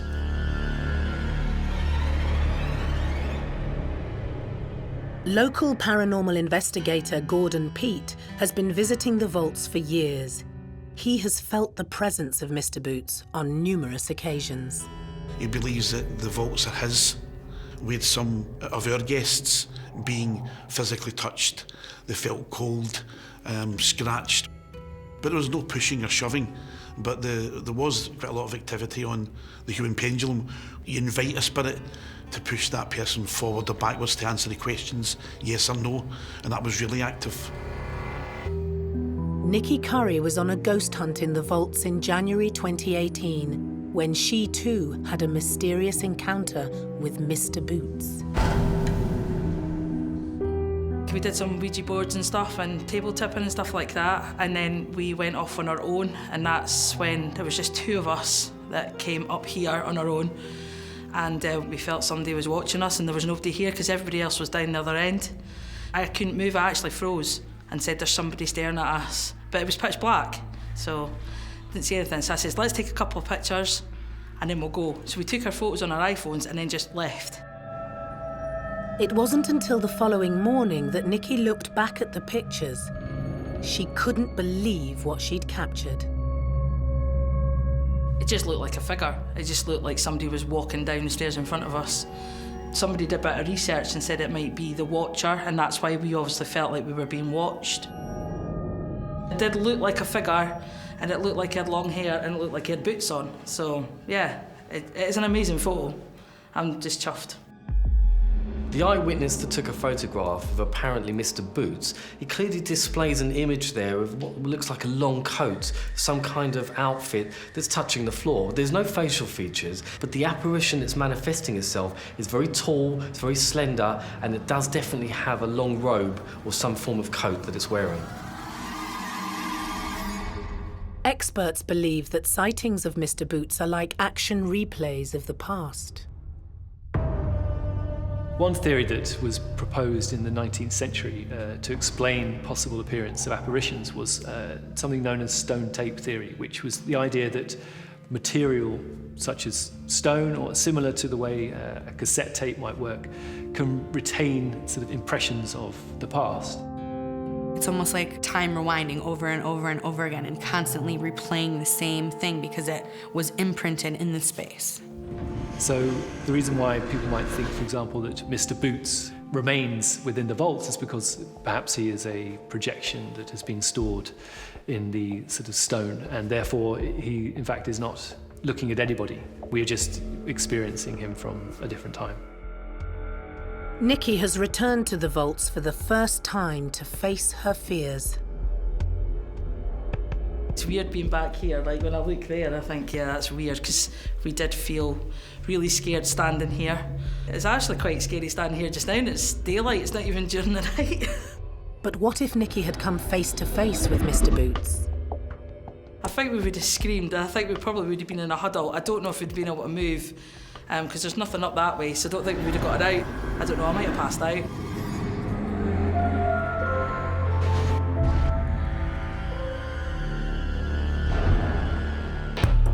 The entrance to the South Bridge Vaults is on Nidri Street. The road itself has a scary past. So when these vaults were first built, it's partly to encourage new business, but also to discourage the past. And with this particular section of vaults here, this being Nidri's Wynd, the original street, it's a street very famous in the 1580s, right into the early 17th century, with witchcraft trials. And of course, the most famous one on this particular street is a woman called Agnes Finney. And she's reportedly still lingering in these rooms. She's known to have cursed the entire street. She was herself, of course, burnt to death after being accused of 20 counts of witchcraft, including, apparently one day in the marketplace, bumping into a small boy in which she cursed him. He's known to have become paralyzed and died 2 days later. The history of witchcraft continues to this day in the vaults. This is our room that we have rented out to the Source Coven of the Blue Dragon. They're Scotland's leading pagans or witches. And with this particular room here, they believe they've blessed it. Everybody is quick to assume that witches are bad or dark or evil, or they're trying to conjure, and they're very capable of that, but majority of them is for the good. Many of our customers who come down here on these tours, they have, of course, taken photographs in this location, and they will sometimes pick up on what looks like a figure standing in the particular room here. Which again for us is strange because it's meant to be a protected room. That's why you've got things like the gargoyles outside. They were placed here by the witches to stop anything evil entering. So whether the figure is malevolent or a more positive person, again, we'll leave that up to the people that visit these rooms to decide for themselves. This photograph, taken inside the witch's room, has been analysed by paranormal experts across the world. The picture makes sense because if there was a coven down there, that's a lot of energy. They bring energy together to make things happen. Buildings hold energy, so that totally makes sense that you would see such profound energy coming up from inside the pentagram. I saw some photographs of the witch standing in the corner, very, very clear photographs of the witch in the corner.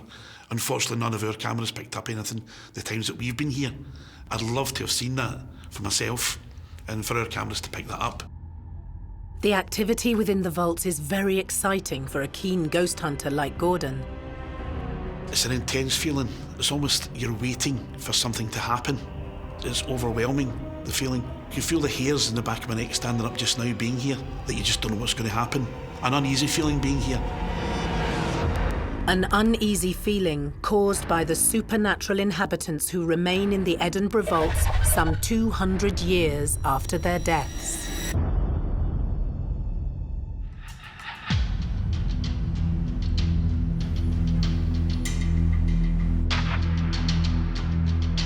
Only a few feet below one of Europe's most historic cities, ghosts haunt a maze of vaults that once housed the underclass of Edinburgh.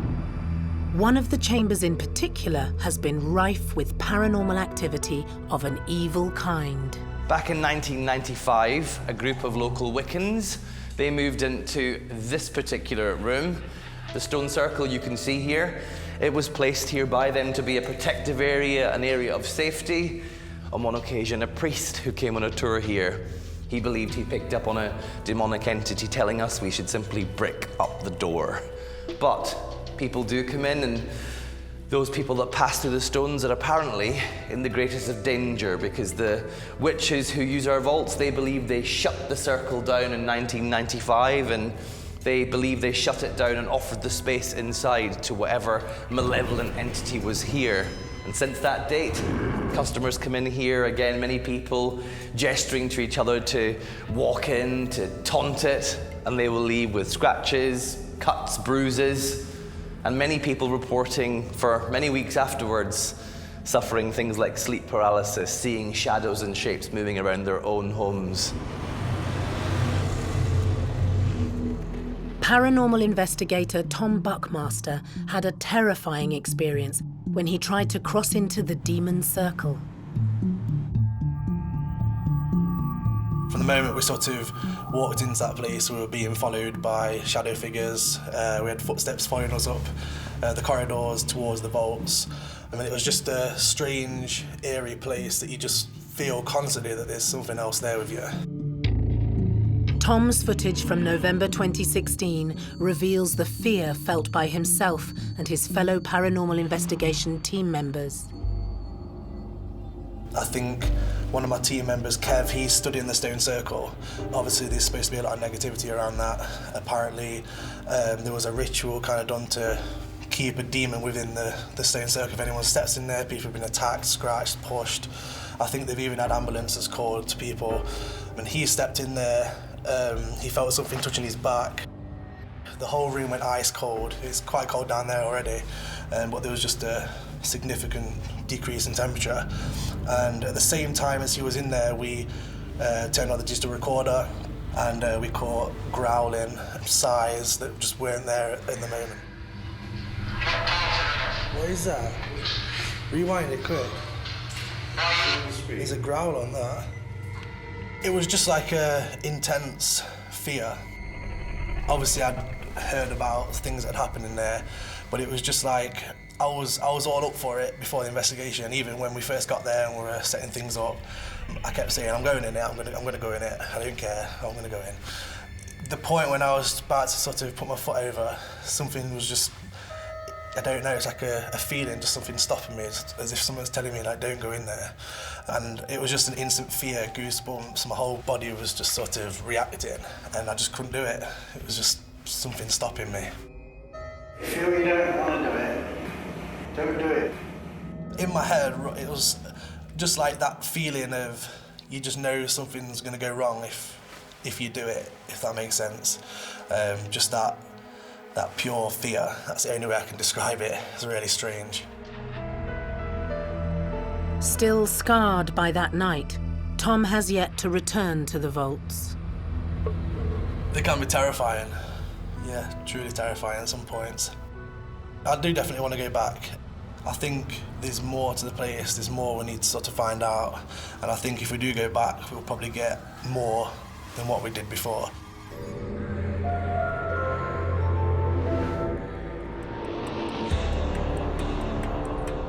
When the South Bridge vaults opened for business in 1788, many children disappeared while working down there.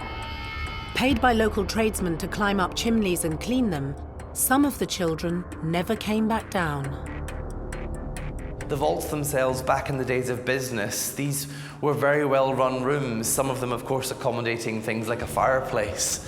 And there is, with one of our rooms back in 1992, during making the site safe for the public to come in here, one of the fireplaces was bricked up. And when they, of course, tried to renovate it and get it used for the public, they did actually find small fragments of bone inside it. And when these bones were taken away, it was discussed by the laboratory they were children's bones, apparently a young boy between the age of 7 to 12. It was common practice in these rooms that if you hired a chimney sweep, of course, you would send them up. But because the bridge itself structurally differed, there are differences within a chimney breast here. Maybe if that boy has gone up, slipped, broken his neck, he's stuck. And the easiest way to get him back out is by lighting the fire.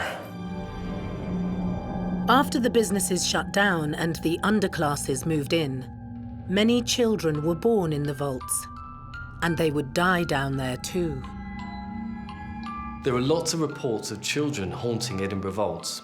Cries, whimpers, and also the laughter and singing of children have been heard by numerous people over the years.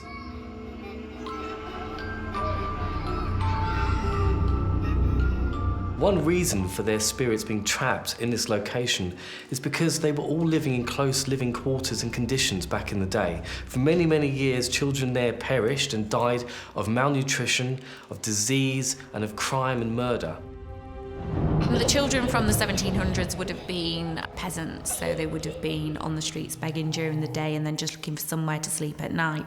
But they are very, very mischievous. They will throw things, they will torment equipment that we've got, drain batteries. We've also had people having their backs of their ankles kicked and things. So when you do have children, they do like to play and mess about. Some spirits don't know they're dead, that's the thing. And they latch on to visitors to the vaults, especially women. And, you know, a lot of our female guests that came along had that sense, that they had a coldness from their waist down their legs, that their hands were cold, almost like someone was touching them. And they got that feeling it was a kid, especially the guests that were mothers and had that motherly instinct. They felt as if there was a child latching onto them and hanging onto them. One of the most often sighted ghosts is a young boy called Jack.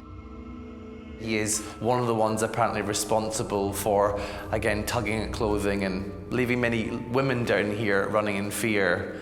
And again, many people think he doesn't mean harm, but because he is this mischievous spirit who does like to trip people up and throw things like stones and coins, they do think he's responsible for some of the more impish behaviour in these rooms. And right on cue. And one of the ones that does get picked up on, I just saw a shadow. Can I stop? I literally just saw a shadow. I'm not even winding you up. Seriously, not winding you up. I promise, honest to God. Right here. It went past this light.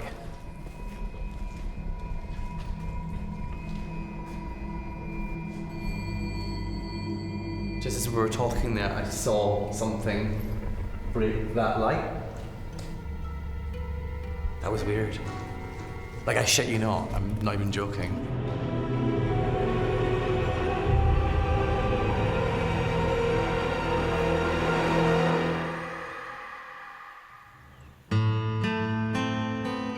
One of the most tragic events in the history of the city was the Great Fire of Edinburgh, which started in an engraver's shop on November the 15th, 1824.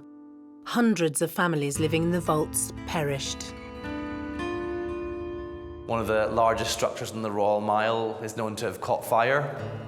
With the wind picking up, that fire spreads, and of course they can't control it. This is, of course, just in the early days of the fire service. But the vaults, they're not deemed to be an important enough area to take care of, and many of the police are known to have locked the original entrance into the vaults, leaving many people in these rooms to fend for themselves. And there are many reports down here that 2-3 weeks after the fire had been extinguished and the doors were unlocked, people came down to find quite a tragic scene in these rooms. There is, in this particular section here, the story that the walls themselves, well, they conduct. And that heat raging above your head meant that many people would have died of asphyxiation or smoke inhalation, and that may have led them to take their own lives. So again, many people do walk into what is a room you can see your own breath in, and they feel the opposite. They feel very hot, very warm, they can't breathe. We've actually had to, in this particular room, end our tour for some customers that do begin to feel their skin burning in these rooms.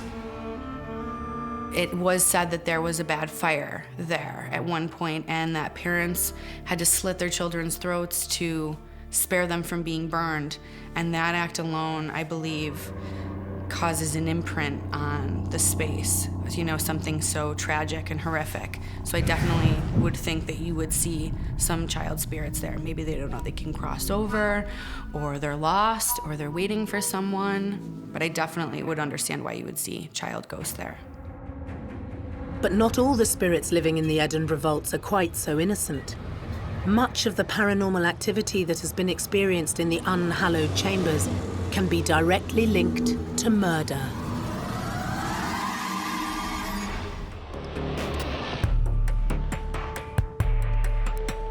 Edinburgh's South Bridge vaults are home to a number of paranormal beings. Once housing the dregs of society, the labyrinth of chambers are now a tourist destination and a popular mecca for ghost hunters. But this underground world also holds a criminal past. It's believed by some experts that the vaults were used by serial killing duo Burke and Hare. The pair murdered 16 people between 1827 and 1828 so that they could sell the bodies to a local doctor who would pay them good money. This is an underground. This was really like, you know, Edinburgh's underbelly, if you like, back in those days. Rumours have it, various different reports of the history of Edinburgh reported that this is where, you know, the infamous grave robbers Burke and Hare plied their trade, because people were dying every day. The mortality rate was so high, so it was ideal for them. William Burke and William Hare were two Irish labourers who lived together in Edinburgh. In November 1827, their lodger, a man named Donald, died of dropsy. Short on money, the pair hatched a morbid plan. It was Burke's idea to try and sell the body of the dead lodger to the local Royal College of Surgeons. And they contacted a Dr. Robert Knox. He offered to take the body off their hands and paid them something in the region of £7 for their efforts. And at the time, I think the average annual wage was about £40. So you can imagine that was quite a lot of money, particularly for two men who had up till then been working quite low-paid work. So I think having sold the first body, they thought that it might be a profitable business to start. I think the story is they started off robbing graves, which there was a fashion for at the time, again, because you could make a lot of money selling the cadaver. But that soon turned into murder. And it's kind of one of the worst kept secrets, and it is to do with this hastily bricked up doorway. Behind the corridor here lies one of Edinburgh's biggest mysteries, and it's that of William Burke and William Hare, the infamous body snatchers. There is a network of rooms behind us which does run all the way from the Southbridge vaults into the medical school, the basement of Surgeons' Hall, the School of the Anatomy.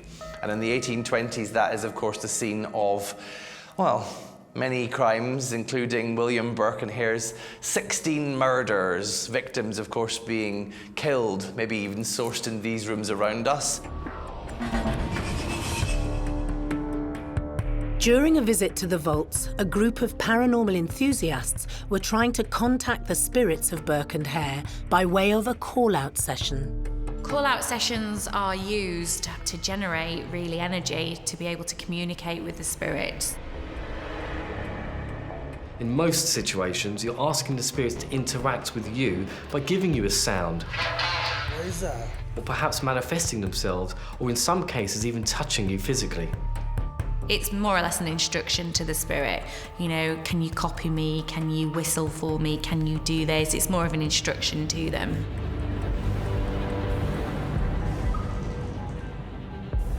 Zoe White was playing the part of a sacrificial victim on the night of the call-out session. Well, I was lying down. I was on like black bags pretending like I was a dead body. And everybody was in a circle, and the man was calling out, like, trying to bring a ghost forward. They were trying to call out the serial killer, saying, "I've got a body for you, come forward, make yourself known." And as Zoe laid still, the atmosphere in the room changed. Well, I just felt like wind at my hair, or like coldness. And people standing in the circle said that they felt the drafts and didn't notice anything until I got out of the room. Once finished, Zoe sat down. It was then that her mother noticed something. I was sitting down and I was going to like brush my legs off, and then my mum shouted, "Don't touch your legs." And then I looked down and I realised I had a handprint on my calf.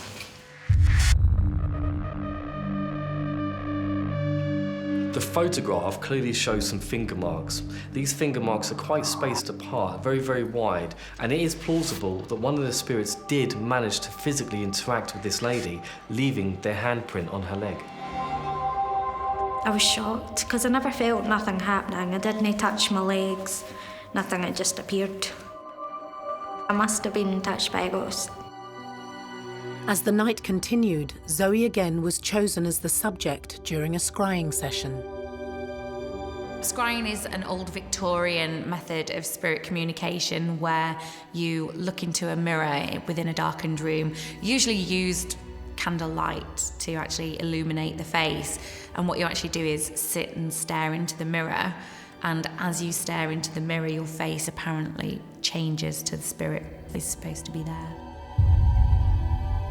You sit in front of this tinted mirror and there's candles round to you, and nobody noticed till after that there was a figure there.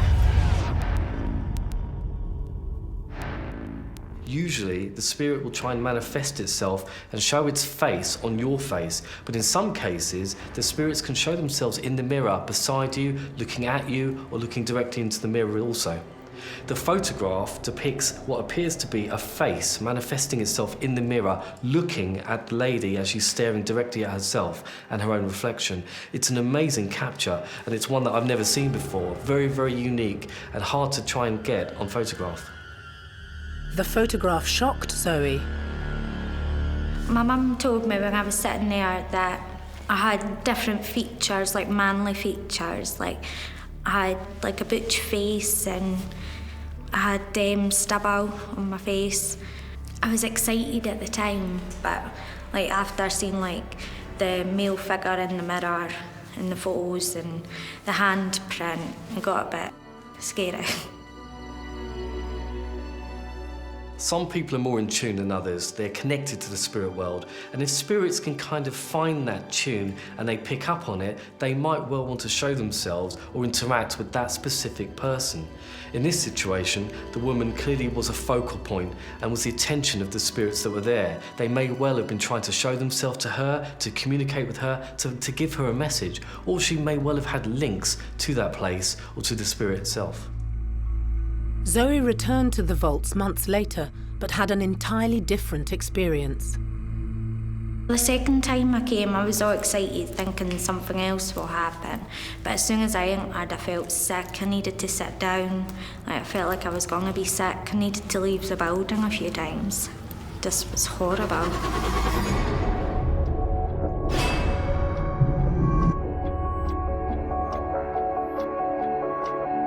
The vaults continue to attract attention. Tourists in Edinburgh often find themselves drawn to the mysterious underground world, and new ghosts are being discovered all the time. The idea that so many people had likely passed away while living in there, and the fact that they're incredibly dark and atmospheric, all lends itself to the perfect location for a haunting. I don't think anybody coming here to do any kind of paranormal investigation would be disappointed. I think that there's a lot of activity down here. There's a lot of untold stories down here.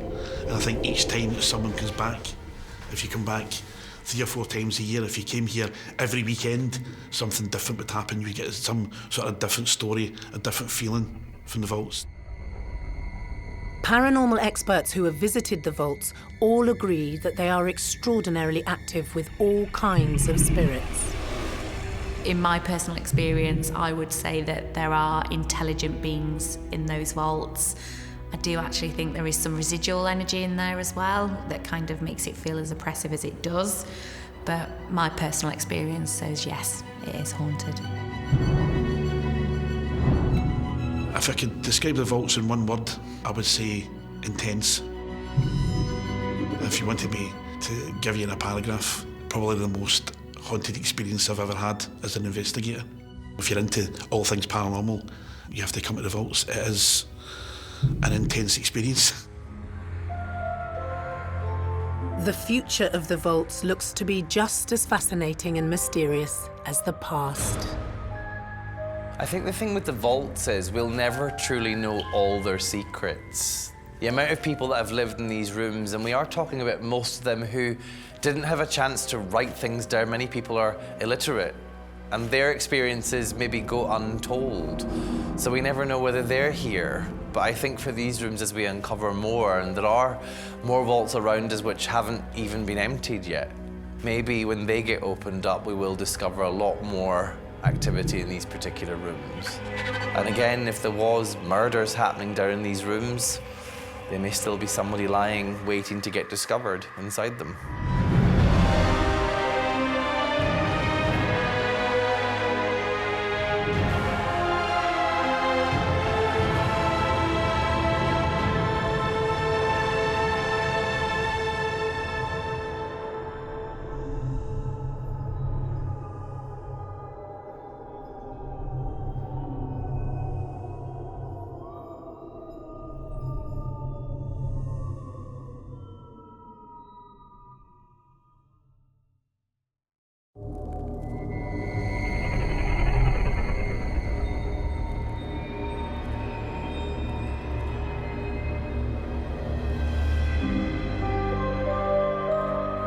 Ghosts appear in many forms.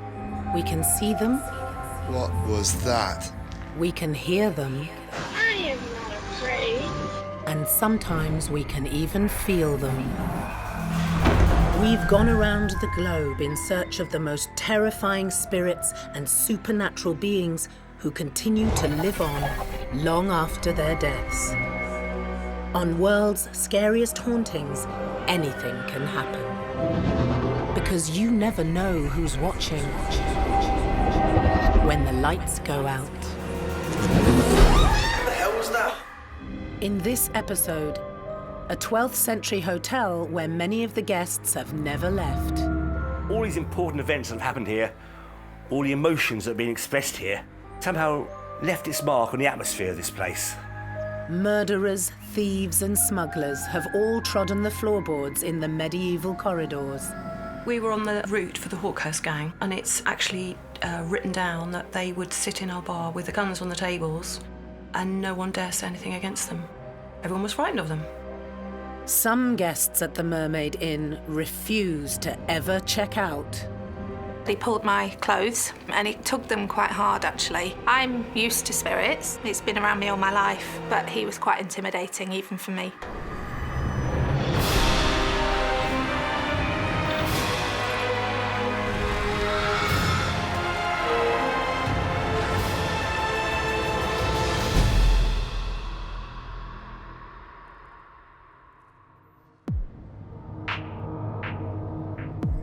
Rye in East Sussex is a quiet picture postcard town just 2 miles inland from the south coast of England.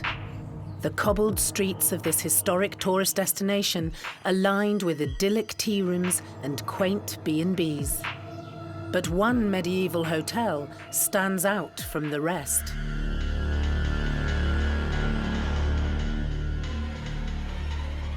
The Mermaid Inn once played host to the notorious band of smugglers known as the Hawkhurst Gang, and some 500 years later, paranormal enthusiasts believe the bootleggers still haunt the 12th century building. Judith Blincoe has owned the Mermaid Inn for the past 30 years and has learned to live with the supernatural beings inside. It's quite funny because I can go into some buildings and all the hairs will stand up on the back of my neck and I feel quite spooked out, whereas if there's anything here, they've accepted me. I've been the only person here in the entire building when we closed for renovation. I've never had a bad feeling. Sometimes I felt like someone was watching, but never a bad feeling. Although Judith feels comfortable at the hotel, the guests staying here often have frightening experiences. I came on duty on reception one morning and a couple from room 10 had woken up during the night, seen a figure walk through one wall out of another, came downstairs, slept on their couch and they refused to go back upstairs. So I had to go up, take all their clothes, bring them down. They got changed down here. And it's not just room 10 that can leave couples terrified when they check out of the Mermaid Inn. This is room number 1. When guests stay here, sometimes when they go to bed, they put their clothes on this chair, and in the morning, they discovered their clothes have moved to that chair. And they'll argue all the way to the car park with each other, you move the clothes, you move the clothes. It's so funny, it's always the same thing that happens in this room, same things people say, and these chairs are in fact the 3rd set of chairs we've put in this room. It doesn't matter what set of chairs, people have always seen the same thing happen.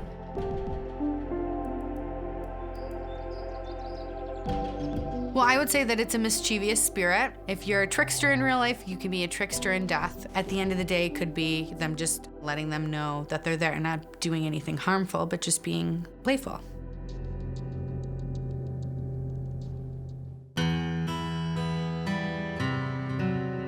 Clearly there's some form of interaction taking place there between the physical world that we know and then something that is not of that physical world.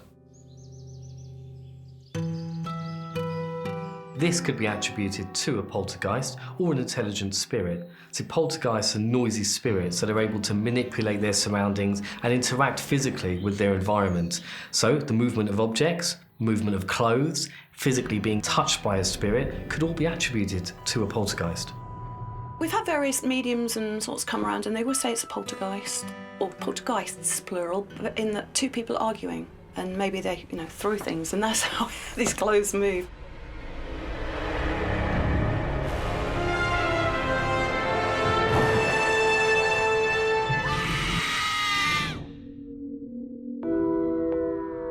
Despite its quiet demeanour, Rye has a torrid past.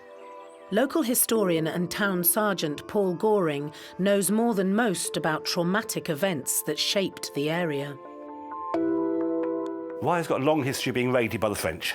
2 or 3 times in history it's been raided. In 1377 was the worst raid. The French burnt the entire town down, apart from the church and the castle. They stole the church bells, carried them over to Normandy. 16 people died.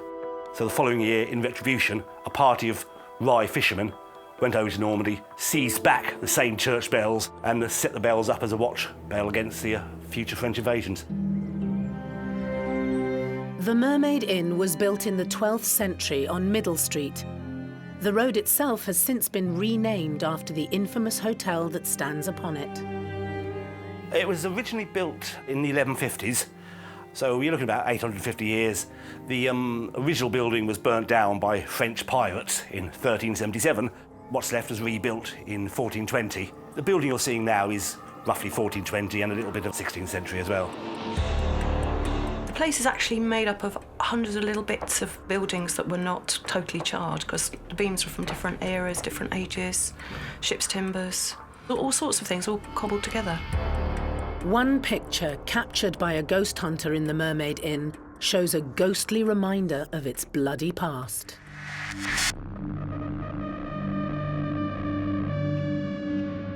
In the picture, there's a figure that seems to look like a Saxon soldier, possibly with the shape of a helmet covering the eyes.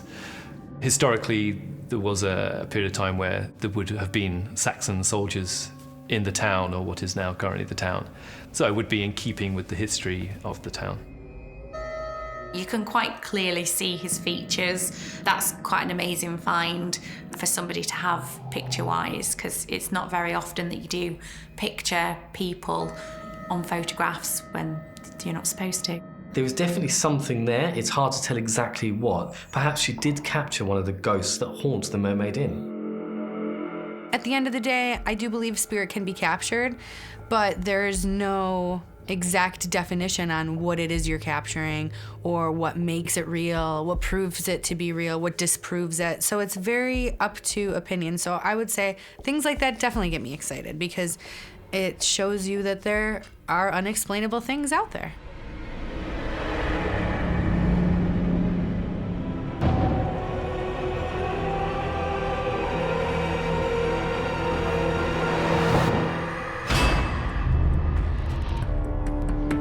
The Mermaid Inn has been welcoming guests for nearly 100 years.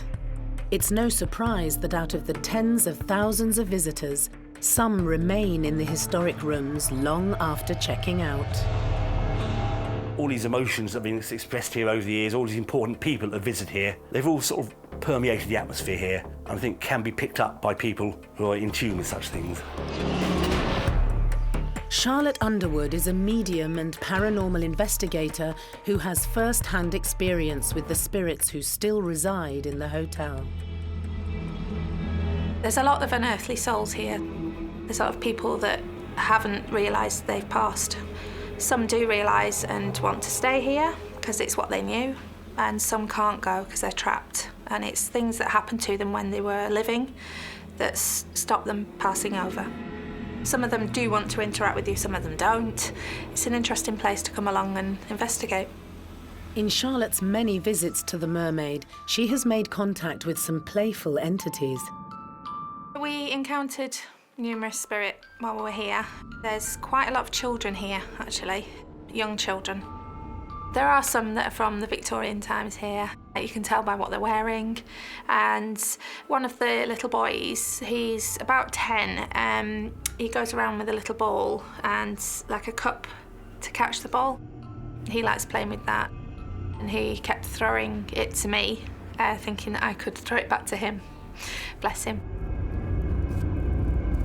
I believe the place that they're in when they're officially crossed over into another time is a timeless place. It's a place without time. So I believe they're aware of us, but I don't know if they're fully aware of time. Hotel owner Judith has also experienced the power of mediums contacting the spirits of children. In room 15, called Dr. Sin's bedchamber, 5 members of staff, we all went in and were total non-believers. It was all a load of old rubbish. We made sure no one went in there first. They couldn't trick us. The medium himself, he said, I will now call upon the spirit of, and then it was the person that he acts for, to come inside me, and you will see my face change. And we all looked at him, and we all saw his face change into the spirit, and that was a real sort of deep, deep breathe-in moment. And by the time we left at sort of 2 in the morning, we really believed that what we'd seen, the spirit of a little girl with a dog, we all felt the dog. We all stood up and we actually felt the dog, and we all saw our hand disappear into sort of smoke. All 5 of us, and we all went in there not wanting to believe or anything, and it was all a load of hocus pocus, and it wasn't. It was so bizarre. The Mermaid Inn is home to many spirits, but not all of them are innocent young children. The ghosts of a notorious gang of smugglers have been known to terrify guests at the medieval hotel for centuries. The Mermaid Inn is one of the most haunted hotels in Britain. The 12th century building, famous for its eclectic mix of guests, from criminals to royalty, is nestled in the historic town of Rye in East Sussex. It was a sort of industrial hub for the country, one of the 5 leading ports that were used frequently, and it was a very sort of popular area, lots of business and trade, and obviously a lot of ships coming and going. And it was also a very easy target for smugglers. Back in the 1730s and 40s, which was the height of the smugglers' activities, Mermaid Inn was actually the main street in Rye, because back in those days, Rye was still a major port, and Mermaid Street was a street which led right down to the quayside. So the Mermaid Inn was in a very prominent position. It was a street that everybody passed when they came off the boats. It's played a very major part in Rye's history. Queen Elizabeth stayed here. William Shakespeare and his company actually produced a play here in 1590s. So it's always been a very prosperous, very central part of Rye. For 14 years, between 1735 and 1749, the Mermaid was a major hub for one of the most infamous bands of criminals in Britain, the Hawkhurst gang. The Hawkhurst gang were a notorious gang of local smugglers. They were originally based in Hawkhurst in Kent, but Rye was one of their main bases, and particularly the Mermaid Inn. The leader of the gang was a chap called Arthur Gray, whose portrait is actually in the foyer here at the Mermaid Inn. His second in command was Thomas Kingsmill. They linked up with a chap called Jeremiah Curtis.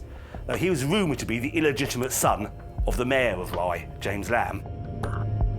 And it's actually written down that they would sit in our bar with the guns on the tables and no one dare say anything against them. So they would just, in front of everyone, just sit there. And everyone was frightened of them. Ready to challenge anybody who looked like they were taking interest in them. They were completely blatant about their activities here. The entire Hawkhurst gang would have gathered here. Many of them stayed here. Thomas Kingsmill's wife is supposed to haunt one of the rooms here, as also does one of the other smugglers' sweethearts. So there was a very strong connection between this place and the Hawkhurst gang. As I understand it, there were a series of tunnels that were built underneath the inn in order to help them escape and evade capture, and ferried their stolen goods up from the coast into the town. One time, the people of Rye were very much in favour of the smugglers because everybody in the town benefited, but once they linked up with the Curtis gang, they got so vicious they actually revolted the local people, and people started to be willing to inform on them and so forth. Nowadays, we tend to view smuggling as something quite sort of romantic and 4 and 20 ponies trotting through the dark sort of thing. But the Hawkhurst gang were very, very vicious. They were utter thugs. People that cheated on them or spoke out about their activities were tortured, quite often murdered. There were tales of people in Rye being crucified against their own front doors by the Hawkhurst gang. The gang's main trade was smuggling tea. They ran the south coast by intimidating locals through brute force and fear. A chap called James Marshall, who took too much of an interest in their activities outside this inn, disappeared, was never seen again. They killed a chap called Richard Hawkins for allegedly stealing some of their tea, then found out afterwards they'd simply miscounted the amount of tea they had. But they were a very, very vicious gang of smugglers. Medium Charlotte Underwood is certain that she contacted one of these mean-spirited smugglers when she attended a séance down in the cellar of the Mermaid Inn. There was 4 of us down there, and we basically were just stood in a circle. There was another medium that was present on the evening, and I allowed her to open. And a gentleman named John stepped in. I could hear him initially speaking about tobacco and rum, And he said, "Where are the barrels? Where are the barrels?" And he kept looking, turning to see if the barrels were coming. So I don't know if there used to be an opening in the cellar where they could transport them, but that's what he said he used to smuggle in. The cellars here still date back to the time of the original inn, 1156, and there are allegedly tunnels which run from these cellars right across Rye to various places in Rye. In particular, they go to the old bell in the High Street. There was actually a revolving cupboard in the old bell at the top of the tunnel, so smugglers could disappear from the Mermaid Inn and reappear in the Bell Inn just by twisting a cupboard round it. From what I understand, the entrances to some of these tunnels still exist, although the tunnels themselves are blocked up, can no longer be used. John, the smuggler that Charlotte had contacted in the cellar, turned violent towards the group. Not the nicest character in the world. He pulled my clothes and he tugged them quite hard, actually. He did also put his arms around one lady, but he was speaking to her and I could hear him as well, and he was, for want of a better word, swearing. And he didn't like the fact that there were ladies down there. My beliefs are that spirits manifest in different realms, so you will have negative energies who tend to be on a lower level, but they will obviously harbour in certain rooms or certain areas, but you will also find that there are nice spirits within a property as well. It's like the good and evil duel sort of thing. I'm used to spirit now. It's been around me all my life, but he was quite intimidating even for me. So yeah, we cut it short.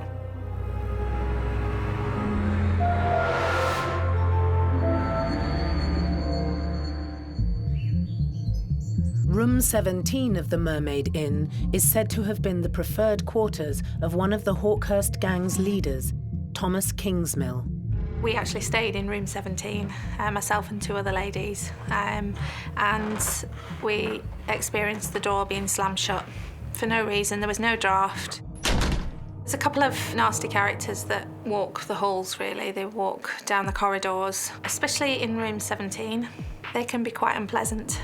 So anyone who is coming here, just watch out for them. You do tend to smell a cigar smell as you're walking round, and that's linked to one of them.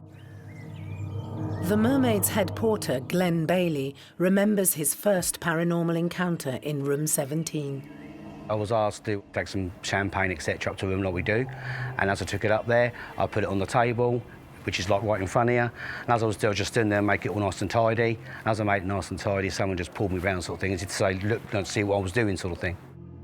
Since then, Glenn has become fascinated with room 17 and often tries to capture the spirit of Thomas Kingsmill on camera. This is my favourite room. This is the most things that happen to me in this room, and not just to me, to guests and people who come and visited here for maybe just a lunch, and I brought them up here. I've given them paper to read. So this is the room 17, the Kingsmill. This is where I actually had the video footage of where I was sitting on the bed, which is just here.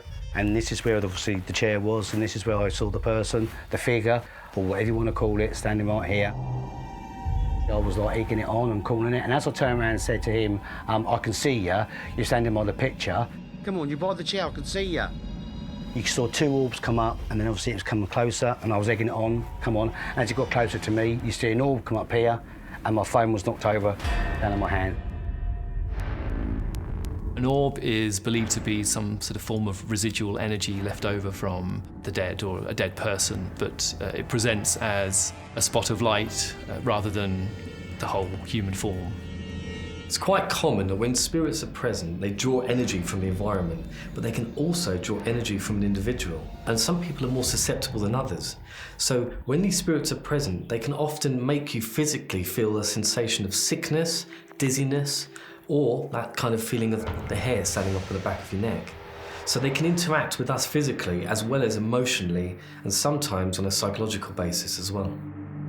Glenn is certain that he was shoved to the ground by a brutish smuggler who was executed over 250 years ago. I personally think it was Kingsmill. He was obviously one of the people who was in charge of the Hawkhurst gang. And this is the bed, which I was telling you about, where the people always sit on this side, where they've had their legs pulled or been pulled at the bed, and this is where people have said that where things have happened in here. And it's not just Glenn who has experienced the strange occurrences in the room. I walked in there once showing some people around and the ceiling fell down right in front of me. And I've never had that ever in the 34 years I've been here. That was a bit embarrassing. There's one item of furniture in the Kingsmill room that particularly terrifies visitors. One of the hauntings that's been reported at the Mermaid Inn is a rocking chair that guests reported seeing sort of moving back and forth. They'd wake up in the middle of the night and it would be rocking. And so we're talking about a good 30 years ago, the chambermaids used to only go in twos because the room would suddenly go cold for no reason and the rocking chair would rock. And it's got to a stage where the Mermaid Inn routinely take the rocking chair out of the room, but guests who stay there who want to see it can ask to have it put back in the room so they can experience this. This is the rocking chair. The rocking chair only goes in here when people ask it to go in, because it does all different sort of things. It rocks and people have sat inside there. There's so many orbs going around them. They've got hot, cold, all sorts of things. But what sort of spirit could be responsible for the rocking chair's mysterious movements? The rocking chair would have to be moved or pushed by spirit with a substantial amount of energy to be able to move it. So I guess it would be spirit trying to let you know that they're there. Maybe that's a room, that's their room, you know, and they are aware of us. I would call that an intelligent haunting then. Scary if you're just laying in bed and all of a sudden the rocking chair starts to move. The physics-defying chair both excites and scares Glenn in equal measure. For some unknown reason, I don't know why, but I've never ever sat in this chair, and I've told people, they've asked you why, so I don't know, I just don't really want to do it, sort of thing. Many people fear the unknown, and with so much supernatural energy inside the Mermaid Inn, it's no wonder some people are too scared to spend the night here.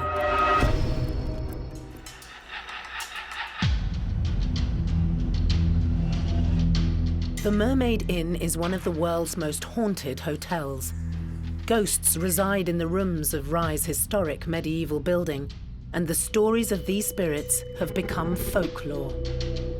The idea of the haunted building is very popular in the kind of stories of hauntings in general, because there's this sort of feeling that if something terrible had happened inside, the building in a way incubates that event and it continues to exist somehow locked inside the building. And we, of course, will always associate that space with the terrible things that have happened inside. The Mermaid Inn will forever be linked with the illicit activity of smuggling. One person who was killed at the hands of the notorious Hawkhurst gang is still known to roam the corridors to this day. Another reported sighting of a ghost at the Mermaid Inn is that of a maid that's been seen moving around the rooms. And it's thought that she was a girlfriend of one of the smugglers who frequented the Mermaid Inn back in the 18th century. But unfortunately, she gossiped a little bit too much about their activity, so they ended up cutting out her tongue and then killing her. But she still haunts rooms 1 and 5, trying to find her smuggler lover. The hotel's owner, Judith Blinko, knows all too well about the spectral lady in white. So we're in one of the oldest sections of the hotel. I came along here thinking about something completely different. So we're standing outside room 1. There was a lady walking along here, long flowy hair, long flowy dress. And I turned around and she'd gone. And there was nowhere she could have gone. There were no rooms let in that section. There's a door at the far end that makes quite a creaky noise, and she'd have had to be the speediest of all runners to have got through there without me knowing where she'd gone. So many people have seen this lady that's just then vanished. The maid is seen different places, different times. So I would say she's more of an intelligent haunting. I just think she's become familiar with the people that are, you know, running the Mermaid Inn, that she feels comfortable enough to show herself, because spirit will also do that. If they feel comfortable with you, it's easier to communicate. Or if it's somebody that, you know, looks similar to somebody that they loved, they're easier to come to you because of that familiarity. The murdered chambermaid is one of the most documented ghosts at the Mermaid. The whole time I've been working here, I mean, when we first bought the hotel 25 years ago, I went to the local library, got quite a few stories, and there was a story which was of the turn of the century, which was where a couple saw a spirit in one of the rooms, and that was of a lady as well. So all these stories keep creeping up. I think somebody, when they've had their life cut short when it wasn't supposed to, I think they do actually stay where they are. They're earthbound, basically. But that's because they weren't ready to leave. They usually find it hard to move on. So, yeah, it wouldn't surprise me that she still remains within the inn. Obviously, her life was cut short by means not of her own hand, and obviously not of natural causes. So that would lead me to believe that's the reason why she stays. Being murdered, being taken, again, that creates an imprint on the space that also could make her feel held there, or maybe somebody's keeping her there, or she was taken too soon. She might be confused. She might not know she's dead. There could be an array of different things, but I want to say because of the traumatic event that happened to her of being murdered, that's why she stays. She's got some stuff she's got to work out before she can cross over.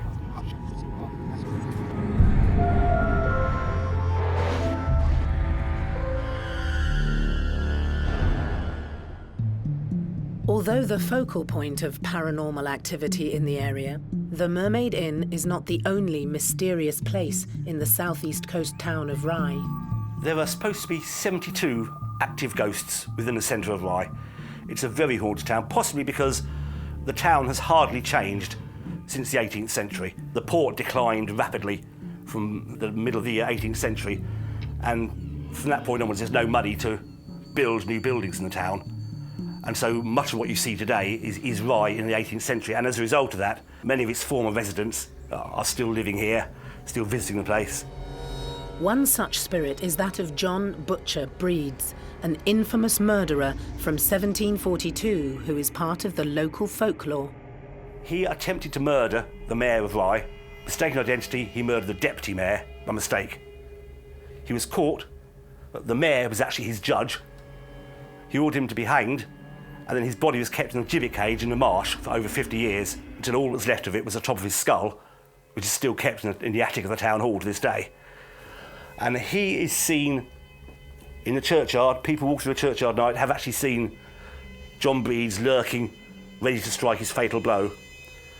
Somebody who did the ghost walk about 2 years ago, as they passed the spot where John Breeds appeared, they felt a sudden, awful blow in their ribs.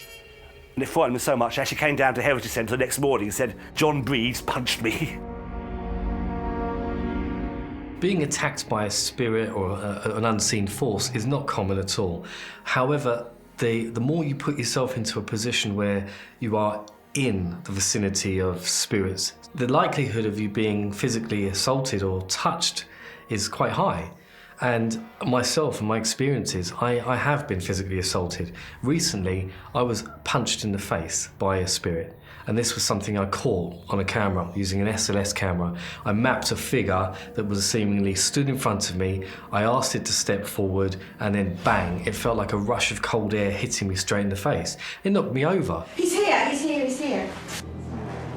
I've got him stood in front of me. He's right in front of me, guys. I'm mapping him now. I'm recording. Yeah. Oh! Oh, you're okay. I've been hit in the face. It's something that clearly scares you. It shakes you to your core. But as an investigator, you get back up, you try to carry on and act professionally. It's very difficult.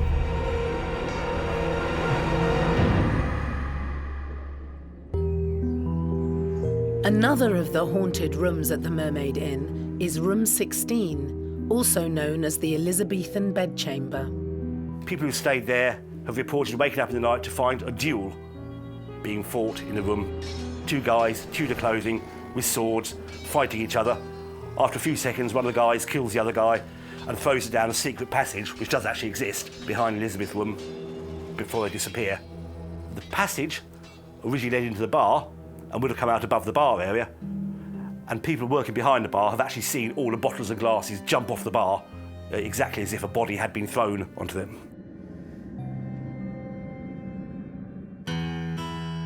Regular guest Kiki Kendrick has been visiting the Mermaid Inn for the past 25 years. I think we've stayed in virtually every room, but we always, when we go at Christmas for our anniversary, because I got married there, we always stay in the same room, the Elizabethan chamber, with the four-poster bed. Kiki is one of the lucky people to have witnessed the ghostly duel when she and her partner were awoken in the dead of night. Robin and I both sat bolt upright, and we heard a commotion in the corner and everything was freezing cold. And I remember it was all this like clashing of knives, and it was a bit sort of misty and slightly out of focus, but we could tell something was in the corner. It sounded like a fight.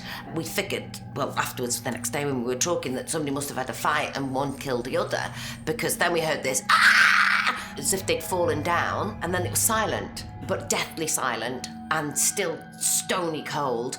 It was like I was in another time. And I think it was because it was stony cold. We both said it was like we were in a time warp.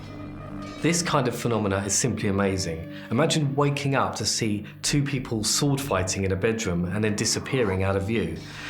The simple fact that these two spirits are fighting and are oblivious to their surroundings and to the people that are observing them indicates that they are residual in nature.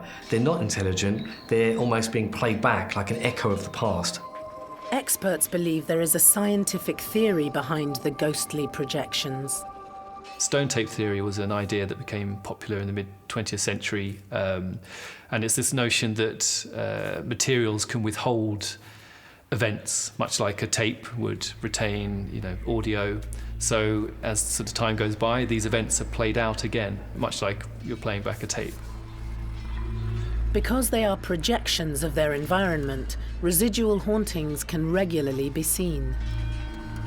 We would probably say that if it happens, more than once a year or anything like that, it is a common occurrence. Usually on battlefields, anything like that holds residual energy, you'll probably see it on once a year when that battle actually took place. You'd hear the clanging of the swords, you would hear them shouting, you'd actually probably see them, but you wouldn't be able to interact with them. You probably wouldn't want to walk through them because most people are actually scared, or the brain actually doesn't recognise that what they're actually seeing is real. However, it's very real, and you probably could walk straight through them and they wouldn't even know that you were there. The dueling swordsman had a profound effect on Kiki. It's something she'll never forget. It's usually one person seeing something, but we both saw it, and we both saw it, felt it, heard it. It was quite scary. If I'd been on my own, I think I probably would have been even more scared. With nearly 1,000 years of history, it's no surprise that spirits within the Mermaid Inn continue to terrify and intrigue guests to this day.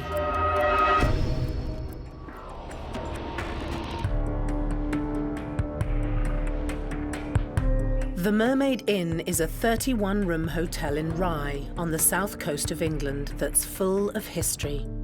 If you look up at the ceilings, you'll see how owners, new and old, have tried to protect the building from evil for hundreds of years.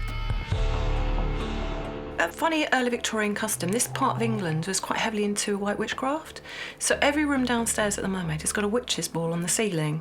And the idea is if a witch walked past the window and put an evil spell on the room, it reflects back on her, so it brings you good luck, it wards off evil spirits. And that's one of the reasons we put balls on a Christmas tree, to ward off evil spirits, bring us good luck.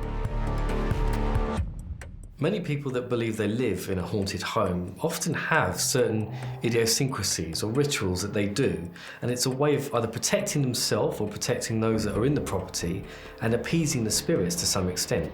And some of these rituals are things like placing a certain object in an area of the house and not moving it or not allowing people to touch it, or putting salt around door frames or windows, using crucifixes, holy water, all of these kind of things to almost ritualise the fact that they're living in a haunted property and they don't want anything to attack them.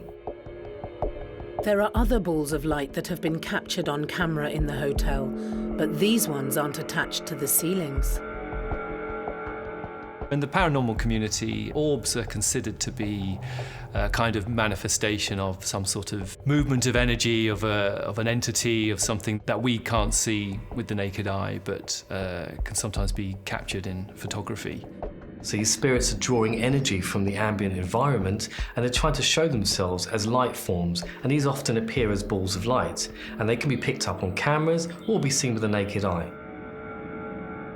This photo, taken by a tourist, shows an orb floating around the halls of the Mermaid. It's claimed that in this picture there is an orb.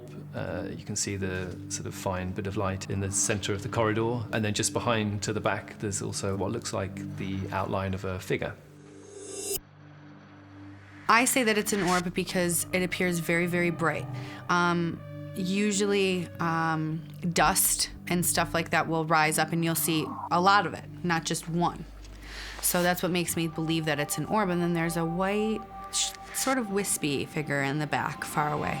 I believe that's how spirit manifests and forms, and whether it's a wisp, whether it's a shadow, whether it's an orb. So I definitely think that there was energy captured there.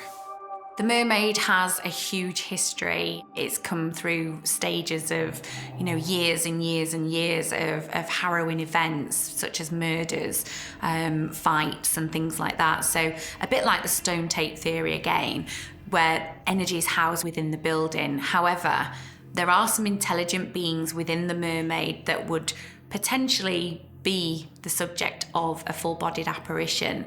Now, if that's the case, then the light anomalies could well be the first stage of a manifestation. You go in as an investigator to disprove everything that is being said, to find a rational explanation, and that is where we've very much come up with the unexplainable things that we say are paranormal, because there's no way to explain that. Like, how did that light glitch get in there? Some would say a camera flare. But if you were there and you saw that there was nothing there, nothing's wrong with your camera, your best ghost hunting tool is your body and what you're seeing and what you're feeling when you're there.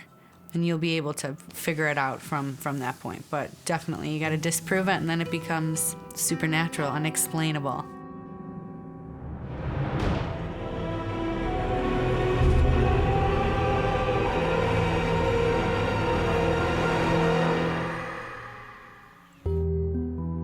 High up in the eaves of the Mermaid Inn is room number 5. Medium Charlotte Underwood has had many supernatural experiences in this extraordinary room, including making contact with a French woman. She came to me. She was actually speaking French, but I understand it as English. And she was crying, and she explained that she was lost. And I questioned her. I asked her, why are you lost? And she described a child. And it turned out that she'd actually lost a child. So she'd given birth to a child and lost it in that room. And she was held captive by one of the smuggling gang. Fascinated, Charlotte held a séance in room number 5, using a special tool to try and make contact with any spirits trapped there. The angel board is basically similar to a Ouija board, but it's protected a little bit more. There's a prayer on the underside of the board. As we were going along, this little person popped in at the side of me. Rather than a person, I should say entity, but to me, they're like people. And he, a little boy, can't have been more than 7 or 8. And he had blonde hair, and he just looked so beautiful. The colour around him was yellows, it was golds, it was so bright. And he just popped his head in, and he looked round like this, and then in that time he'd gone. So it was very, very quick, but it gave me a sense of peace, actually. It was lovely.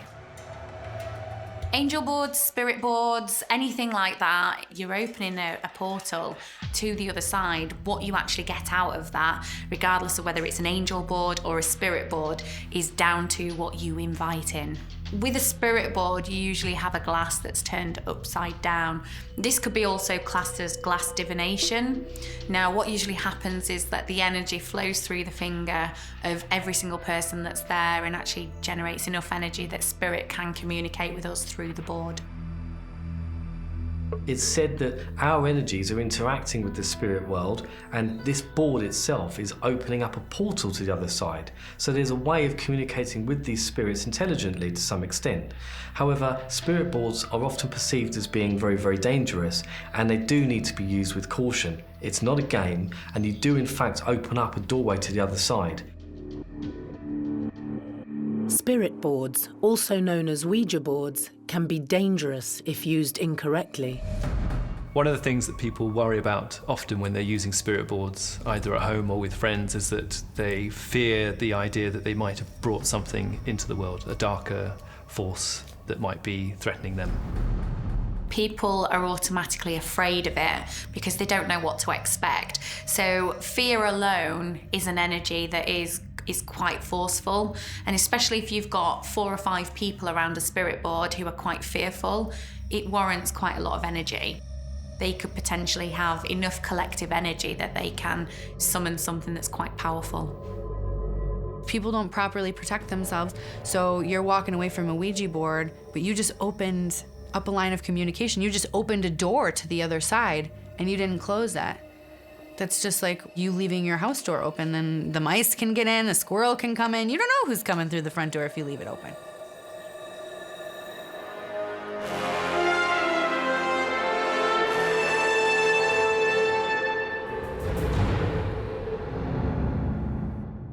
The Mermaid Inn fascinates and excites tourists and ghost hunters from around the world, all hoping to catch a glimpse of one of the many spirits who continue to reside in the 12th century hotel. It's a very, very old building. It's got a very, very long history. They are 850 years of there being a building on this spot, and the existing building has been here, sort of 600-700 years. And of course, then you've got the smuggling connection, which was very dangerous, very edgy, but also a little bit romantic as well. And so you've got all these associations, all of which have left their mark on the structure of this building. All these important events that have happened here, all the emotions that have been expressed here, all of which sort of left its mark on the atmosphere of this place. I would say it's exciting for a paranormal investigator to go there because of all of the activity. A lot of places that have such vast history and have so much attached to it. I mean, just saying murder and mystery alone. You're going in there and you know you're going to come into contact with something supernatural. Spirit doesn't just go on command. So you're going to a haunted location with so many different kinds of spirits, so many different kinds of energies. You're walking in there as an investigator knowing that you're going to come up with some kind of evidence or experience something, and that is exciting. It's definitely one of the most active places that I've been to, if not the most active. I would say it is one of the most haunted places in the world. Judith still hopes that one day she'll find something special at the Mermaid Inn, a bounty left behind by the Hawkhurst gang. My most important thing is I know somewhere here is buried a huge treasure chest, and it's full of pieces of 8 and gold doubloons, and they're mine, and I will, before I die, find them here. And hopefully maybe a spirit here that'll tell me where they are.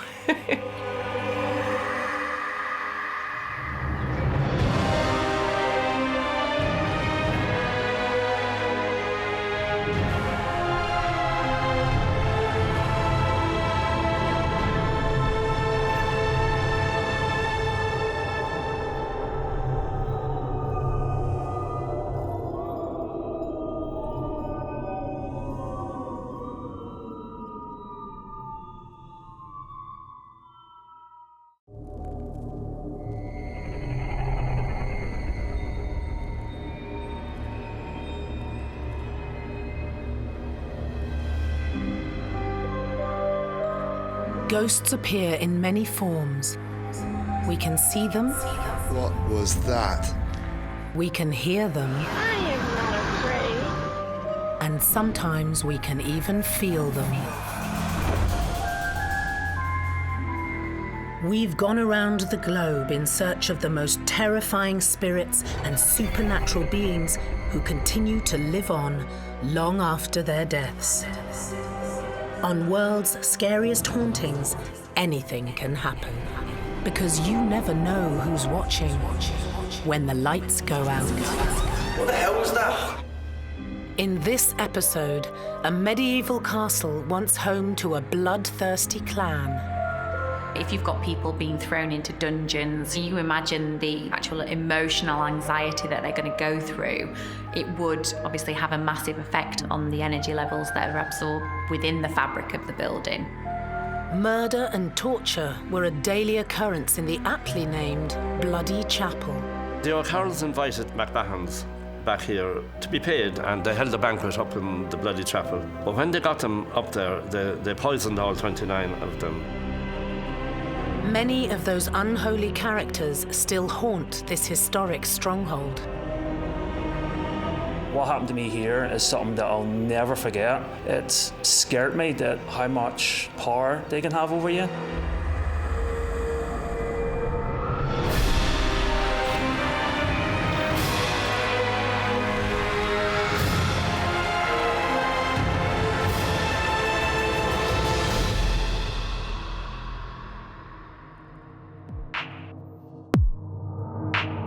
In the Irish county of Offaly stands an imperious fortress. Once home to a family of brutal warriors, the building is now inhabited by a bevy of terrifying ghosts.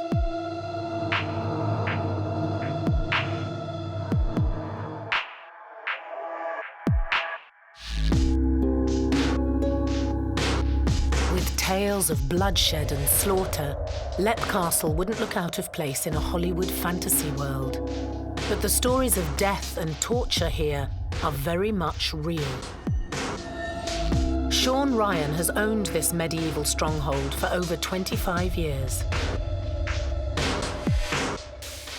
We were just lucky. It came up at a time when there was nobody interested in it. It was very cheap.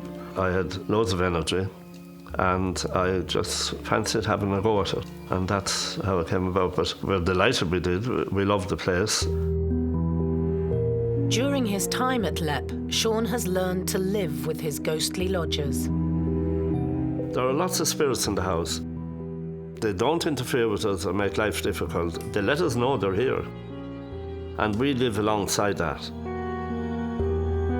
Sean often hosts paranormal evenings for ghost hunters from around the world. Warren Coates from Northern Ireland makes regular visits from across the Irish border. It took a bit of persuasion to get us into the castle, but obviously Sean, being the gentleman that he is, let us in. And right from the word go, there was just things happening. It was like getting a cloak of energy just put around you as soon as you come down into it. About a couple of weeks after that, there was myself and another 2 group members came down, and up in the chapel at the top, we had stones thrown at us. And again, to us, it was just trying to draw attention. You know, people sort of freak out and think, oh, there's something trying to possess us or trying to harm us. Things they got are normally the spirit, just trying to draw attention. Warren works alongside fellow paranormal enthusiast Neil McMenamin. First time I was overwhelmed because it's such a big hype for this building, and you're so excited and you're expecting so much. But it took 2 or 3 goes in this building before I got what I wanted, what I got out of it. Neil and Warren have captured many EVPs during their investigations at Leap Castle. EVP stands for electronic voice phenomena. It's a way of capturing ghost voices or disembodied voices, normally using a digital audio recorder or a cassette recorder. Please make a noise for us now. Oh, God. I've been to tons of locations and things happen. You hear noises, you hear bangs, doors close, multiple different things happen. This place affects you emotionally, so I don't know how to explain that. I can explain all the other ones, but here just messes with your brain. Please make a noise for us now. Oh, God. And I don't know how to stop it. I don't know how to protect myself from being that way, because it did scare me.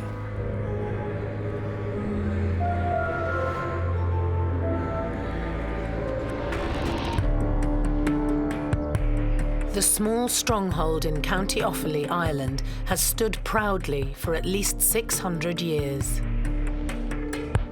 Leap Castle is located right in the sort of heart of Ireland, the Irish countryside, and was apparently built sometime between the 13th and the 14th century. And quite early on had come into the ownership of the O'Carroll clan, who were a notorious clan of the area who supposedly had kept a very sort of bloodthirsty reign of power over the castle. They didn't emerge down here really as a clan. They did so up where the border now is with the north. But way back in the 9th century, they were so troublesome, they were driven out and they moved down through Ireland Eventually it came on this country, which was ruled by a clan known as the O'Bannons. But the O'Carrolls very quickly took over, and the O'Bannons became like a sub-tribe of theirs and lived back on the Slieve Mountains. The fearsome O'Carroll clan remained at Lepp until 1659. Then at some point it came into the hands of the Derby family sometime in the 1600s. And there's one woman of the Derby family who apparently brought evidence of potential hauntings at the castle to the public attention. The Derbys lived here then until 1922. It was bought and sold then many times during the 1900s until it came up again in 1991. And that's when then we, in probably a little fit of madness, decided we'd buy it. Early 94 then I started the restoration. Albeit I've slowed down a little bit now because the madness is over. But we have enough space to live, so that's fine for us. Under Sean's stewardship, Lepp Castle has thrived. The history alone, places like this need to be kept and restored, and it's good with the paranormal world because it keeps, see like the money produced like doing events now here, that brings in a ton of money that we can use to restore. Then we help Sean restore the building and keeps it up to date and stuff and all, and keeps more people visiting from all around the world because this building is known all around the world. It's just an amazing building in general, so it is. It was the history alone that first persuaded paranormal investigator Ray Mullen to visit Lepp. The very first time I came here, we actually came on a day trip. You know, we just came to have a look at the castle, and we actually were staying in a near castle, Kinnity Castle, and we were really intrigued by it. There was like a feeling as you walk in that door. And we decided we'd like to stay the night here, you know. So we had the group set up at that stage. So we said, okay, we'll give it a go and see what it's like. And the very first time we stayed here, we were scared because we'd heard so much about the castle. There was a few things happened that we couldn't explain, noises and stuff that we were amazed by. Certainly we have had smells up in the gallery room upstairs where a real strong sort of disgusting smell would have wafted across, and then a split second later the smell's gone, you know, and you also get that drop in temperature. Many believe that activity like this is all down to an unworldly inhabitant of Lepp Castle. Elementals are what I would class as low-level entities, basically. They're not human, they've never been human, they've never walked the earth as a human, hence why the elemental name is given. The elemental that's supposedly in Lepp Castle is classed as a figure, but it's also accompanied by the smell of rotting flesh, and people say that this is more of a demonic entity within Lepp Castle rather than, obviously, a positive energy. Now, it sounds horrific and all that, and it was written about by eminent people at the time who stayed here and experienced it, and I'd have no cause to doubt them. Stories of the elemental date back centuries. Elementals are very common in folklore, particularly in sort of Irish folkloric mythology. Talk of fairies and the creatures of the country and hidden realms. We sort of see them cross into ghost stories because they have properties that what we think of as traditional ghosts might share, and you know, some people have even suggested that what we take to be a ghost is actually an elemental. That's a whole different thing in itself. I believe that they reside on a different plane than us, within our plane, but not to where we could see them or be a part of their world. And from what I know of elementals, the one in Lepp Castle was conjured, was brought through in a negative way to do negative things. One group of ghost hunters decided to fight negativity with negativity at Lepp Castle and captured a disembodied voice on camera. Right, this is your place. You're supposed to be the boss here. Seems like you're getting your face licked here, man. Just like... In this particular audio recording, you can hear a clear no response. Now, the investigator is provoking and trying to get the spirit to interact, communicate, and respond, but the response is quite clear and it's whispered, and there is a definite no there. I've seen it be used as a tactic to try to provoke spirit to get them to communicate with you. But I really just think it pisses off the spirit. I mean, I'm sure you get what you're looking for in terms of provoking the spirit, but I think it's a very dangerous game to play. But I guess it works for some people. Anger and negativity are two strong feelings that run deep at Leap Castle. Years of bloodshed and torture have left a legacy of tyrannical spirits.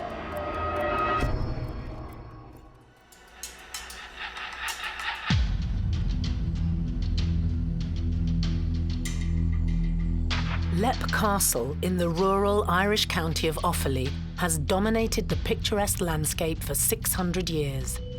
The family most synonymous with this stronghold is the brutish O'Carroll clan, who defended the land around them by any means necessary throughout the 16th century. One particular story from 1592 reads like a plotline from a Hollywood fantasy drama. The O'Carrolls hired a neighbouring tribe, the McMahons, to act as mercenaries for them. After helping the O'Carrolls train for battle, a feast was planned to celebrate. So they invited McMahons back here to be paid, and they held a banquet up in the bloody chapel for them. But when they got them up there, they poisoned all 29 of them. They poisoned their wine. The experts would say the only reason is they didn't want to pay them. There is an account written by a Father Gleeson saying that on the night then they went crazy because they started cutting the heads off the McMahons and they kicked them out the windows at the top and made footballs out of them around the barn. The bloody chapel has been known to leave a lasting impression on visiting ghost hunters. I've been here 4 times, so I have, and it's an amazing location, so it is. It affects your emotions, something shocking. It is a total different feeling. It's hard to explain, but it wipes you, it exhausts you, it's tiring. It's enjoyable, it's an amazing location. It's only when you're here on your own, at night time, when things generally happen. Some people say it's ridiculous. It only happens at night time. It's just I think the reason for that is because you're on your own. There's not many distractions going on. Warren Coates remembers spending the night in the chapel. We walked into the chapel, and over at the far side, just when you turn, you walk into the actual chapel itself. There's a doorway at the left-hand side of it. And I was aware of a figure standing in the doorway, but I thought, I suppose in my naivety, I thought it was like a dummy or something that had Sean had set up just for added sort of fear factor. We walked into the room, sat the stuff down, I looked over and the figure was gone. And I never said anything to one of the other group members. I went, I could have sworn there was somebody standing, there was a man standing over there. And we thought it was Sean's wife or his daughter, and then we found out there was nobody down here. We actually went into that room and there was nobody at all there. But I say, you'll be standing here and you hear the noises, you hear the doors rattling, you hear the chairs rattling on the stone flagons, and you hear the footsteps up above as well. Warren's fellow paranormal team member, Neil McMenamin, had a terrifying experience in the unholy chapel. I don't know why I went off my own, but I just went off for a wee walk. So I just had a wee look around, and I worked my way up the bloody chapel, and everyone's downstairs having fun, eating, all chilling out. And I got upstairs and I came in here, and I remember I think it was nearly an hour went by and no one came looking for me. I didn't even notice I was gone, and it was just getting dark, so it was. I was just standing and just looking about, and there was black shadows floating about here and there, kept outside my eyes, kept catching them. So I did, and I was calling out. Something overcame me. I started working my way towards the window. Something was telling me, I'll be okay if I jump. I'll be okay. I know it sounds a bit crazy, so it does, but I must have been standing there for a good 20 minutes, looking, thinking I could squeeze through that window, and looking down at the forest below. Someone was telling me, you'll be fine. You're not going to get hurt. You're going to jump. It'll be 100% fine. Nothing's going to happen to you. And lucky enough, one of the other staff members came up the stairs and called me, and I just snapped out of it. So I did whatever I was in, and it sort of freaked me out. It's terrified me of this bloody chapel, because I don't really want to down around here on my own. Do you know, if I'm ever up here again, I'll be up here with people.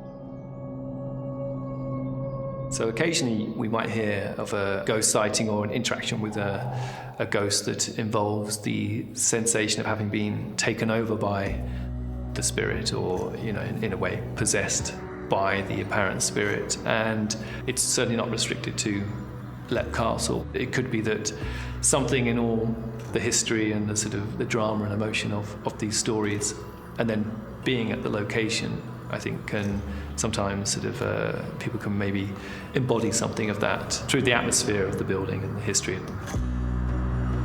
I think if you're up here on your own, there's a good chance that you could have something that pushes you to do things you don't want to do. Paranormal expert Jo Lockwood was also affected by something in the Bloody Chapel when she paid a visit to Lep Castle. It's a gravel floor. You've got to really be careful where you're standing, because one failed move, you would be out the window. And all of a sudden I felt a wave of emotion come over me, and it was like I was spinning on the inside of what I would perceive to be a vortex or a portal. And I felt like I was spinning round.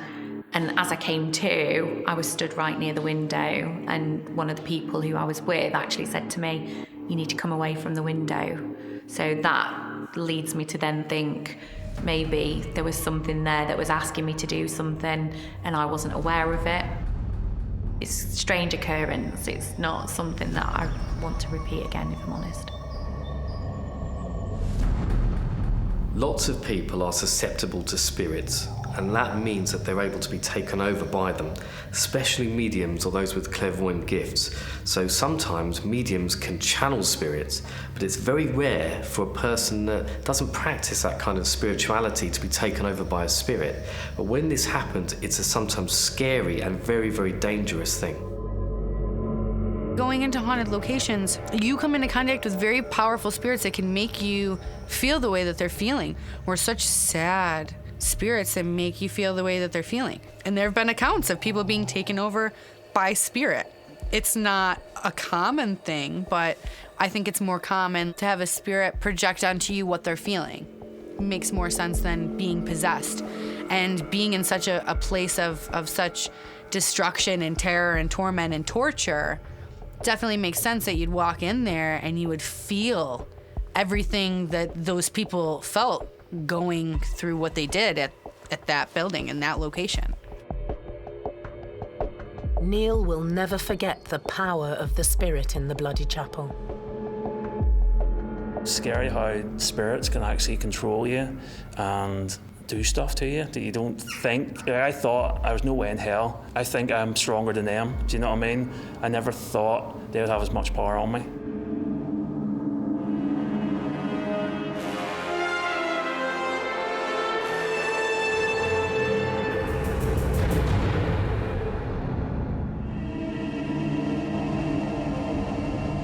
Lep Castle is synonymous with bloodshed, but not all the ghosts at the medieval stronghold are linked to its brutal past. Emily and Charlotte are two child spirits that are often seen and heard playing at Lep Castle. Both their spirits have been seen playing on the staircase, and it's reported that Emily's scream has been heard as she's fallen from the battlements. Paranormal investigators believe that Emily fell to her death around the turn of the 17th century. Lots of people would see a rope ladder, because where she got up to fall, she had to go up on a rope ladder. And quite a lot of people who are touched with things see that rope ladder.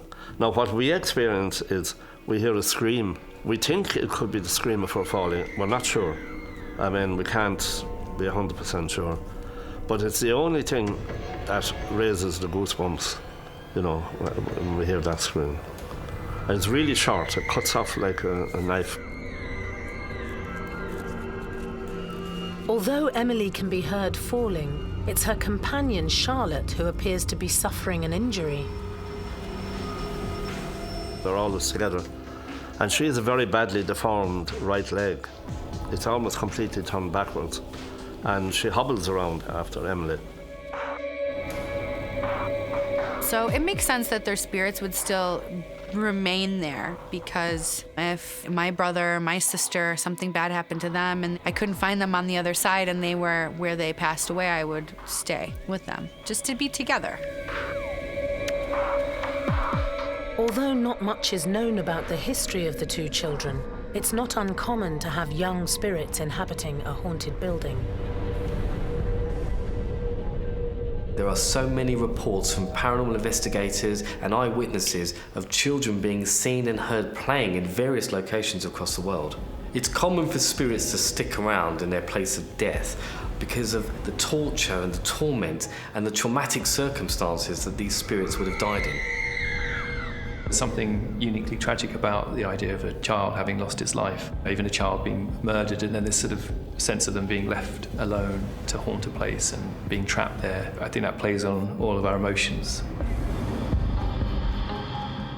Child spirits tend to be more mischievous, so you may tend to find that child spirits are more stuck in people's minds because they like to pull things, they like to mess with people's hair, they like to tap you, and things like that, which is intelligence, especially for a child spirit.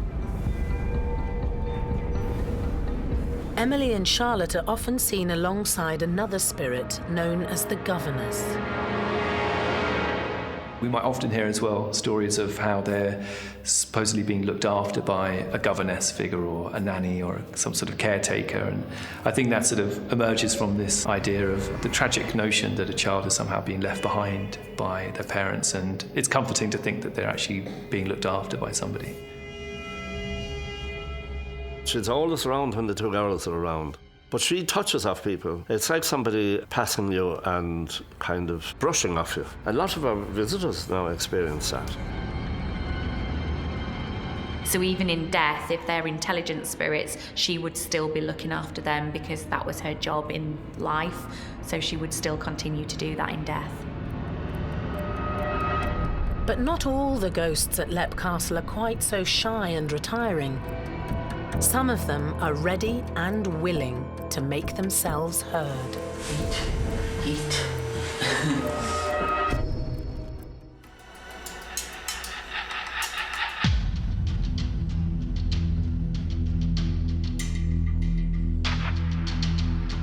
County Offaly in Ireland is home to one of the most haunted historic structures in the world, Leap Castle. Ghost hunters regularly make the journey to this rural location in the hope of experiencing the unexplainable. It's an amazing place. There's definitely something here. Because of the bad past that Leap would have had, maybe it's because so many people have died in Leap Castle that maybe that's the reason. But it's hard to really put your finger on it. A lot of stuff's happened here, a lot of history. Nearly every person that's came here has been affected in some sort of way. Ghost hunter Warren Coates has been passionate about the paranormal from a young age. So I've always had the interest, but I went, this is rubbish, you know, there's no such thing. Went out to try and disprove it wrong, and went to a couple of sort of local, supposedly haunted locations, and changed completely. Witnessed stuff that just could not put away as natural occurrences. Looked at all the possibilities and was left with one thing, it was the paranormal. So since that, I've been a believer. Eventually, Warren's curiosity led him to Leap. The first time I came here was around 20 years ago. Long before Leap Castle now is known as one of the most haunted castles in Europe. During one of his many visits, Warren captured something out of the ordinary. One of the photographs we have is actually a couple of group members were up in the room with the balconies in where the elementals are supposed to be seen. And one of the group members was actually looking in the mirror, and I was standing at the far side of the table and they took a photograph.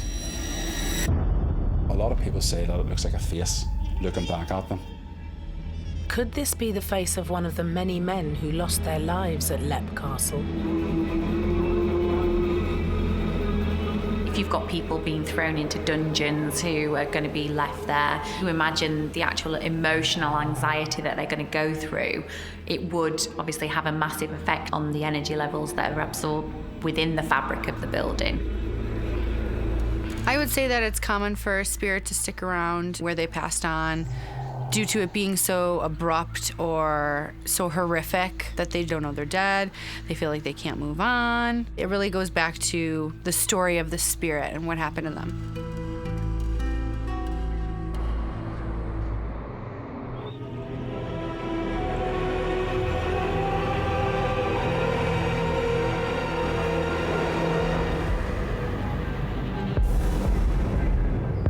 The bloody history of Leap Castle attracts ghost hunters from far and wide. Ray Mullen and his paranormal team are based in Dublin, but they often travel the 90-mile journey just to carry out investigations here. We've come to Leap so many times. We've had voices on clips which we just can't explain. It just doesn't make sense. Ray works alongside his paranormal teammate, Derek Johnston. I think it's just the history of the bloody chapel that gives this place its reputation and tends all the groups need to come and visit. I just keep it drawn back to the place. Ray and Derek have perfected a way of capturing the spirits at Leap. What we do is we set up some cameras, we set up EVPs, and we just talk to see is there anything there and if we get any answers. Most of the time, you'd be talking away, having a general chat, and you just hear a voice and maybe in the background when you're listening back. And it's when you least expect it. There was two of the lads out on the balcony where John grows the grapes, and we were setting up the cameras on the inside. And I was shouting out to Stephen, who's there with us as well, how to hire and lower the cameras. And then we got this EVP that something said, it, and then a laugh, or it could be eat, and a laugh. Eat.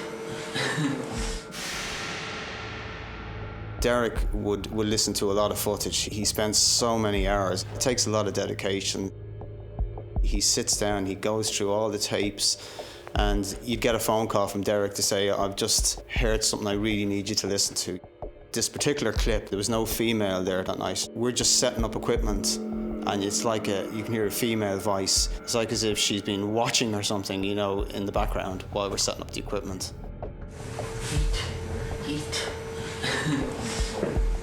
It's saying eat, and laughing in like this malevolent, nasty laugh. Sounds like a clear EVP. I would definitely rank that high on the EVP scale.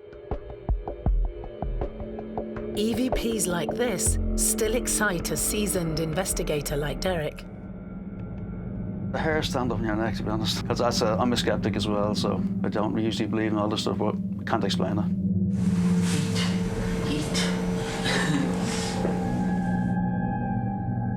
Not all spirits know we're here. Some of them are intelligent, some of them are just residual. So those intelligent spirits are able to see us and perhaps interact and communicate with us. But these residual energies, these ghosts, are just moving around their kind of everyday world. They aren't able to see us, they aren't able to hear us or interact with us, but we might well see them or get a glimpse of them in their own world. On the very same night, Derek kept his recorder rolling. Shortly after that then, there was another EVP. Within the 3 minutes of that clip, there's another one near the end of it. It's a very faint voice, you probably need earphones to hear it, but it sounds like I had to go past Jesus Christ, or something like that.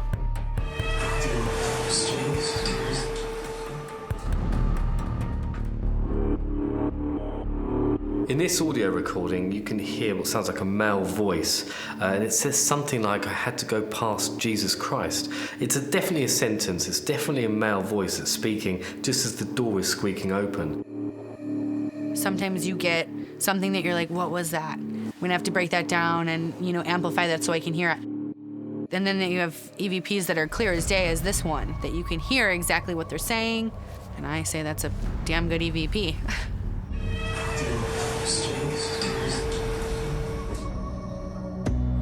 It was a fantastic capture for Derek and Ray. It used to scare us, this is really, really strange, But now, you sort of get used to it. We wouldn't have had a huge amount of times it's happened. But when it does happen, there is no explanation for it. Where did the voice come from? There must be something. So there's something in there that says there is something, Capturing intelligent spirits on tape can be extremely difficult, And often the responses they give are seemingly random. Is it possible that they're not even aware that they're being contacted? I don't think it's that they don't know. I think it's that they don't care to know. I believe the afterlife is very much what you perceive it to be, what you want it to be. But as I've come to know is they're aware of time, but they're in a timeless place. So how aware of time can they be? So they know that we're there and that we're, you know, still living and on the other side, but I don't think they're like, oh, it's, you know, it's 4 o'clock Eastern Standard Time. You know, gotta hurry up, it's getting dark outside. I don't think they're aware like that.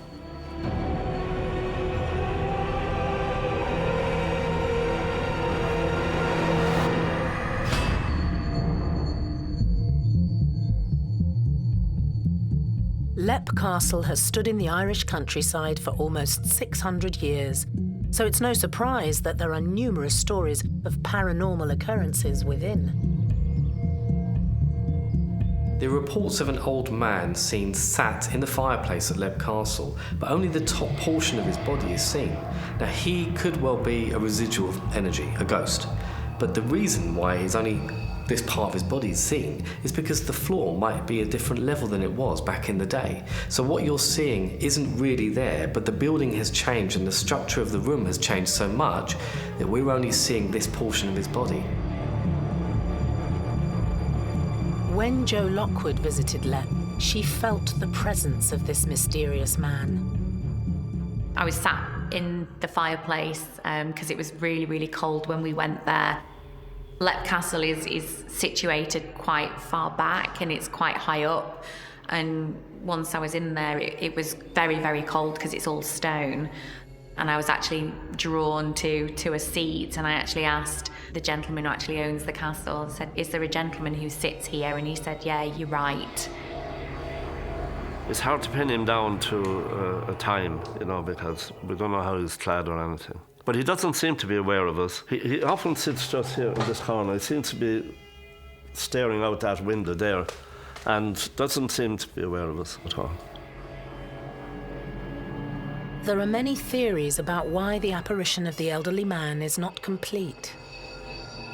I don't know why only half of his body shows up. I don't know if that's the imprint in time or if he had no legs or that's how spirit comes across. But I would count it as residual energy because he's seen at the same place every time in front of the fireplace. He really doesn't try to communicate with anybody. He really doesn't say anything. He's just seen. So I would say he's residual energy. That was a prominent place, an important place to this gentleman. That was his time in front of his fireplace. When we hear of ghosts that are disembodied and only partially visible, people tend to think of this as representing one of two things, which is either that when they originally existed, the place that they sat on or where they used to walk was sort of below where it is now. You can't sort of see below the floor, so that might be one explanation. Another being that if it's a residual ghost, whatever's keeping it here is starting to wear out over time and it's sort of vanishing. With such a vast treasure trove of spirits, it's no surprise that Leap Castle continues to excite paranormal experts from far and wide.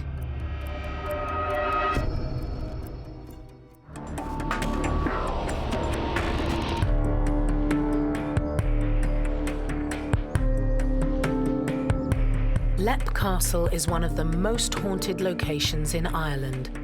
A history of bloodshed and torture has left a whole host of paranormal energy within the building.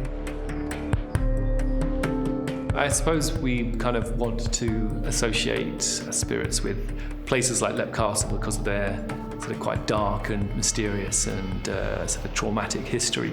It sort of really captures the imagination of what we associate the haunted place to be. In the castle's most notorious room, the Bloody Chapel, the apparition of Father Thaddeus O'Carroll has been seen on many occasions. It's quite common for the spirit of monks or priests to be seen haunting locations. In this particular case at Leap Castle, the priest was murdered by his own brother in the Bloody Chapel. Thaddeus was one of the members of the barbaric O'Carroll clan who once ruled over Leap Castle. Unlike in so many tribes, the leadership did not pass down to the son of the chieftain. Instead, the elders would select a short list of candidates and decide between them. When Mulrooney O'Carroll died in 1592, Thaddeus and his brother Tig were in line to take over. Two of them were up for chieftaincy at the time, and one of them, Thaddeus, was a priest. Tig was the other one. Thaddeus started a mass one Sunday before Tig arrived, and Tig reckoned it was the worst insult ever paid him, and he killed him. But of course he was getting rid of the opposition, and he did, and he became chieftain. Paranormal experts believe that Thaddeus still roams the chapel in search of revenge. As in Japanese folklore, the sort of spirit is known as a reikon, and you can actually get a very specific ghost called a yurei. So a yurei is a ghost made specifically because the spirit was created through a violent act. And so in that moment of violence or heightened emotion, the spirit transforms into a ghost called a yurei, which then will come back to haunt whoever they consider responsible for their death or creating that moment. But with Thaddeus being a holy man, it's possible that he's not out for vengeance and perhaps just wanders through the chapel he once called home. So his ghost still remains there, which makes sense because he might be protecting it.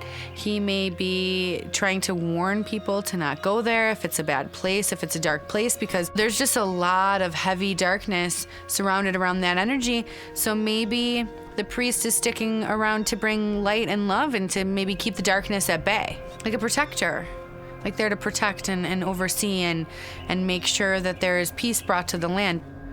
I don't think he's stuck. I think he's there at his own will to do good. While searching for Thaddeus, paranormal investigator Warren Coates saw the apparition of another religious figure in the chapel.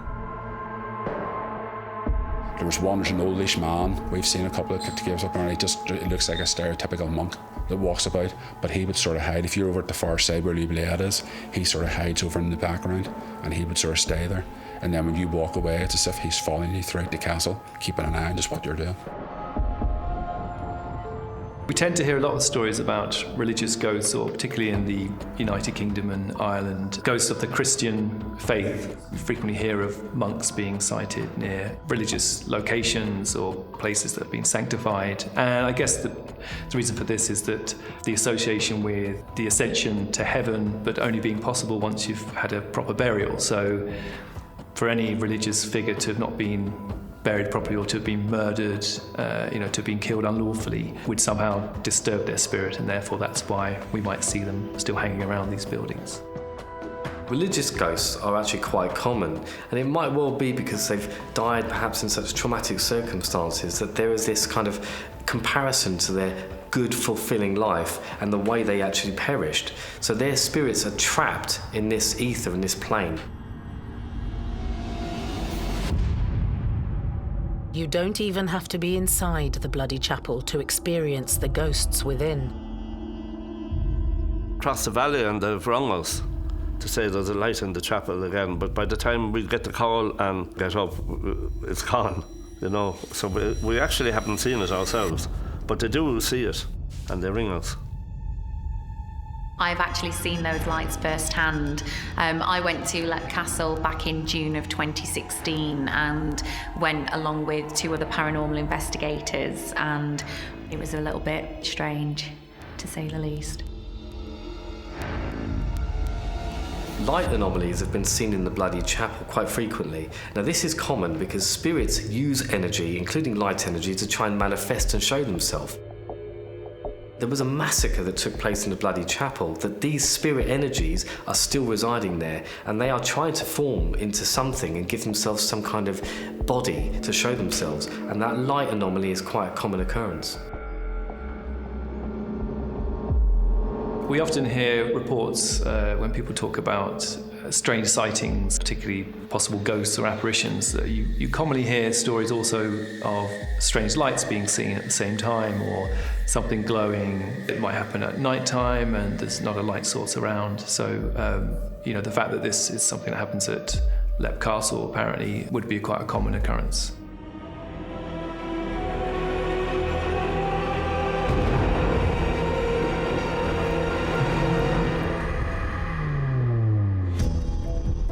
Lepp Castle is a fascinating place that constantly simmers with paranormal energy.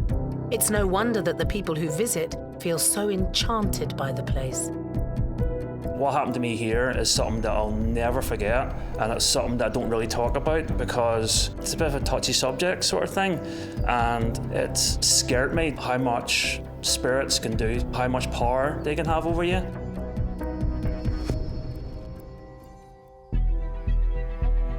The castle itself is in good hands, and there's no reason why it couldn't stand for another 600 years.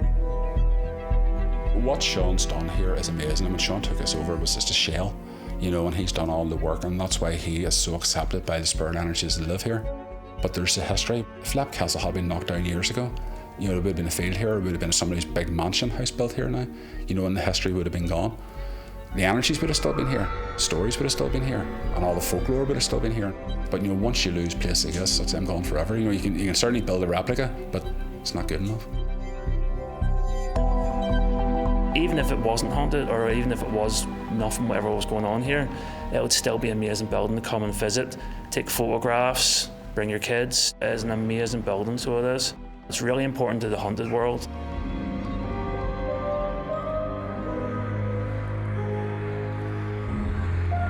It continues to be a passion project for Sean, who is maintaining the legacy and the legend of Lepp Castle. I'd probably never finish it, unless I live till I'm 100 or something. That doesn't mean I won't stop. I've slowed down a good bit. The mad rush is over, but then we have enough space to live, and that's okay. But we're still working all the time at it.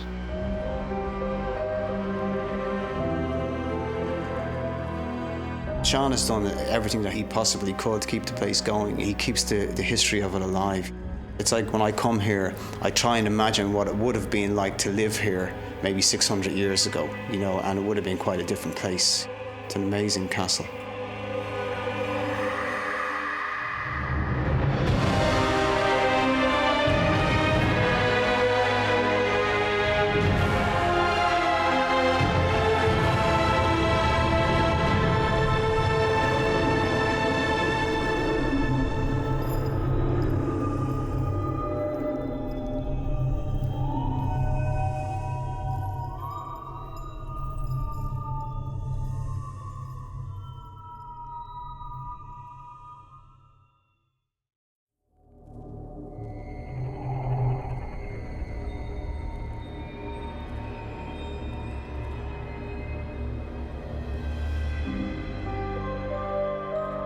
Ghosts appear in many forms. We can see them. What was that? We can hear them. And sometimes we can even feel them. We've gone around the globe in search of the most terrifying spirits and supernatural beings who continue to live on long after their deaths. On World's Scariest Hauntings, anything can happen, because you never know who's watching when the lights go out. In this episode, a 19th century time capsule hidden in a modern world, haunted by 3 generations of the same New York family who call it home. This has been my home my entire life. Why would I leave when this is my safe place? This is my happy place. Paranormal recordings frighten even the hardiest of ghost hunters. What was that? And I was out of this building so quickly, I must have set a new world's record. I was terrified. It's no wonder that paranormal investigators from around the world want to spend a night at the merchant's house. I don't want to call it the Holy Grail, because that would be crazy, but this is the Holy Grail of haunted houses.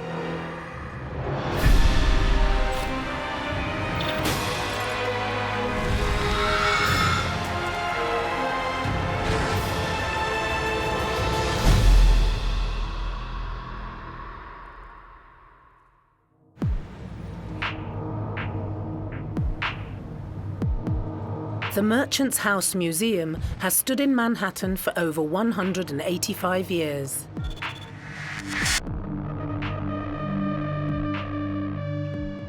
Home to one family and one family only, the house has remained uninhabited since 1933. Now a museum, visitors regularly come to find out more about life in 19th century New York. But it's the ghosts of the Treadwell family that interest paranormal investigators from around the world. For almost 100 years, 3 generations of the Treadwells called 29 East 4th Street their home, and many believe that they've never truly left.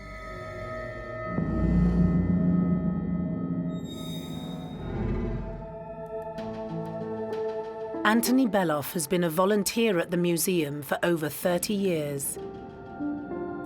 During some of the ghost tours, we have had people feel, someone breathing on their neck, and they turn around, no one's there, tapped on the shoulder. People have been seen walking by in rooms that are empty. We don't know how well the Treadwells like having their house open to the public. They seem to be accommodating us, and we like to think it's because they realize that with the public coming here, we can raise the funds to keep the house standing.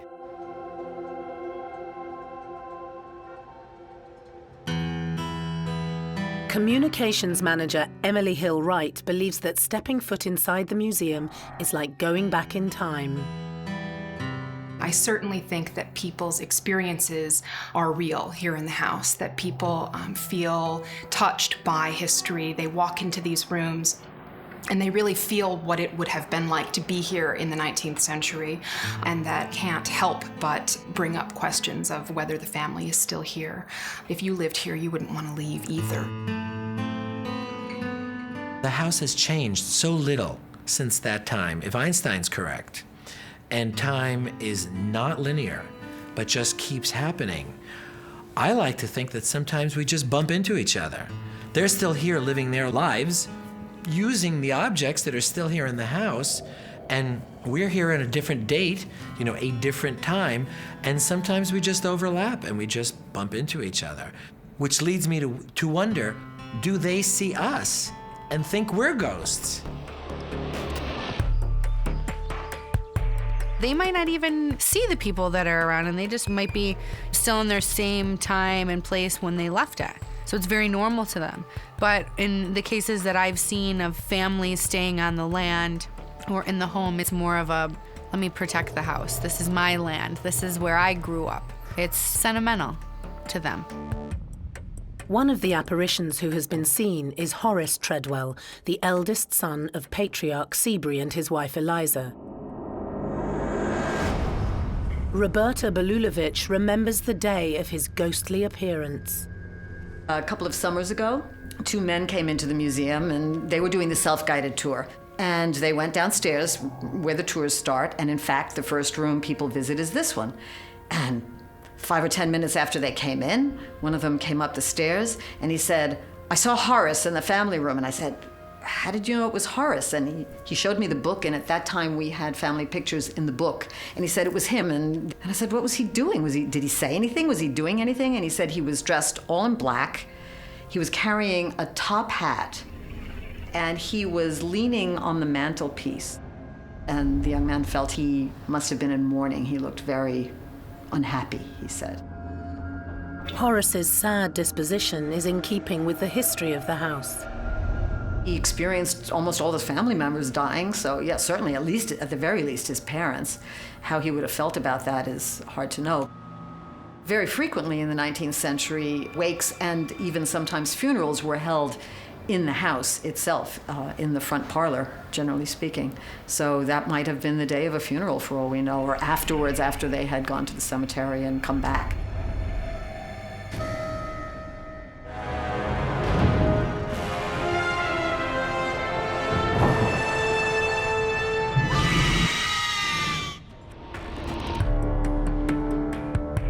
While modern Manhattan has shot up around it, the Merchant's House Museum has remained in New York's trendy NoHo district for over 185 years. New York City in 1832 was just a smaller version of what it is today. The reason the Merchant's House was built on East 4th Street was basically the whole area was being developed as a suburban enclave for the very wealthy. The house was built in 1832, and the family who lived here, the Treadwells, moved in 1835. Seabury Treadwell, the patriarch of the family, and his wife Eliza had 8 children. The youngest, Gertrude, was born here in this house in 1840. She lived here her entire life. She never married, and she died in the house in 1933, so almost 100 years after her father purchased the home. Today, the museum is complete with the Treadwell family's original belongings, their furniture, their personal possessions, and even their clothing. The gentleman who lived here, Seabury Treadwell, he was a successful hardware merchant. And hardware in those days meant basically anything made out of metal. He was 55 years old, and he had made his fortune. And so he moved his family, his wife, to the suburbs, which was this house, and he retired here. The townhouse has 5 floors and would have been a hive of activity in 19th century cosmopolitan Manhattan. In 1855, the New York State Census indicates that there were 21 people living here. Now that includes the 8 children, some of whom had married and moved out, but then moved back in with their husbands and their children. And there were also 4 servants who lived in the house with the family for, as far as we know, the entire 19th century. In 2018, this really is a time capsule of that mid-19th century period.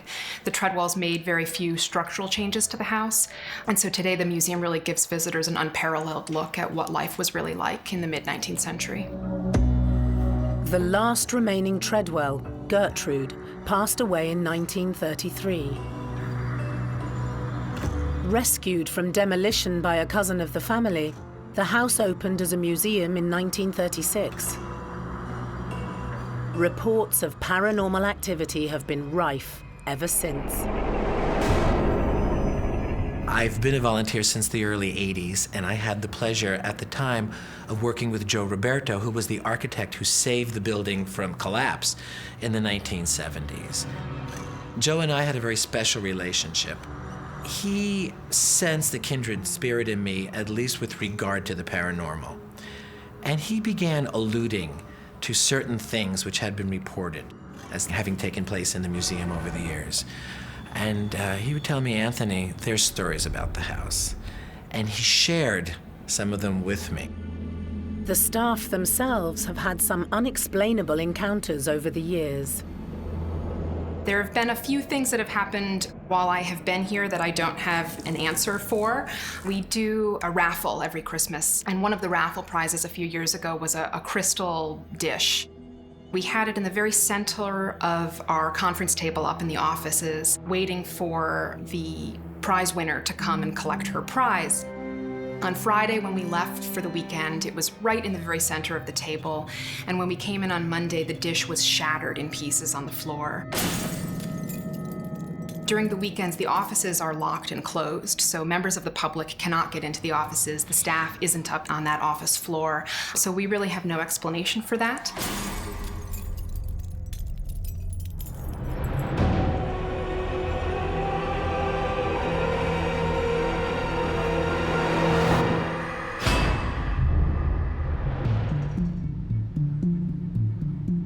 Hesitant at first, the museum has now allowed a paranormal investigator to look into the supernatural happenings.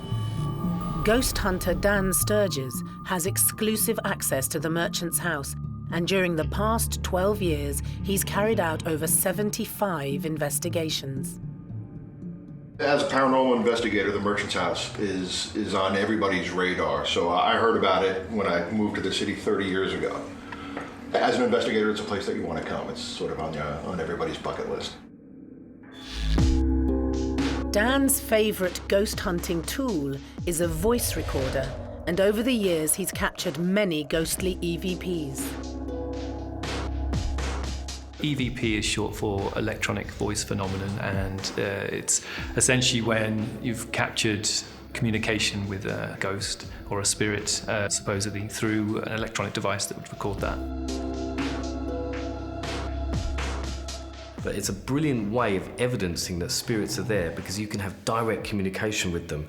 You can ask out, call out, say something, ask questions, and you might get a clear response left on the recorder. Dan's most recent EVP was captured in the kitchen on the basement level of the house. We were all hungry, so we sort of left the recorders running in an empty house. A few weeks later, I'm listening to nothing. For an hour, this is 56 minutes into the recording, and we captured something that I can't explain. And it's the only time I've ever gotten scared from anything that I've captured here at the house, so it's pretty creepy. This was something that made noise in the kitchen. Don't know what it is, but I don't plan on investigating the kitchen anytime soon, so it was a good creepy noise. It's recordings like this that keep Dan coming back for more. I don't want to call it the Holy Grail, because that would be crazy, but this is the Holy Grail of haunted houses. It's no surprise that New Yorkers and tourists alike continue to visit the 19th century townhouse, hoping to catch a glimpse of the ghostly Treadwell family.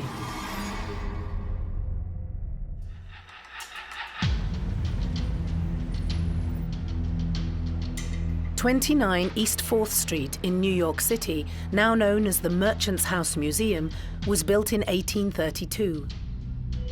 Seabury and Eliza Treadwell already had 7 children when they moved into the grand townhouse in 1835. Their 8th and final child, Gertrude, was born here and died here. Gertrude Treadwell was the youngest of 8 children. She grew up and lived in the house itself for almost 100 years. She never married and died aged 93 in 1933. 4 of the Treadwell daughters did not marry, which was not as unusual as we think nowadays. There was a growing movement in the 19th century for people to marry for love, not for a sense of duty. And it just seems that at least 3 of the girls chose to remain single, to remain spinsters. Gertrude, on the other hand, had a love affair which went sour, unfortunately because her father forbade her to marry her choice. He was a medical student named Lewis Walton. The real problem was that he was Catholic, and the Treadwells were Anglicans, they were Episcopalians. And this was just not done. So the family legend, which we have every reason to believe, says that Gertrude said, if I can't marry Dr. Walton, then I'll marry no one. And so she devoted her time to pressing flowers, charitable work, taking care of her elderly parents, and basically, when they passed on, taking care of this house and keeping the house as Papa wanted it. By the time Gertrude died, she had run out of money. Women of this class would not have worked, and Seabury Treadwell left all of his children a pretty substantial sum of money when he died. But Gertrude was 23 when her father died, and she lived just shy of her 93rd birthday. So at 70 years, you live that long, eventually the money just runs out. By the time Gertrude died, there were several mortgages on this house, and she was really quite impoverished. However, the spirit of Gertrude Treadwell lives on. The very first story that we have in our museum archives is actually from shortly after Gertrude's death in 1933. Gertrude passed away in the late summer. And early fall, we get beautiful days in New York, and so the neighbors were all outside on their front stoops and enjoying the beautiful fall weather. The children were playing very rowdily right in front of the house. Stickball, Ring-a-Levio, whatever the game was that they were playing. And suddenly the front door of this building flew open. And a petite elderly woman wearing a brown dress and a very old-fashioned cut was seen to rush out on the stoop and wave her arms and chase the children away. Very stern, very upset. And then she went back in. The children were terrified, simply because everybody on the block knew that Gertrude had passed away about 2 weeks prior. And there were many, many people out on the street, and they all saw this woman, and they said it was Gertrude. But there are lots of stories throughout the years of visitors, staff members, just people walking by, hearing things, seeing things, having paranormal experiences here in the house. So it's a long history of stories. Anthony himself remembers his first encounter with Gertrude. This is the rear bedroom on the master floor. We call it Mrs. Treadwell's bedroom. This is the bed we have every reason to believe Gertrude was born in. And these are the things that the family owned. This is also the room in which I had my own first paranormal experience, which was a terrifying one. I was closing up and came into this room just to check on it, and everything was open just the way you see it now. Lights on, windows open. I walked up the hallway and closed the front of this floor first. And then I returned down the interior passageway. And that door, which should have been opened, was closed. Though I wasn't really paying attention, and it didn't strike me as odd until I opened it and stepped back into this room, which less than 2 minutes before had been wide open and illuminated, and the shutters were closed, they were bolted, the lights were turned off, and even the door to the entrance, which I had glanced into 45 seconds prior, was closed. It's often said that the blinds and doors open and close on their own in Mrs. Treadwell's room. And I believe that this is an intelligent spirit. She's able to manipulate objects, move furniture, turn lights on, and interact with objects around the building. Walking past a room and seeing blinds open and lights on, that is a ghost that has to interact with certain electricity, has to pull the blinds open. It takes an enormous amount of energy for them to be able to do that, so that is very intelligent. I stopped in my tracks in that doorway, paralyzed, just absolutely paralyzed. It wouldn't make sense. It didn't compute what had happened here. And my heart started beating, I started shaking, and I bolted up the staircase to the offices, grabbed my things, and I was out of this building so quickly I must have set a new world's record.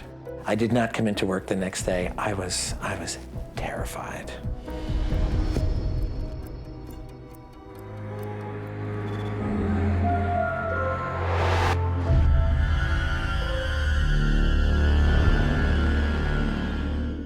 With so many people coming and going over the 100-year history of the Treadwell family's residence in the home, it's no wonder the building is teeming with paranormal energy.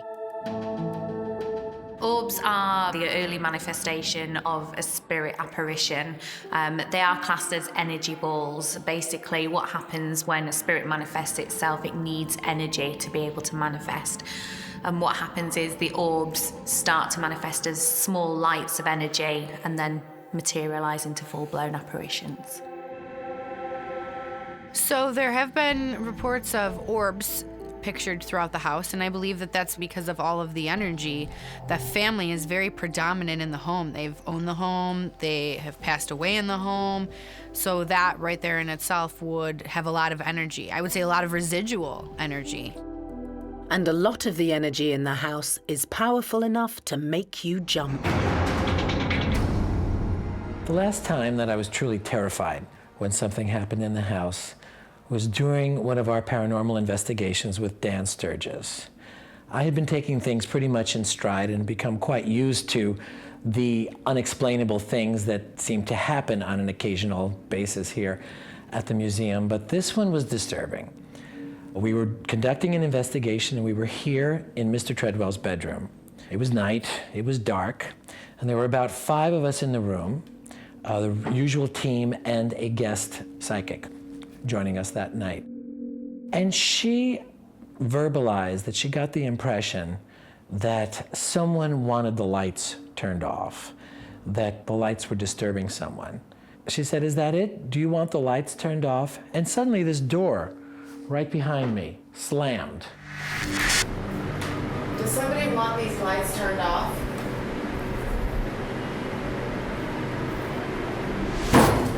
What was that? I screamed like a little schoolgirl, and it sounded like the door that was behind me slammed shut. I have to preface this by saying the door was shut at the time. So it was like this, and yet, boom! What was that? it slammed with such force as if it had been wide open and somebody had just slammed it like that.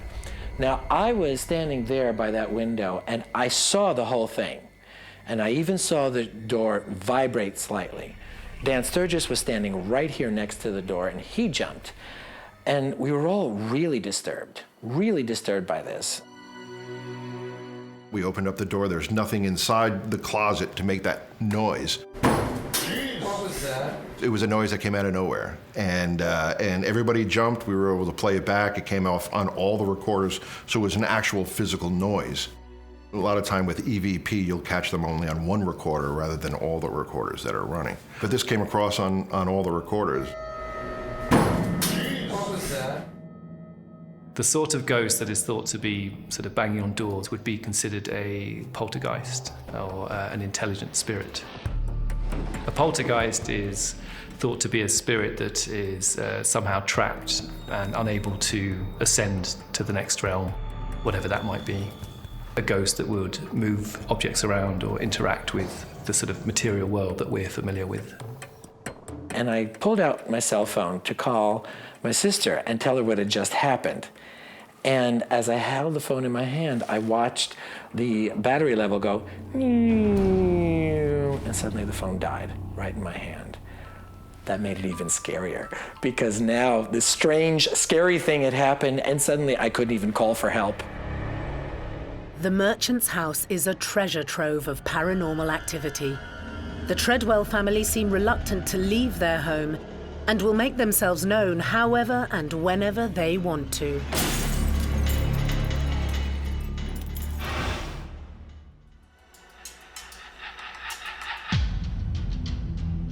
The Merchant's House Museum in Manhattan, New York, is a time capsule that has remained relatively untouched since the Treadwell family lived there. It's been 85 years since the house has been inhabited, but many believe the family have refused to move out.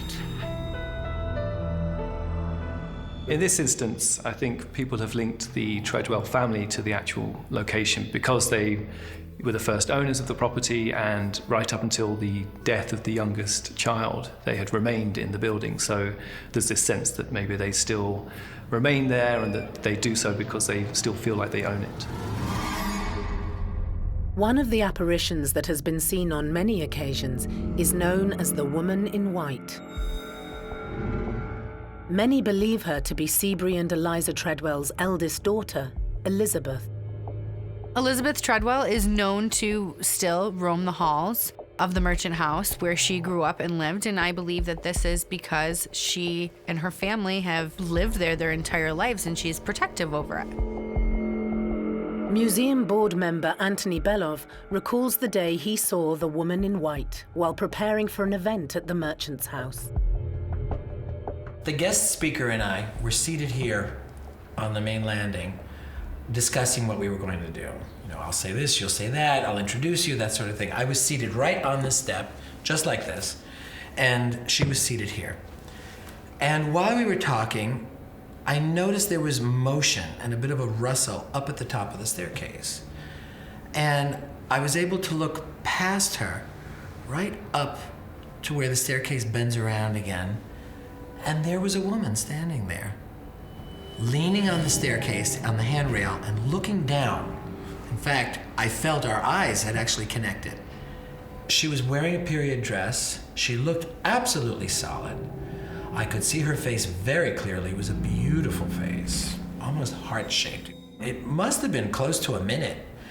And then somebody from downstairs hollered up, "Anthony, we're ready to open the house." And I looked down, looked up, nobody was there. The mysterious woman had completely vanished, but Anthony was eager to find out more. A couple of days later, I was talking to Pi Gardner, the director of the museum, and I said, "Oh, I saw something the other night." And she looked at me and she said, "Who did you see?" And it was like one of these duh moments because it never even occurred to me to look at the family photographs and identify who the person was. So we promptly marched over to the display. And there she was, as real could be, the woman I saw standing at the top of the staircase, and it was Elizabeth Seabury Treadwell Nichols. The ghost of Elizabeth Treadwell is likely to be a projection of the past. The stone tape theory is basically a loop where energy is actually absorbed by the fabric of buildings, of the atmosphere surrounding where trauma, murders, accidents, anything takes place, that energy is absorbed by the atmosphere. And the stone tape theory basically is a residual energy, and it actually loops and plays itself over and over. If she was having a wander about in her normal everyday life, then chances are you would probably see her still doing that after death.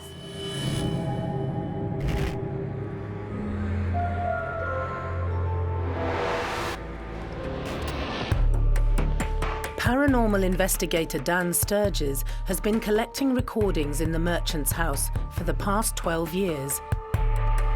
During one of these sessions, he captured something remarkable in the bedroom of Treadwell matriarch Eliza.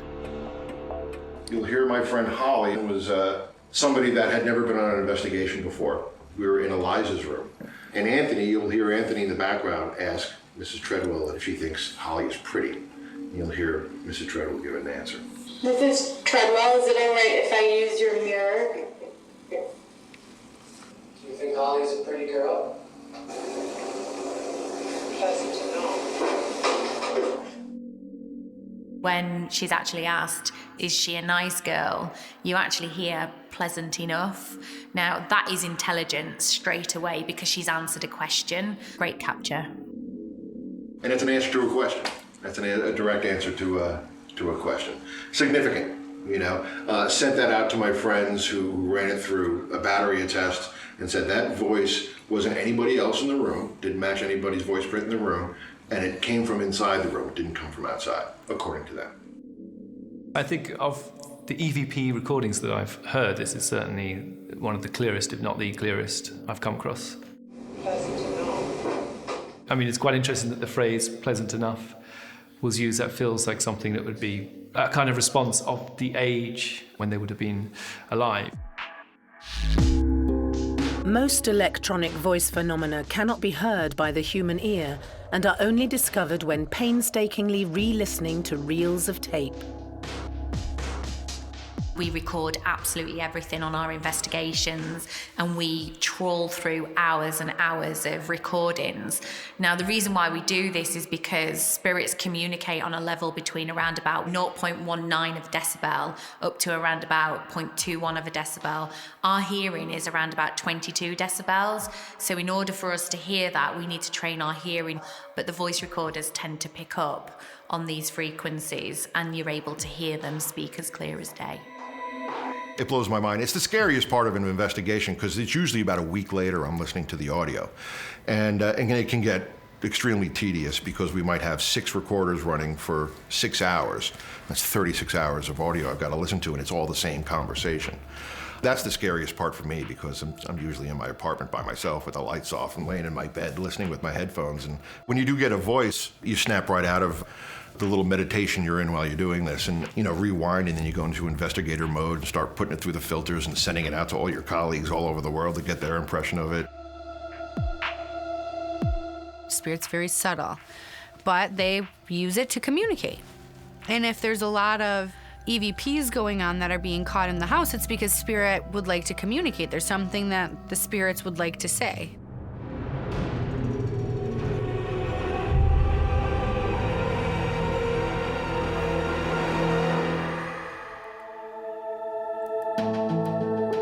It seems as though every nook and cranny of this 19th century home harbours some sort of paranormal activity. And one of the grandest rooms at the Merchant's House Museum is no exception. We're in the front parlor of the Treadwell house right now, and this would have been the best room. This room was reserved for company, for special occasions, for weddings, funerals. This is not a room that would have seen a lot of everyday use, with the exception of the family piano. And it's an interesting piece because over the years we've received many reports of people walking by outside or being in the museum itself and having heard the piano being played. Until recently, the piano was unplayable simply because of its age. Occasionally, Anthony will host concerts in the Merchant's House Museum to raise funds for the upkeep of the building. During one of these classical recitals, the supernatural force in the Treadwell home was simmering. And during rehearsal, we had a lot of strange things going on in the house. There were footsteps upstairs, a door opened and shut itself, and we were aware that there was a certain amount of energy in the house while we were practicing the music. And by the time the concert began, the paranormal energy had intensified even more. I was one of the singers. We were a quartet. And while the leader of the group was speaking, we were sitting in chairs in the front parlor. And I remember sitting there feeling as though I were going to faint and going, who turned on the heat? Because I felt this blast of heat next to me. I was seated here in a chair, suddenly felt someone poke me in the ribs twice, very hard. And I thought I had missed a cue or something had gone wrong. I didn't react because I was seated in front of all these people, but it was a very sharp poke. And then afterwards, visitors who had come to the museum heard us comparing notes. And they came up and told us that specifically while that was happening, they saw an elderly lady come in. 4 or 5 people claimed to have seen her. And they thought it was odd that none of the performers in front of the audience reacted to her. But she walked right past everyone and sat down in an upholstered armchair that's in the far corner of the room and listened intently to the rest of the concert. I hope she enjoyed it.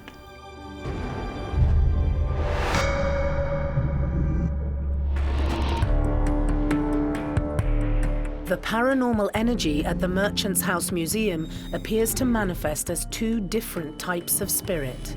The kind of sightings and sounds that have claimed to be seen and heard at the Merchant House would correlate with both a residual and an intelligent spirit. A residual spirit is one that would be considered to sort of be playing out continuously on a loop, that wouldn't be aware of its surroundings or necessarily aware that it's in our present time. So an intelligent spirit would be a spirit that's considered to be interacting with the living and one that is kind of responsive to the space in the way that we understand it. One of the intelligent spirits captured by paranormal investigator Dan Sturges is the head of the ghostly family, Seabury Treadwell. We haven't got a lot of communication from Mr. Treadwell. And we were in Seabury's room, Mr. Treadwell's room, asking if he knew how to play the piano, because they have a piano downstairs in the parlors. We get a male voice saying, I strike the keys in succession. Did you know how to play the piano, Mr. Treadwell? Pretty amazing stuff. I've been doing this a long time, and you rarely get sentences or as clear a response as we get here at the Merchant's House. Did you know how to play the piano, Mr. Treadwell?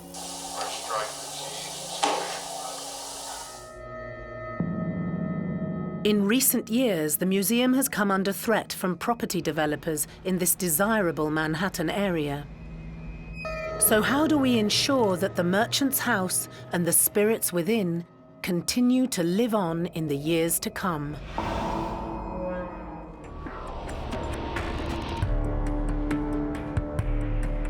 The Merchant's House Museum in Manhattan is a perfect example of an upper-class New York townhouse. Once owned by the Treadwell family, it remains relatively untouched, despite being uninhabited for over 80 years. This is the only house in New York City that is from the 19th century, intact inside and out. And unlike most other museums, this house is all original on the inside. To have the family's original belongings is really very unusual. The importance of this house really can't be overstated.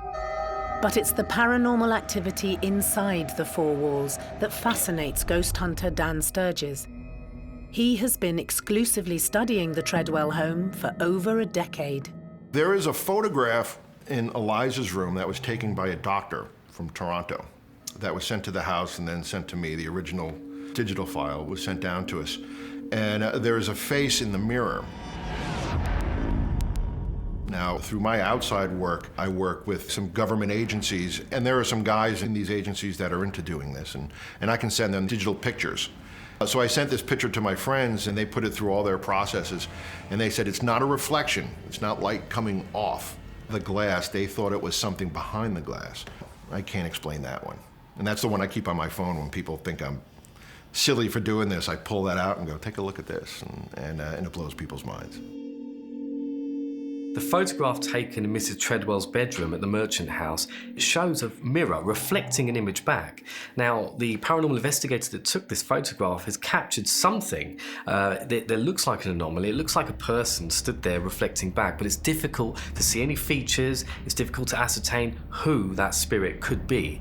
Is this a real person? Is it not? We have to kind of be a little bit skeptical when we look at photographs or look at video clips, but this particular photograph is clear enough to say that there is something there reflecting back. Dan remembers his first ever investigation of the merchant's house.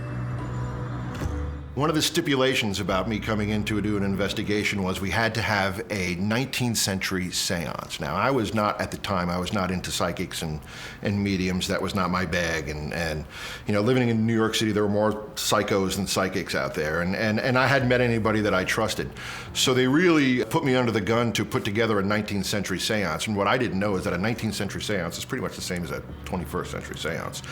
I went and I found a medium just by luck. I found a fellow named Richard Scholler, who has now become a world-renowned medium.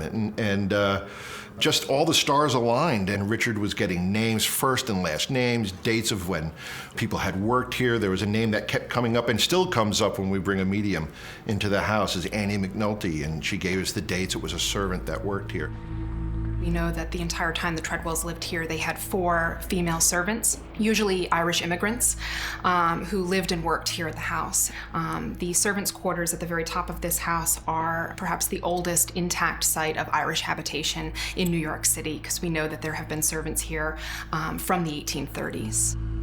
The information acquired from Annie's spirit could only have been known by someone who had lived in the Treadwell house.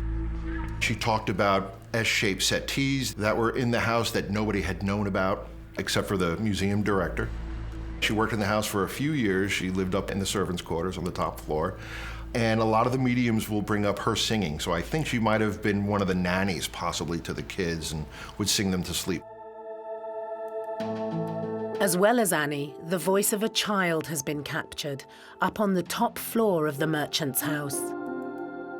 A colleague of mine, we were doing an investigation, and he was introducing the group to whoever might be in the room and said, there's no reason for anybody to be afraid. We're just here to communicate with you. And my friend Sarah, who had never been on an investigation, I asked Sarah, just ask a question, don't feel funny, ask a question. And underneath that, you can hear a little girl say, I am not afraid. Ask a question, Sarah.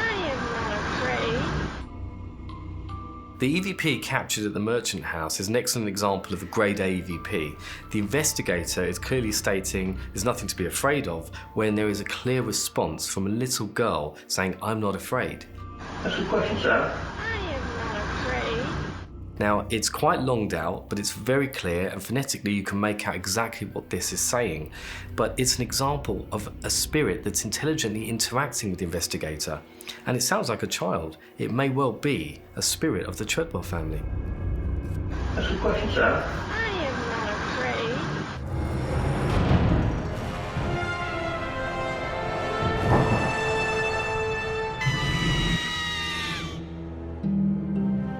The Merchant's House Museum continues to thrill visitors with its history and the mystique surrounding the Treadwell family. It very much was turned into a museum because of the way that it was kept and the way that the look and the feel of it. So it's time capsuled, so they can be at rest and be in the home that they love and not have to worry about anybody moving their things or touching their things or changing things that they don't want them to change. So they can very much stay and just protect it and still feel that sentimental, you know, this has been my home my entire life. Why would I leave when this is my safe place? This is my happy place. But the future of the museum and the legacy of the Treadwell family is in doubt. Well, right now the museum is facing a really serious threat. A developer has applied to put up an 8-story hotel in the lot immediately next door to the museum. We've hired structural engineers and architects to come in and do studies, and there's really no way that the museum could sustain a development of that size in such close quarters. To say that the museum could suffer really catastrophic structural damage is not an overstatement. So we are, of course, very, very, very concerned about what the future might hold. People use the word priceless a great deal. This is priceless. This is truly priceless because it cannot be replicated. It cannot be replaced. If one piece of furniture goes, sure, you can buy another piece of furniture. You can have someone make it. You can have a reproduction. You can even have something from the period, but it will not have belonged to the Treadwells. The board of directors have set up a petition and hope to fend off the developers. Glibly speaking, it would be a shame not just to lose the building, but then our resident spirits would be displaced. Where would they go if the merchant's house, if the Treadwell house, was destroyed? I've been a volunteer here at the museum for such a long time simply because I am smitten by this place, absolutely smitten by it. This house is so special. It's so truly unique. It's so important. It's so significant to the history of New York, not because of anything that happened here, but because of what it tells us about a New York that is so long gone and yet was so influential in making New York City what it is today.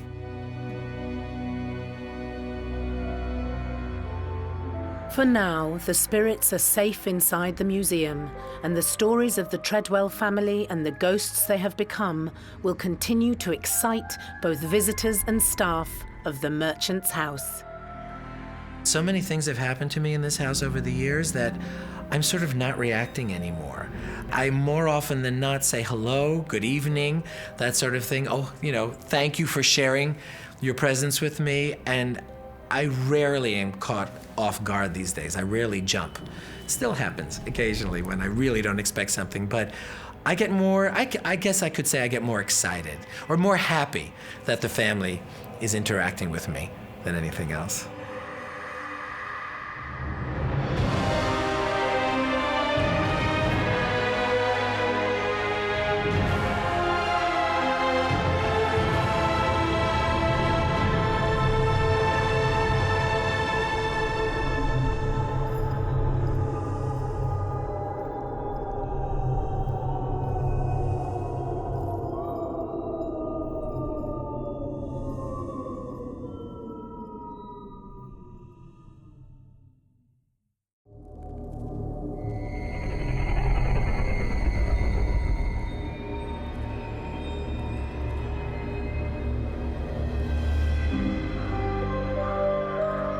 Ghosts appear in many forms.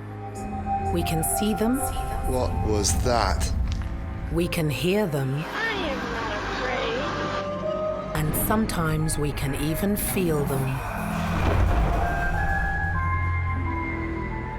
We've gone around the globe in search of the most terrifying spirits and supernatural beings who continue to live on long after their deaths. On World's Scariest Hauntings, anything can happen. Because you never know who's watching when the lights go out. What the hell was that? In this episode, a 13th century castle with an evil power hidden beneath it. Houska Castle was built seemingly in the middle of nowhere, standing alone to preserve the rest of the world from what is underneath it. Legend has it that Houska was constructed to cover a gateway to hell that was once used for torture and experimentation. It was offered a prisoner full pardon if he agreed to have himself lowered in the pit, and when they pulled him out, his hair was white, and he was mad completely. Today, Houska is a hotbed of paranormal activity, full of mysterious sights and terrifying supernatural forces. There's somebody in here making me freezing and then making me warm. What do you want from me?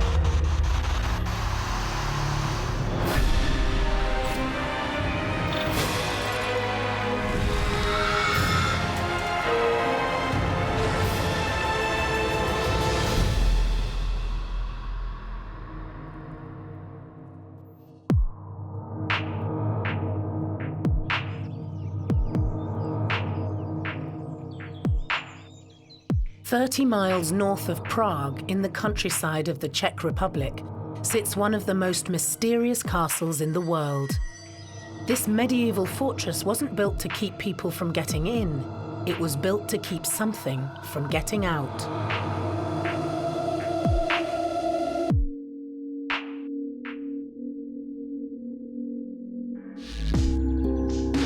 Houska Castle was constructed on top of a chasm in the Earth's surface, a bottomless pit that the locals call a gateway to hell. Susanna Pavlik-Simonkova and her father Jaromir are the current owners of the 13th century stronghold.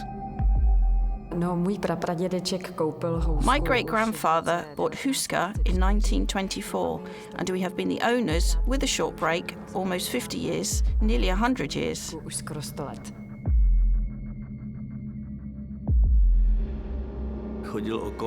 He bought it because he used to walk past the castle, watching it decaying, and he also owned woods around it, so he decided to buy it and reconstruct it. When I first came here, that was in 1990, the atmosphere was very strange. You come to your own castle that unfortunately has no windows and doors, and you are freaked out a little bit. It's a very strange feeling. The family have since renovated the castle, but that hasn't stopped the paranormal activity that Houska has become infamous for. There is always a weird atmosphere in the chapel. For instance, we hold wedding ceremonies here, and I'm not sure if it's thanks to the paranormal forces, but I have seen several people faint here.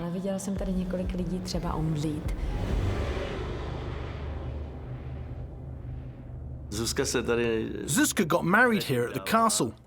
While preparing the wedding, I was standing up there, in the door, and was talking to the workers upstairs, and here downstairs I had a light above me. The minute I started talking, the light began to flash, and then the light bulb blew. Exploding light bulbs are a regular occurrence in the castle. It takes a lot for them to be able to communicate and move things as it is, let alone be able to blow out a light bulb or do something on that nature. We used to have a show here called A Night with Superstars. We've had 15 or 16 seasons. I was the one to launch the night, and when I started speaking, the chandelier above started to flash. We switched the light off, turned it back on, and 6 of the light bulbs blew. We've had it checked by professionals, but they haven't found any fault. There were no other flashing lights, only this particular chandelier.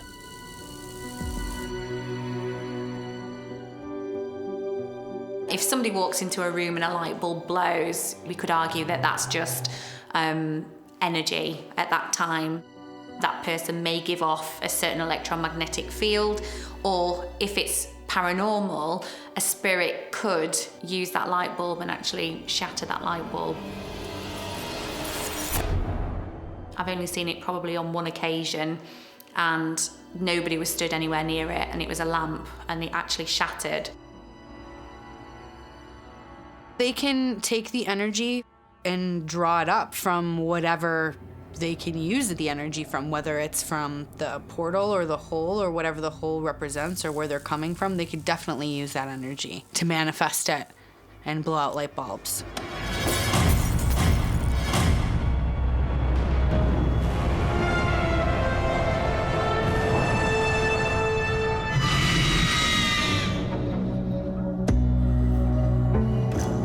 Houska Castle has become a popular attraction for history buffs and ghost hunters alike. Hannah McGee runs tours of the mysterious building. Well, if you look at the territory of the Czech Republic, each 20 kilometers you find a castle or a ruin. Also, many cities in the Czech Republic, they have an ancient character, especially Prague, and many other cities as well. All our history is full of disturbances, countless wars, executions, bloodsheds, repressions, religious or political. So all of that leaves traces of energies. We had Celtic tribes on this territory in the 6th century. Also Slavs migrated to this site. But the first record of a wooden structure goes back to the 9th century. It was probably where the name Houska comes from, because father built it for his son, whose name was Houska, and one of the theories that Houska comes from him. But the Gothic castle was built in the 13th century, supposedly by King Ottokar II, and it would be then 800 years old. People have always avoided the castle, fearing that the evil lurks somewhere within these walls, and it has countless legends. The castle was actually built with no fortifications. It gives the illusion of actually looking like a castle, but on the inside, it tells a different story entirely.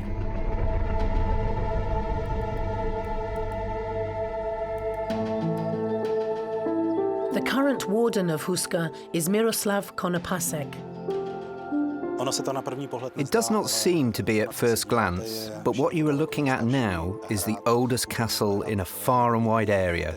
Originally it used to be an unconquerable castle, and we are now standing on the first buried castle's moat.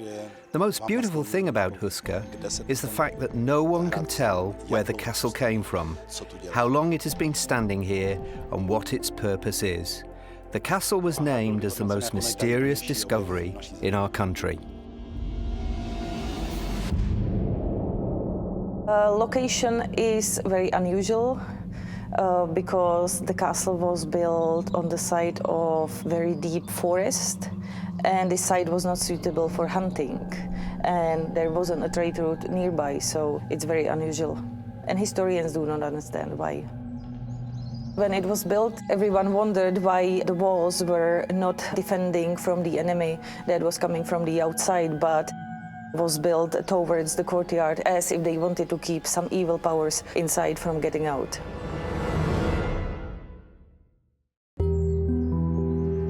But what was it inside the castle walls that the locals didn't want to escape?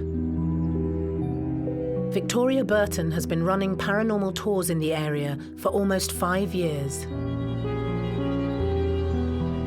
This place is believed to be the gateway to hell.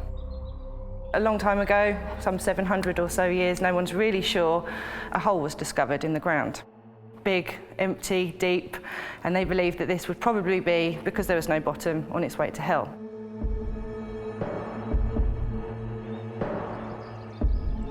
This bottomless pit apparently contained the devil, demons, creatures that were half human and half animal that would creep out at night and roam around attacking people and just causing immense fear to local villagers.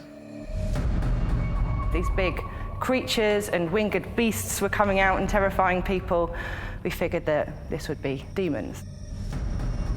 So a chapel was built over the top, and then later we had to fortify it to stop these beasts from coming and getting us.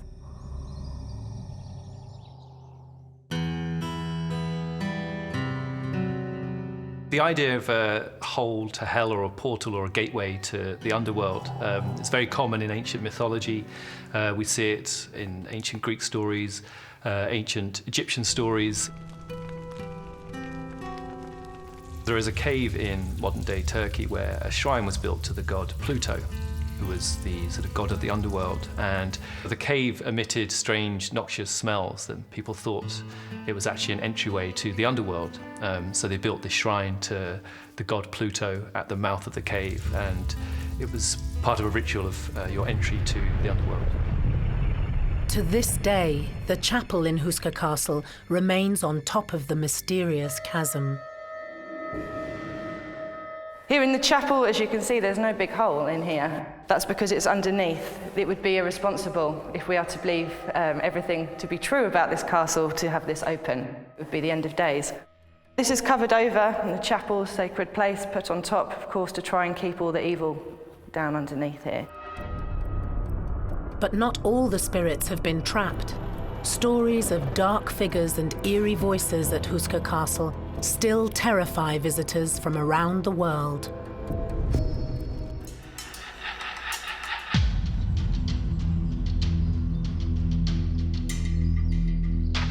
Just outside the town of Melnik in the Czech Republic stands one of the world's most haunted castles, Houska.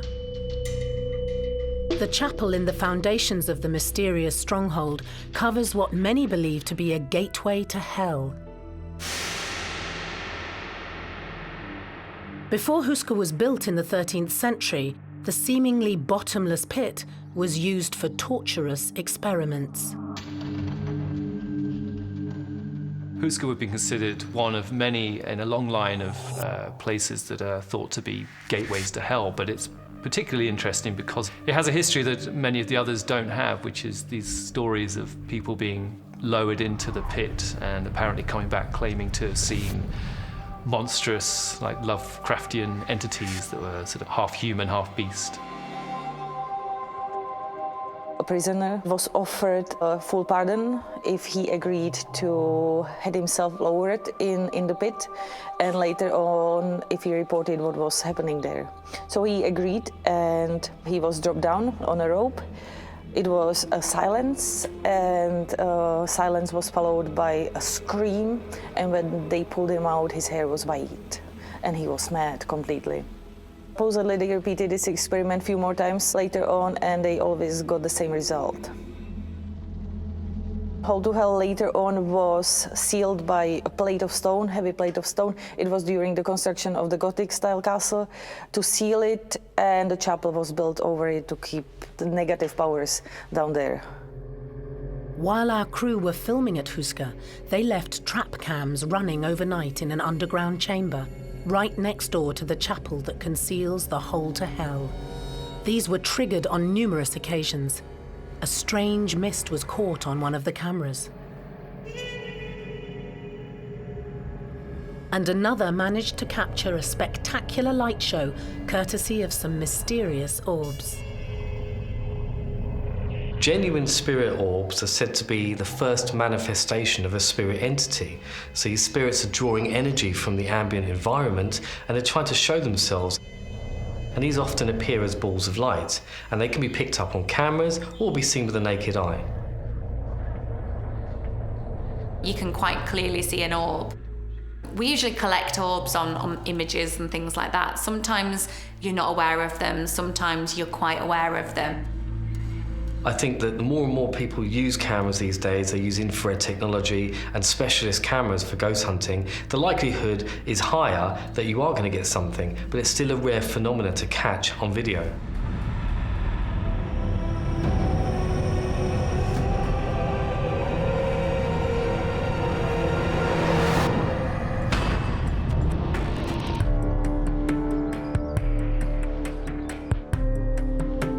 Ghost hunter and tour guide Victoria Burton has been investigating Houska for 5 years since moving here from London. She's still trying to decipher the mysteries of the castle. Today we're just going to feel out, try and establish whether this is just a big myth, a big misunderstanding, or if there's something really hiding underneath all of this mysterious castle. Victoria has come equipped with a range of ghost hunting tools, including an electromagnetic field or EMF detector.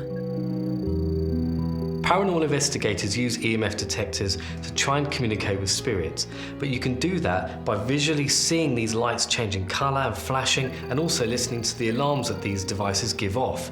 Spirits are said to manipulate the environment, the ambient temperature, the electrostatic energy, and the EMF, and those meters are able to pick up on these changes. You can more or less ask closed questions to something, such as, are you there? Flash to red if you are here, and you can kind of have a good communication session using an EMF meter. Nothing's happening at the moment, which isn't surprising. There's no reason for it to go off. Let's pretend the paranormal is a big lie. Nothing exists, nothing is real. Then this shouldn't do anything. But if something wants to join us, we may see it here, and we can ask the valuable yes or no questions. Another way of detecting spirits is by listening out for their voices. This is our SB7 spirit box. This is one of my favourite devices.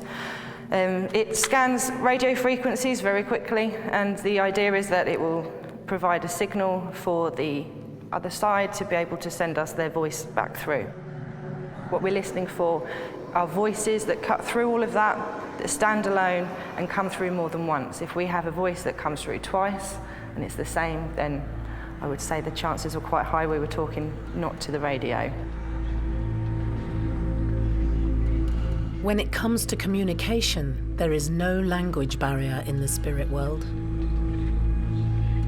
Lots of people use English when they speak to these devices, and a lot of time we get a lot of stick because why are we speaking English to old Czech ghosts from hundreds of years ago? When we come to these old places, when we go to new places, in any part of the world, it doesn't matter what language you're using. My favourite theory, and one I prescribe to from hearing things and experiencing things, is that language only works the way it does here on planet Earth. We are very foolish to think that the same rules apply anywhere else. We have our physical realm, we have our vocal cords to say chair, table, bear, watch out for those things. But when we leave this body and we leave this place, there are no bears, there are no chairs. We no longer have to find a way to communicate our feelings because we are kind of our feelings. So you can use intention. So if you're somewhere spooky, as long as you use your heart and your mind and you open yourself up, and you can speak any language, but you will hear them come back through the spirit box in their native language, because that's what they're used to in the physical world, which they are trying to contact. I personally absolutely love them because they are a tool that everybody can hear. I did something in broad daylight with a couple of people who, one person was quite sceptical about it, another person was quite open, and this person who actually came through was a member of their family who'd passed away 10 years previous. Now, I didn't know this person, but he knew my name and he knew how many people were in the room at the time, and 4 people witnessed this. And even to this day, they said they would never have believed it if they hadn't have seen it or heard it. According to Victoria, her best chance of detecting a spirit in Houska is by, quite literally, feeling their presence. I also have one more. This is the thermometer. It's an infrared thermometer. And the idea is if anything crosses in the beam, not only we can see that disappear, but the temperature will change accordingly. The idea is that things draw the energy out of the air and make it colder so we can check. Also, you may feel suddenly very hot, I find. There are hot spots and cold spots.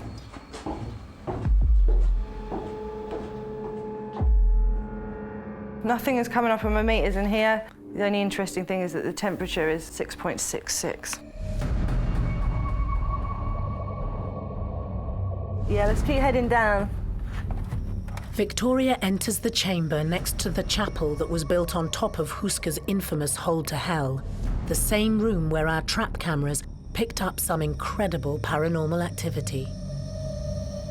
The temperature right here was 4 degrees a moment ago, and then it was 3, and now it is going down. It was 2.6, 2.5. Come on, more. Can we make this more? If you really don't like me being in here, you'd better make it so cold that I leave. 2.5. Can we get it any colder? 2.4, 2.3. Come on, let's get colder. It's really strange. It was 4 degrees right here, and now there are significantly more bodies in here, so it should be a little bit warmer, if anything. That is odd.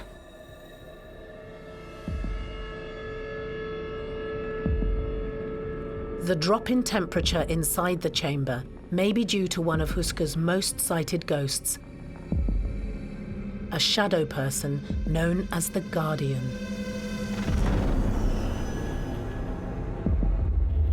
The guardian shadow figure.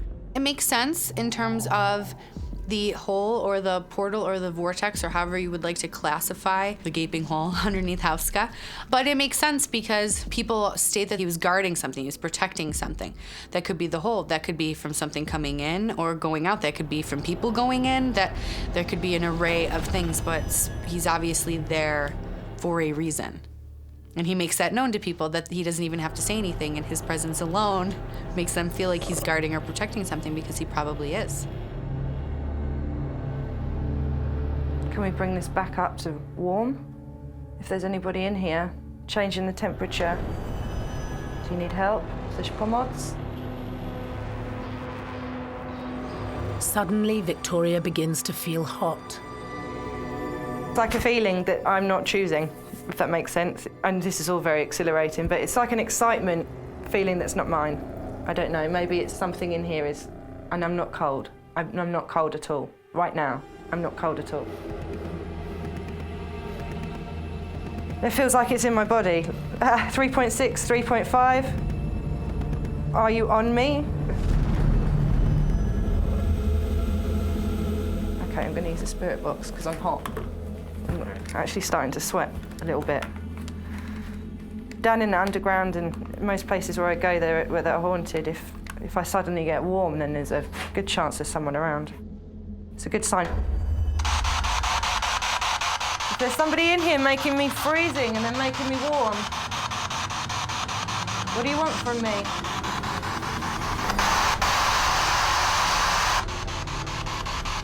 You're standing right in front of me and I can't hear you. Try harder, speak here. Was it the Guardian who was in the room with Victoria? I've always got really cold hands. They feel warm. Yeah, I don't know. I can't figure it out. It's just a really strange feeling, like the feeling you get when you are about to go on a roller coaster. With such an abundance of paranormal activity, it's no surprise that Houska Castle is such a popular location for keen ghost hunters from around the world.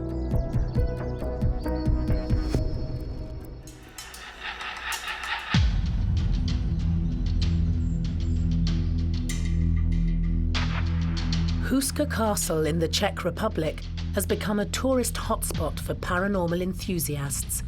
But between 1939 and 1945, the then Czechoslovakia was occupied by the Nazis, who attempted to harness the mystical power deep inside the 13th century castle. It's documented that Hitler stayed in the Melnik region a couple of times. Our people had to leave during the war.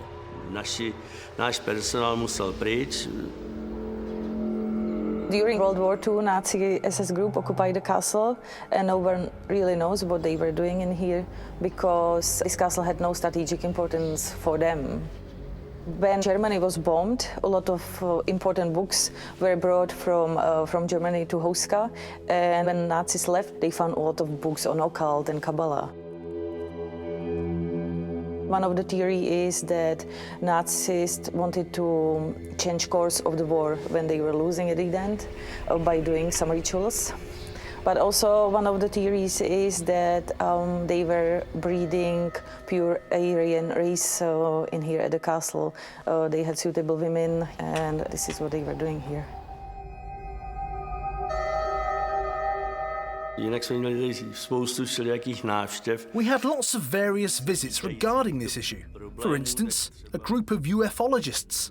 Their boss was a Concorde pilot and had a group of people around him that were saying that Hitler teleported himself from here to the rest of the world.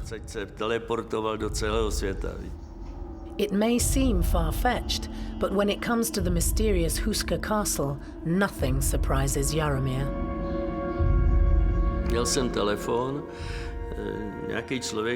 I had a phone call. A person wanted to meet me up at Cafe Slavia and tell me something about game rules on Houska. I went with my wife. The person waiting for us was very strange. He looked strange. He didn't like the fact that I hadn't arrived on my own. I think that was the reason that he didn't tell me much. He wasn't prepared for me to come with company. The chat showed that he wanted to warn me, to treat the supernatural powers with respect, not to go against them. Otherwise, they could turn against me. That was the end of our conversation. It ended untimely. He was a very strange person to look at. He was blonde with very strange blue eyes. He looked like he was from a different world.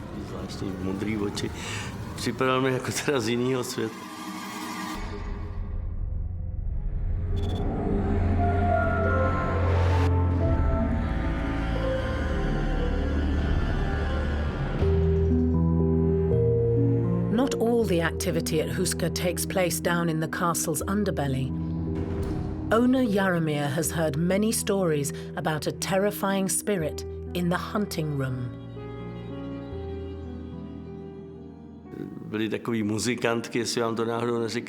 We had two female musicians here, a grandma and her granddaughter. One played keys and the other one some sort of a flute. They used to sleep over here in the hunting room on Saturdays and Sundays. They once brought along a friend who was supposedly a more sensitive medium. Horrible things happened that night. Stamping and wheezing. Mira told me that they were out of there by 7 in the morning, and they never came back. They haven't played here since.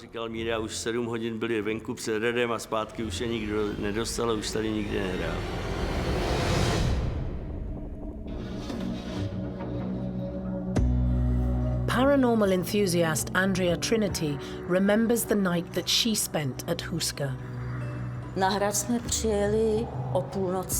We arrived at the castle at midnight, and we chose this hunting room as our base. We read about paranormal activities taking place here, or various entities being here, so we decided to make a protective circle around us. We drew the circle with sanctified chalk to prevent an attack from beings, ghosts. Before we even drew the circle, one of my colleagues, Ivan, started to unpack our stuff, and my other colleague, Jacek, went to have a look around the castle.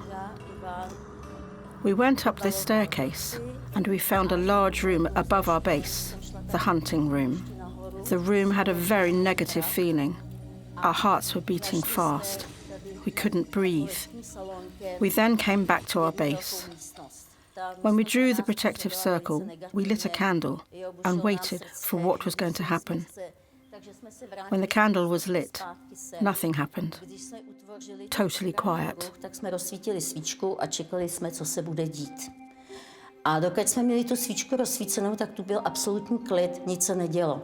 Andrea decided to see what would happen with the lights out. We blew the candle and waited. After a while, we heard steps coming down the stairs toward our circle. At first, we thought that the wooden floorboards were moving. But suddenly, we heard heavy steps approaching our circle. Then, a minute of silence, followed by a loud bang coming from the ceiling, as if somebody dropped a barrel or a very heavy object to the floor. We all freaked out and lit the candle again. When the candle was burning, everything went quiet. Nothing was happening at all.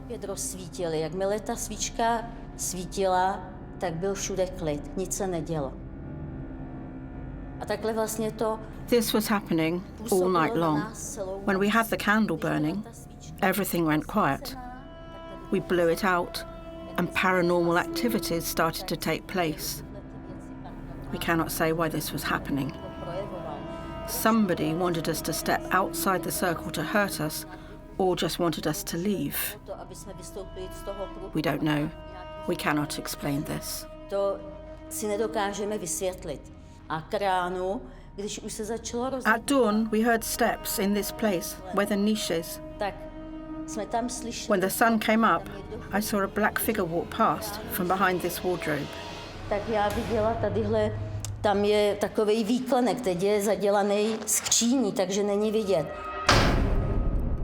Was the black figure one of Houska's notorious shadow people? It's claimed that shadow people have been seen a lot around Houska Castle. So these are sort of shadowy entities that people catch on the periphery of their vision, and they're thought to be malignant and have been associated with the demonic. And I think when people have seen them, they've often reported feeling very terrorized and scared and nervous. I admit that I was freaked out and scared, the most I've ever been in my whole life. I held hands with my colleague until the morning. I think anyone would have been scared. It was a very strong feeling, and we were looking forward to the sunrise so that we could leave the circle and get out of there.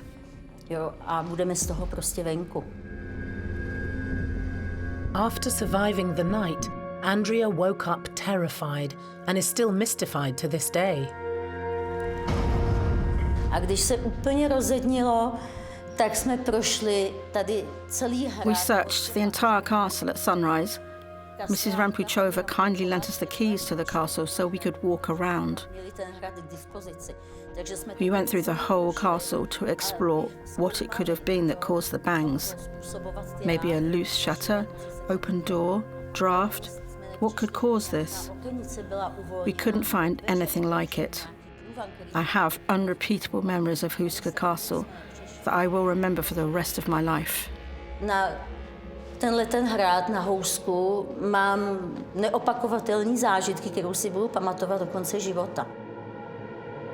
And it's not just visitors who are scared of the castle. Even the current owner has been frightened. Je pravda, že jednou jsem se tady teda bál, byl jsem tady sám. It is true that I was once scared. I was here on my own. This is 25 or 30 years ago. Due to some funding, I had to photograph some things. I was unusually feeling very uneasy and couldn't wait to get out. It was a feeling like someone was here with me. I do believe that something between sky and earth exists. If it's connected to the hole into hell, I guess you know the legend. Smoke coming up from the ground, and nobody can block it. It may be too scary for some people to visit, but many others cannot wait to come and sample the devilish delights of Houska Castle.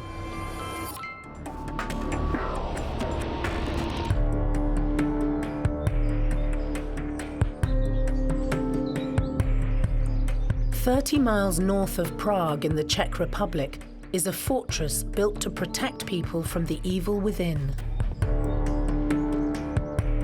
Local journalist Jitka Lenakova knows all about the secrets of the enigmatic Houska Castle. They say that the castle was built to guard a secret, which is located in the depths of the earth, a so-called hole to hell. It is said the chapel was built over this hole, which is meant to be the central point of the castle. The walls of the chapel and the neighbouring green chamber were painted with religious imagery in the early 1400s to protect the castle from what lies beneath.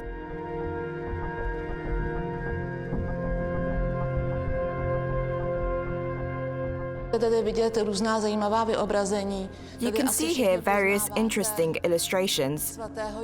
You will probably recognize St. George killing the dragon. The interesting fact is that on St. George's Day, the first ray of sunlight after sunrise comes through the window to the spear and moves downwards towards the dragon's muzzle during the day until sunset.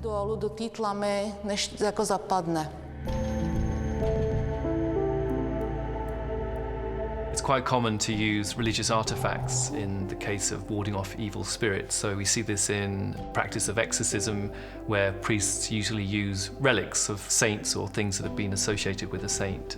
We see the same at Houska Castle in the depiction of saints on the fresco. So they would be used to neutralize the demonic forces that they considered to be associated with the area.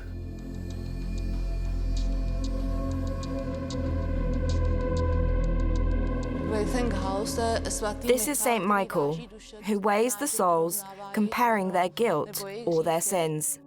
You want to keep, obviously, any sort of energy that's down there, you want to kind of keep it housed rather than unleashing it to the atmosphere. And some people actually have put spells on things and put runes on top of them and crucifixes, anything to do with godlike murals and things like that. We are looking at the most remarkable painting from the entire castle. It is a left-handed female archer who is evidently trying to destroy a form of evil, some evil being, which she is pointing at with her arrow. And in this way, she mystically protects this place. We all can see it as all these drawings are preserving this place. because this is the most evil place on the castle.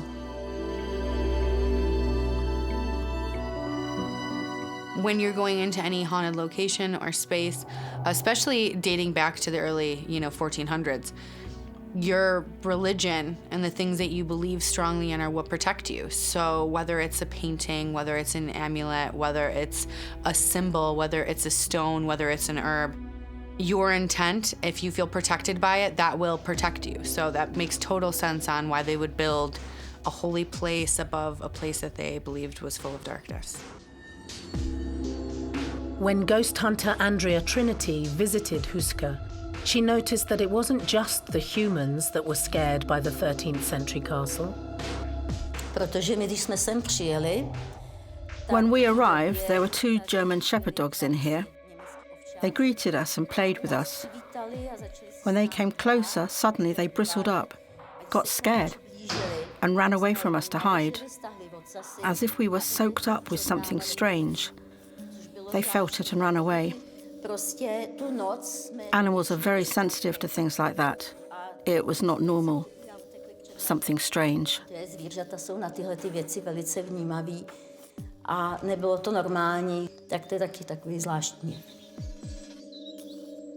I believe animals can definitely sense and see spirit, 100%. So they won't enter into a place, or they'll react off of what they're seeing or feeling in a space. We could put this down to the fact that certain animals have more heightened senses than we do. If there were to be something there that would be oppressive or disturbing, then they would likely be more receptive to it than we would be. Animals like domestic pets, cats and dogs, for example, have a sixth sense that's very, very heightened. They're able to see and hear spirits, and their hearing is so much stronger than ours and better than ours, they can hear at different frequency ranges. It's not surprising that dogs, for example, are terrified to enter Houska Castle, or they act erratically, running off, barking and not listening to the commands of their owners. This is a common phenomenon, and dogs make brilliant investigators during paranormal investigations.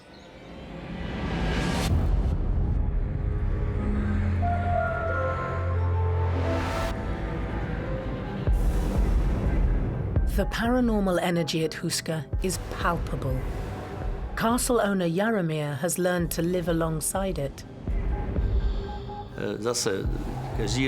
We hold a ball here every year. I usually hang around in our private space at the back. We call it a club. Lots of my friends were sitting there, and they called me over to tell them something about the mysteries. I came over with my glass of wine. I put my glass on the table, started to talk, and all of a sudden, my glass moved towards the centre of the table. I caught it after about 20 or 30 centimetres. Didn't feel any force. When I released it, it moved a bit more, then stopped. We weren't able to technically explain this incident. We couldn't think of any reason, because the glass wasn't wet, the table wasn't wet near me. We couldn't explain it. You can find evidence for technical stuff, but this movement of a glass is not possible to explain.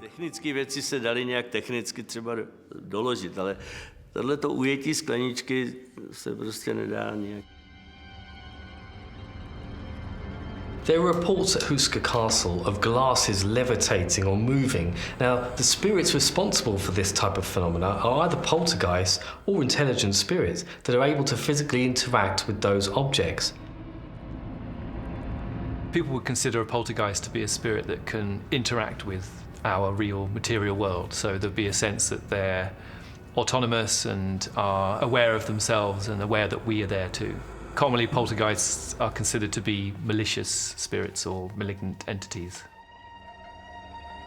It's an amazing phenomena, and obviously shows that these spirits are able to interact physically and are able to use that energy in such a way as to move an object. Tour guide Hannah McGee believes that the negative energy at the castle can affect people even after leaving. I was here almost 10 years ago. I felt a bit uneasy when I was entering the courtyard, but I had my dog at that time. He was sniffing around, and then he started to bark, and there was nothing except for walls around him, so there was no reason why he was getting so excited. But it wasn't major.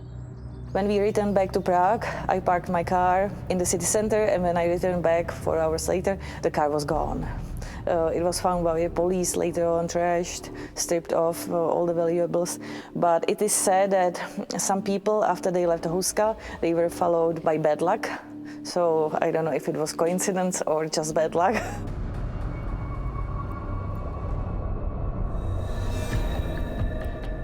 Castle warden Miroslav Konopasek has experienced things here that he cannot explain.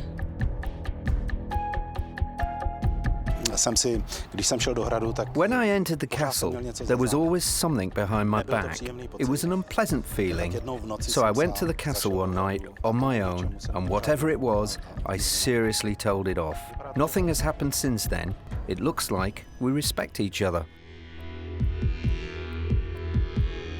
Despite all the paranormal activity, owner Zuzana and her father Jaromir wouldn't trade Houska for anywhere in the world. I would like to say that it is sometimes difficult to own a castle, but I am happy that the castle is alive and as a whole lives with me, with us. But do they believe that Houska is haunted? I hope it is, and I also hope that the forces are only good.